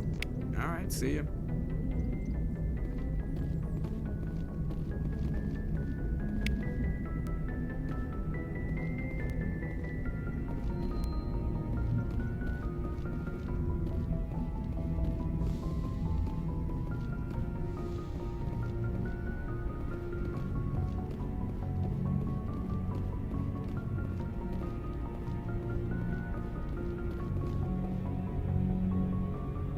If anyone has to take over for Captain Anderson, I'm glad it's you. I'm not sure about having non-humans on our ship, though.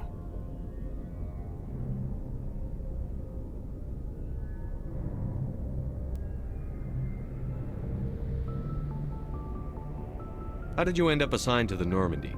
I signed up with the Alliance as a navigator right out of school, following in my grandfather's footsteps, I guess. My first posting was on the Agincourt. We were one of the first reinforcements to arrive at Elysium after the Blitz hit, and those raiders were no match for an Alliance frigate. Of course, the only reason the colony was still standing was because of you, Commander. I can't believe you held out as long as you did.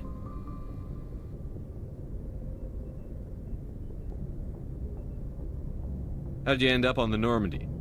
I got my officer's commission after Elysium. Must have made an impression on the right people. Captain asked for me when he was picking his crew. Speak freely, Presley. I want to know if you have a problem with non-humans. It's not that, Commander. Humanity has always handled its own problems. Saren attacked one of our colonies. We should be the ones to stop him. We don't need their help.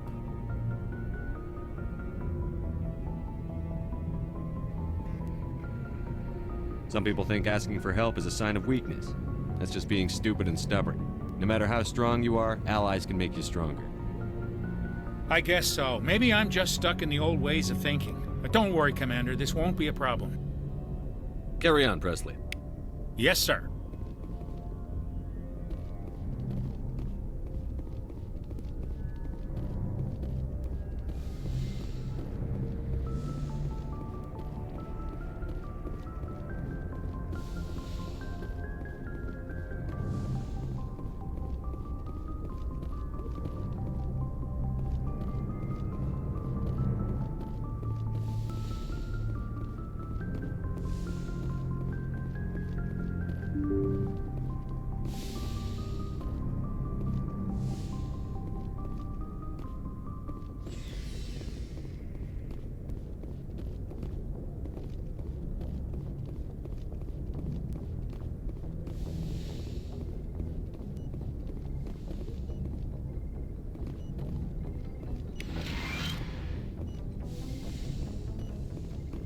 Yes, Commander? Is there something you need? How did you end up serving on an Alliance ship? I enlisted right out of med school. Earth always seemed boring to me. Too safe, too secure. I figured the colonies were teeming with exotic adventure. I wanted to travel the stars, tending the wounds of tough soldiers with piercing eyes and sensitive souls. Turns out military life isn't quite as romantic as I'd imagined. But humanity needs the Alliance if we want to keep expanding through the Traverse, and the Alliance always needs good doctors. So I stayed on to do my part. Ever think you made the wrong choice? Sometimes I think about opening a private practice back on Earth, or maybe taking a position at one of the new med centers out in the colonies. But there's something special about working on soldiers. If I left the Alliance now, I'd feel like I was abandoning them. How well do you know the Lieutenant? I'd never worked with him before this mission. But he has an impressive service record, over a dozen special commendations. Tends to keep to himself, though. Maybe because of the headaches. It's not easy being an L2. What does that have to do with it? Well, most biotics now use the L3 implants. Lieutenant Alenko was wired with the old L2 configuration. Sometimes there are complications. What kind of complications? Severe mental disabilities, insanity, crippling physical pain. There's a long list of horrific side effects. Caden's lucky. He just gets migraines.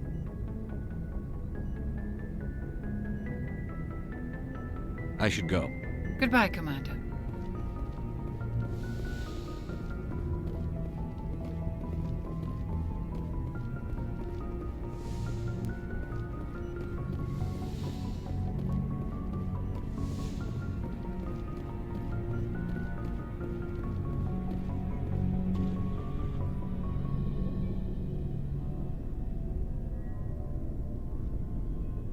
Anything you need, Commander?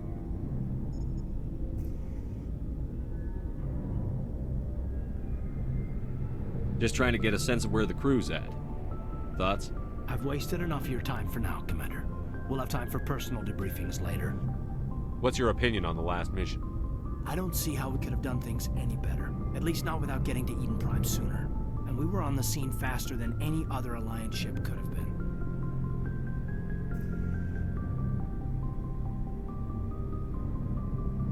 We'll talk another time, Lieutenant. Commander?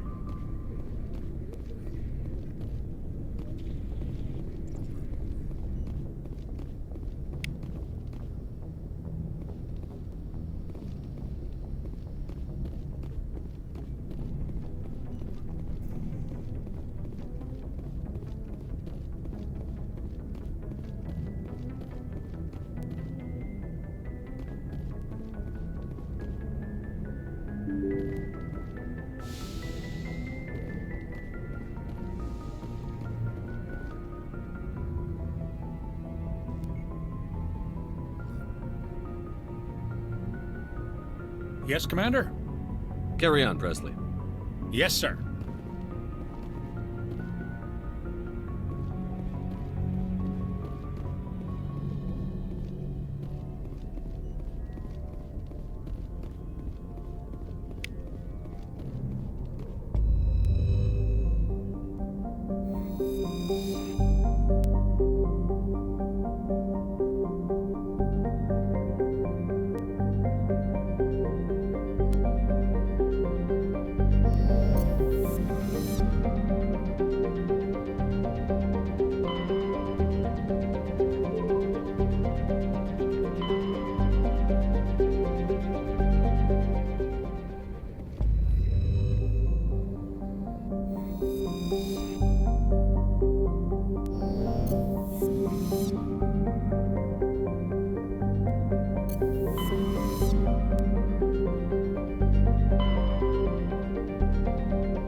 Intruders! Kill the hostage! They're gonna kill him!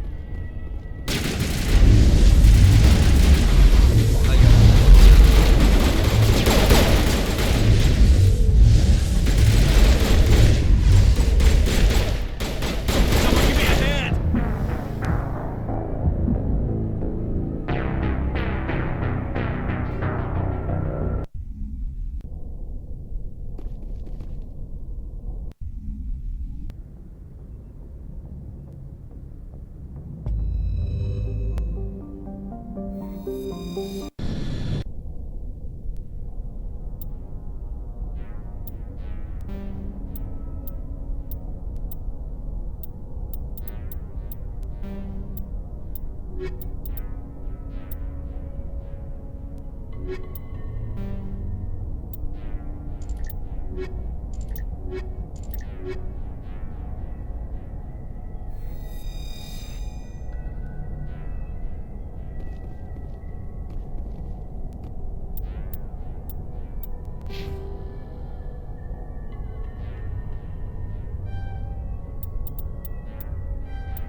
Intruders! Kill the hostage! We need to hurry. Make sure that doesn't happen again.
en route.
I'm on my way.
Form up.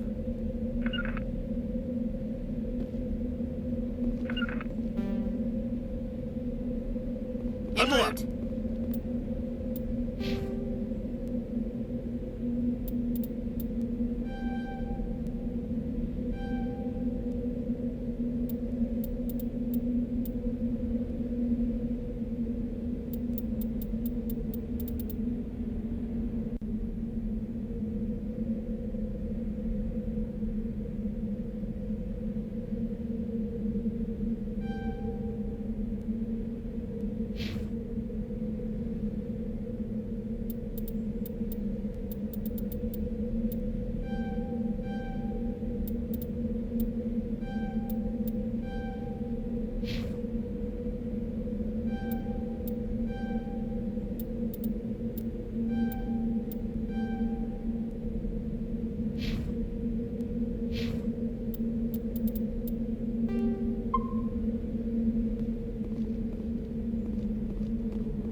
Looks like nobody's home.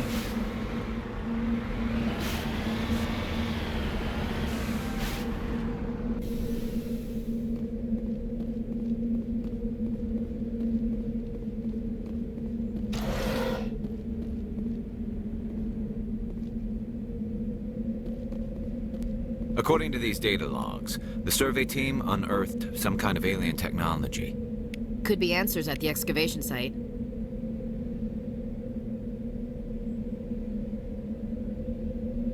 According to these data logs, the survey team unearthed some kind of alien technology. Could be answers at the excavation site.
To me!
payback.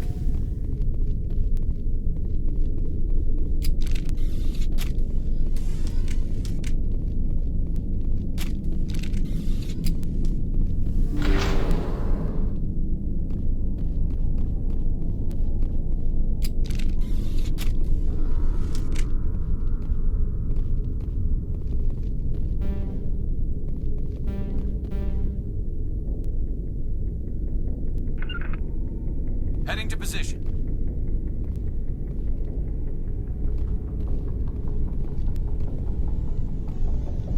To me.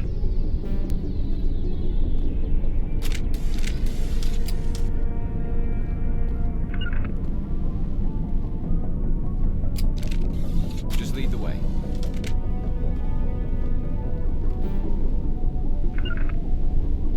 To me.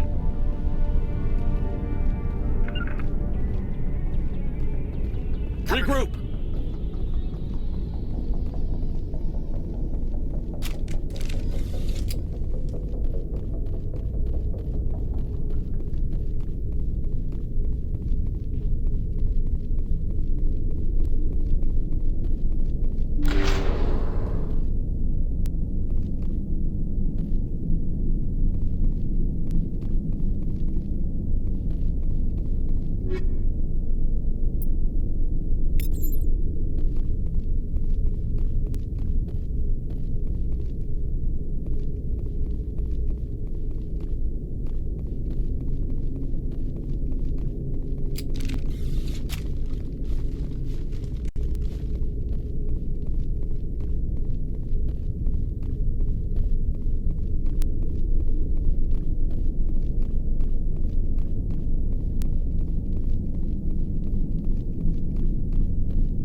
Thanks for bringing me on board, Commander.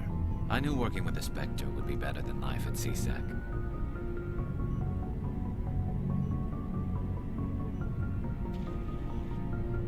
Have you worked with a Spectre before? Well, no, but I know what they're like. Spectres make their own rules. You're free to handle things your way. At CSEC, you're buried by rules. The damn bureaucrats are always on your back. Being a Spectre does have its advantages. Exactly my point.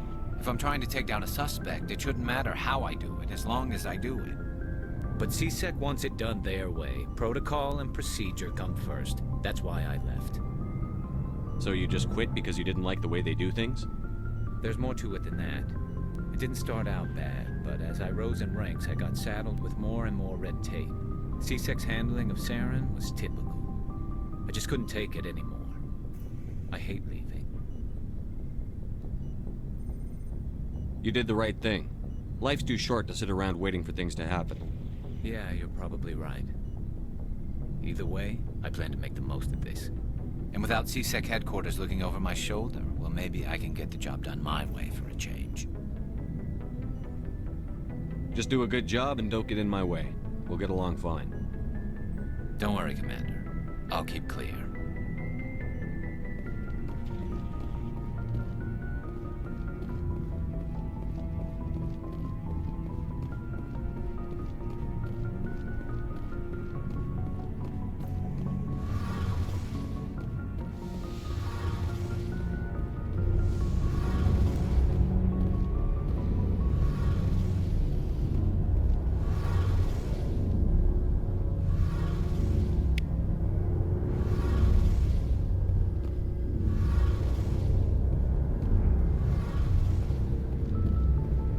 Commander, you know that Quarian, Tally?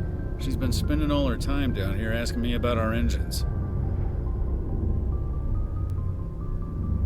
I'll tell her to leave you alone. What? No, she's amazing. I wish my guys were half as smart as she is. Give her a month on board and she'll know more about our engines than I do. She's got a real knack for technology, that one. I can see why you wanted her to come along.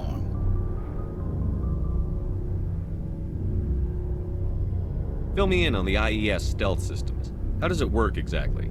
You can't hide a ship out in space. They emit too much heat and radiation. Too easy for sensors to pick them up, unless you find a way to capture those emissions. So our stealth systems trap the energy we give off in storage sinks built into the ship itself. No emissions to give away our location. Eventually the sinks have to be vented. More than a few hours silent running and they overheat. Cook us inside our own hull. There's no way for anyone to detect us? A visual scan can still pick us up. Anyone looking out a window can see us plain as day. But you have to be pretty close to get an actual visual out in space. Most vessels rely on scanners. As long as the stealth systems are engaged, they can't see us. Not unless we accelerate to FTL speeds. Why doesn't it work with faster-than-light travel? Cranking up to FTL blue shifts our emissions, pushes them into frequencies too high to capture in the sinks. As soon as we make the jump, it's like setting off a flare. Sensors can pick up our location whenever we enter or exit FTL flight, but for short-range missions, our stealth systems are amazing, and we've got the only one.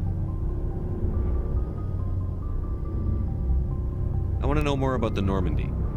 She's the best ship I've ever served on, probably the fastest vessel ever designed, and she's the only one using the new Tantalus drive core.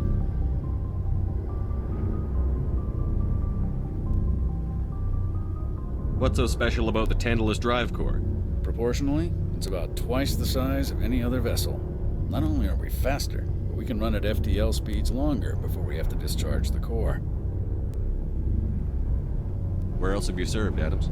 If you name a class of Alliance ship, I've probably served on it. Everything from dreadnoughts and carriers right down to frigates like the Normandy.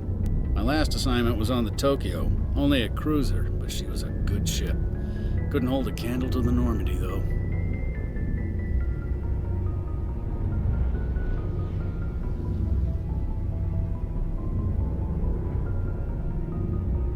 Carry on, Adams. Aye, aye, Commander. Your ship's amazing, Shepard. I've never seen a drive core like this before. I can't believe you were able to fit it into a ship this small. I'm starting to understand why you humans have been so successful. I had no idea Alliance vessels were so advanced.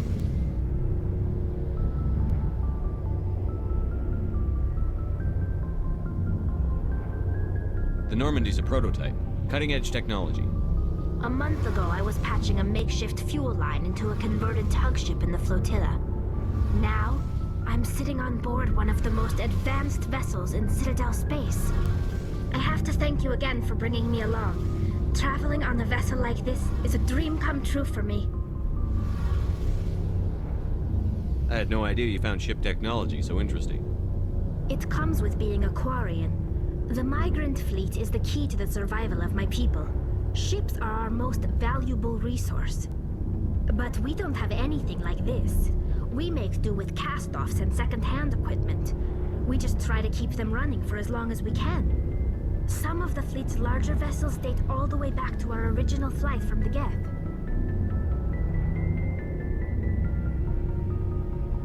I can't believe your fleet's still using ships that are 3 centuries old. They're constantly being repaired, modified, and refitted. They aren't pretty, but they work. Mostly. We've tried to make ourselves as independent as possible on the flotilla. Grow our own food, mine, and process our own fuel. But some things we just can't make on our own. A patch to maintain the hull integrity requires raw materials we just don't have. That's why our pilgrimages are so important.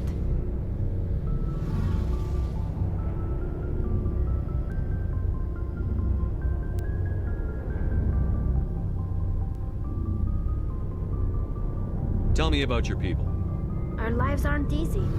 Resources are scarce, and we are constantly on the move. Everything we do must in some way contribute to the continuation of the migrant fleet. There are 17 million Quarians in the flotilla, and each of us relies on the others for survival. The bonds among my people are strong. Unfortunately, we have had to surrender many of the freedoms and civil liberties other species take for granted. What kind of freedoms? Well, it's illegal for parents to have more than one child.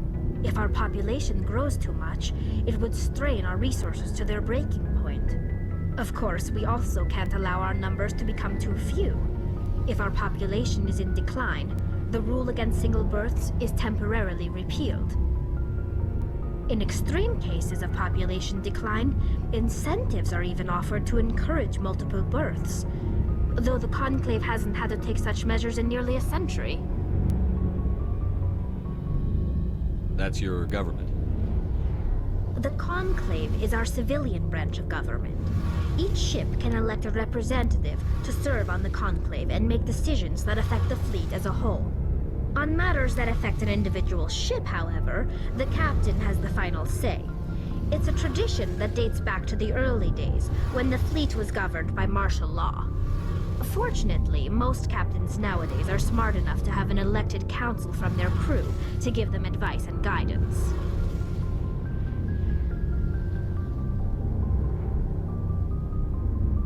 So the ultimate power rests with elected officials.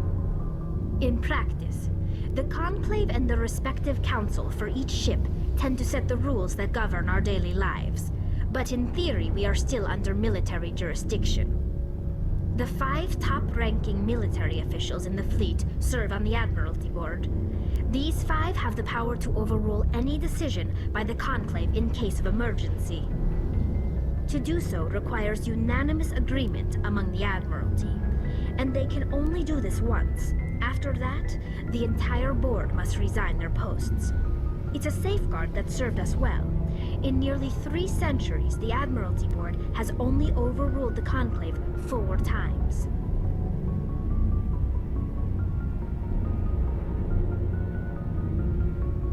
I want to know more about the Geth.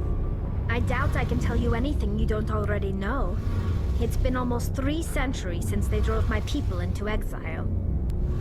All I know is the story of their origins, what they were when we created them, and how they turned on us. Interesting. The Geth were originally created to serve as an automated manual labor force. Initially, their intelligence was as limited as any VI. Over time, we made small modifications to their programming to allow them to perform more varied and complex tasks, bringing them closer and closer to true AI status. How come the Council didn't step in and stop you? This wasn't true AI research. We may have been skirting the bounds of the law, but we never did anything that was actually illegal. The changes were so insignificant, so gradual, that we were able to control them. Or so we thought. But one thing we underestimated was the power of the neural network. A million Geth thinking simultaneously created an inherently unstable matrix. So, the Geth share brain power? Many of the Geth's logic systems were designed to work in concert with other nearby Geth. Basically, the more of them you have in a group, the smarter they are. So there's some sort of group consciousness? No, nothing like that. They cannot share sensory data or information. Their programming cannot handle that much simultaneous input. Each Geth maintains an individual awareness and identity. The neural network only operates on a process-based level. It's basically the synthetic equivalent of a subconscious. But when they're in close proximity, they can coordinate low-level functional processes, freeing up more capacity for original or independent thought. What made them rebel? As we built more and more Geth, their effective intelligence became more sophisticated, more abstract. One day, a Geth began to ask its Quarian overseer questions about the nature of its existence. Am I alive? Why am I here? What is my purpose? As you can imagine, this caused a near panic among my people. What did you do? It was inevitable the newly sentient Geth would rebel against their situation. We knew they would rise up against us, so we acted first. A general order went out across all Quarian-controlled systems to permanently deactivate all Geth. The Geth responded to this order violently.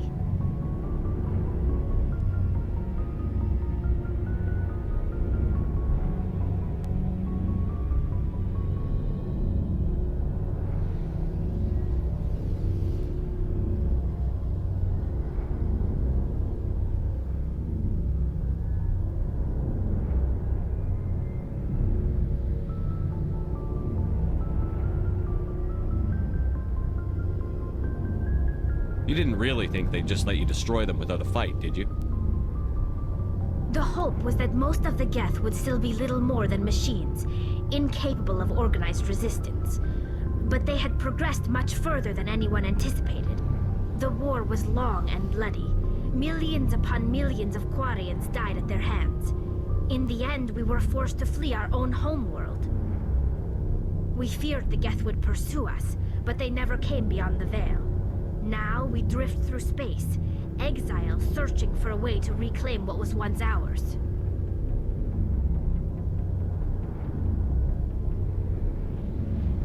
I want to know more about the pilgrimage.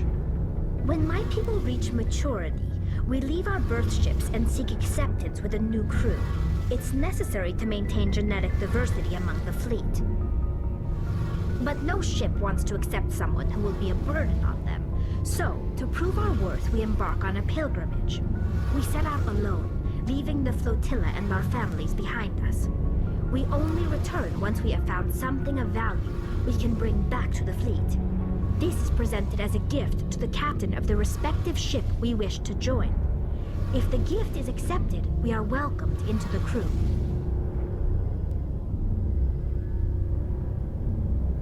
Can a captain choose to reject the gift? That doesn't happen often. Most captains are eager to increase the size of their crew. It increases their own standing in our society. Even when a gift is not particularly valuable, the captain usually accepts it out of a sense of tradition. However, there is a stigma to presenting a substandard gift. It's not the best way to make a good impression on a new community. Most pilgrims don't return until they find something worthwhile.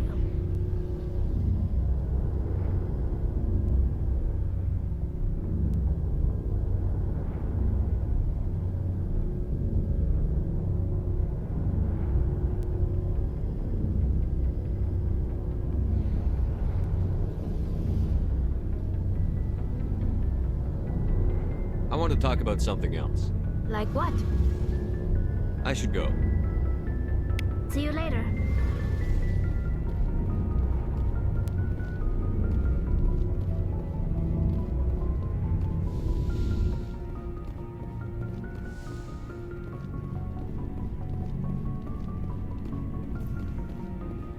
Looking for supplies? Let's see what you've got. You bet, Commander.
equalizing interior pressure with exterior atmosphere.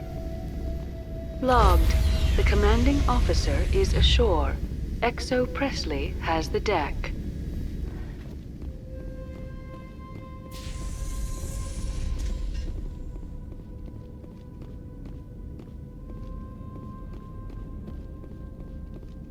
We saw your ship. Faidan wants to speak with you immediately. Who's Faidan? He's our leader. He needs your help to prepare for the Geth. They're making another push. Please, up the stairs past the freighter.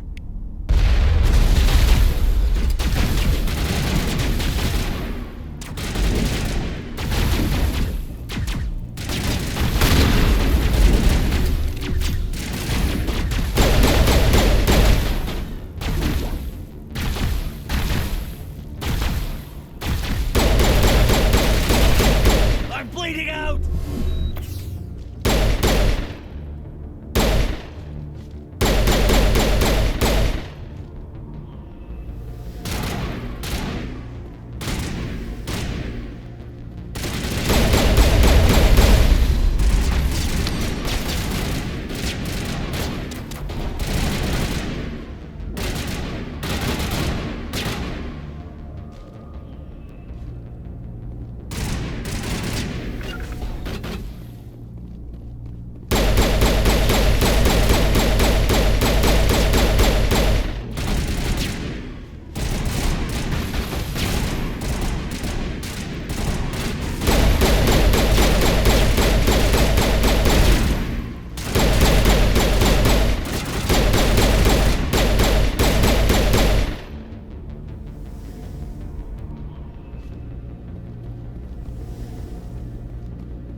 Head to the tunnels. Make sure they're secure. What if I find Geth there? Glad to see some soldiers. Outnumbered. Get ready. How is a woman supposed to think with guns going off all around?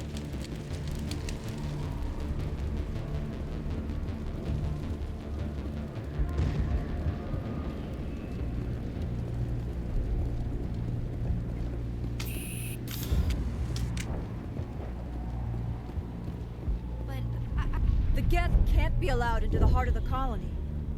This work must be completed.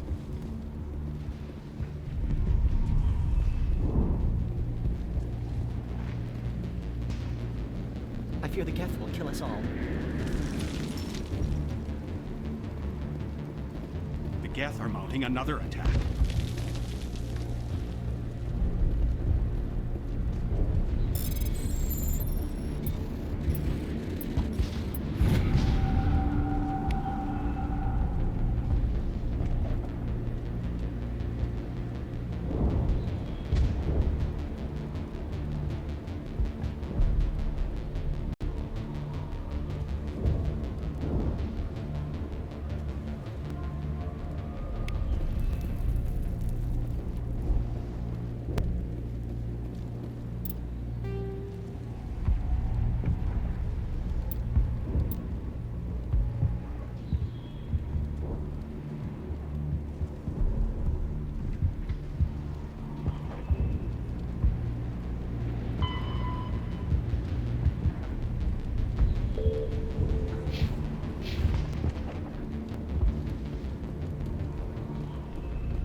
getting better. I just have to stop thinking about the past. Hello, Off-Worlder. I'm glad that we aren't totally forgotten by the rest of the galaxy. Dear, please try to rest. You're not ready to speak. But they should know. I mean, they are very important. Yes. That's better. Is there anything I can do for you? I'm fine. I just need to try to think clearly. It's just a lingering pain from the last attack. I'll be fine. I can't see any significant damage, but something is clearly causing her pain. Please, just let her rest. She just needs rest.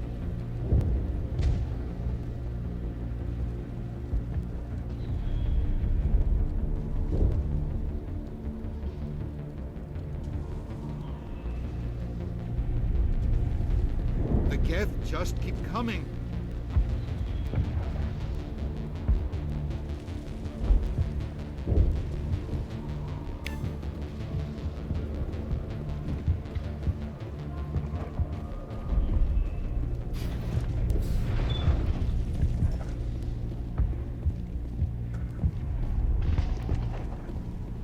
Oh, Commander. I'm glad they finally sent somebody to help us. You're a bit late, aren't you? Arcelia. Sorry, Commander. Everyone's on edge since... Watch out! We've got Geth in the tower! Protect the heart of the colony!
Commander, I believe we're going the wrong way. The tower is behind us.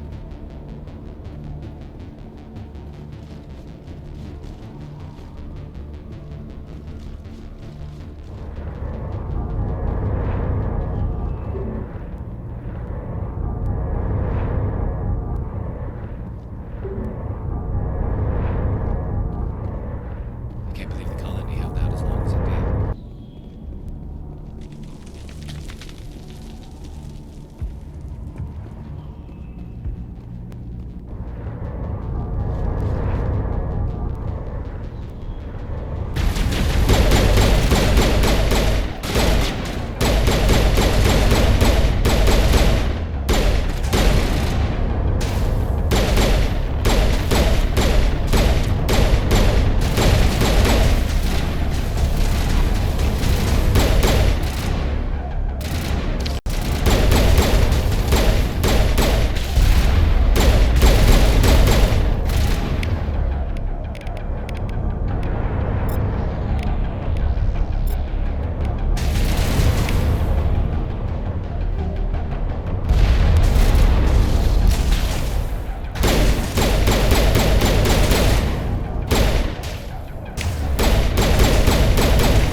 Geth are bunkered?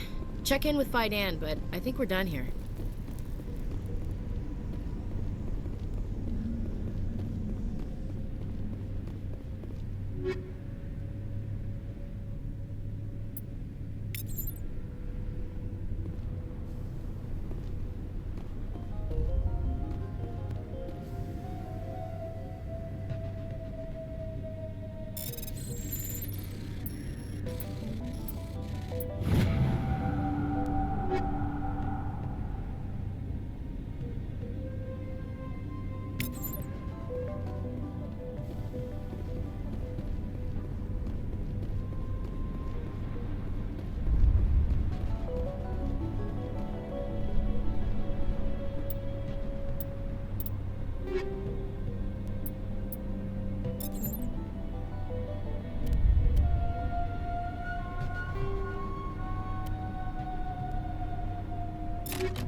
Oh god! They're in!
This valve looks like part of a large system. There are likely others we need to activate as well.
You don't want to go down there.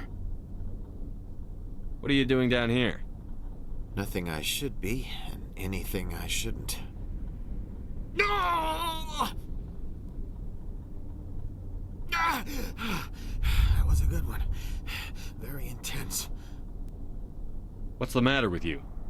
Just invoking the Master's whip helps remind me I'm still alive. You're here for the Geth, aren't you? You're not the only one interested in those things. Who else is looking for the Geth? Not looking for. Looking to get rid of. They're a thorn in the side of the... Ah! Trying to get to the... Dying!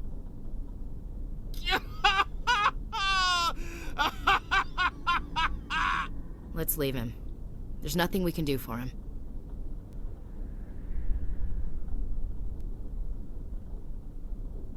Is there anything I can do to help you? Do you even want help? Help me? No. No one can help me now. I'd rather die fighting! Fighting what? Not that kind of fight. It's like running through a thorn bush. The more you struggle... Time's up. Company's coming. Ask Faidan. Ask him about the... Ah! Heads up.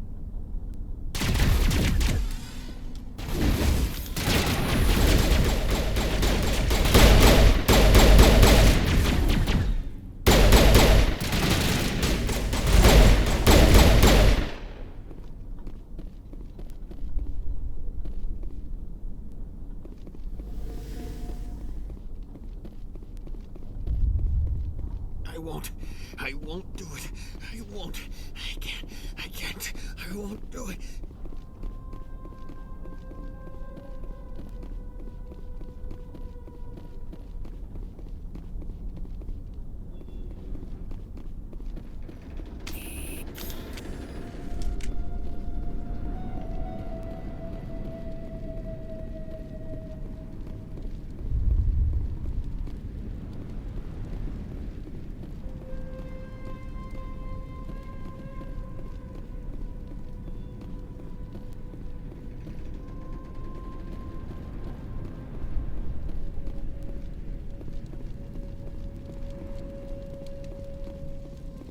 There's another one.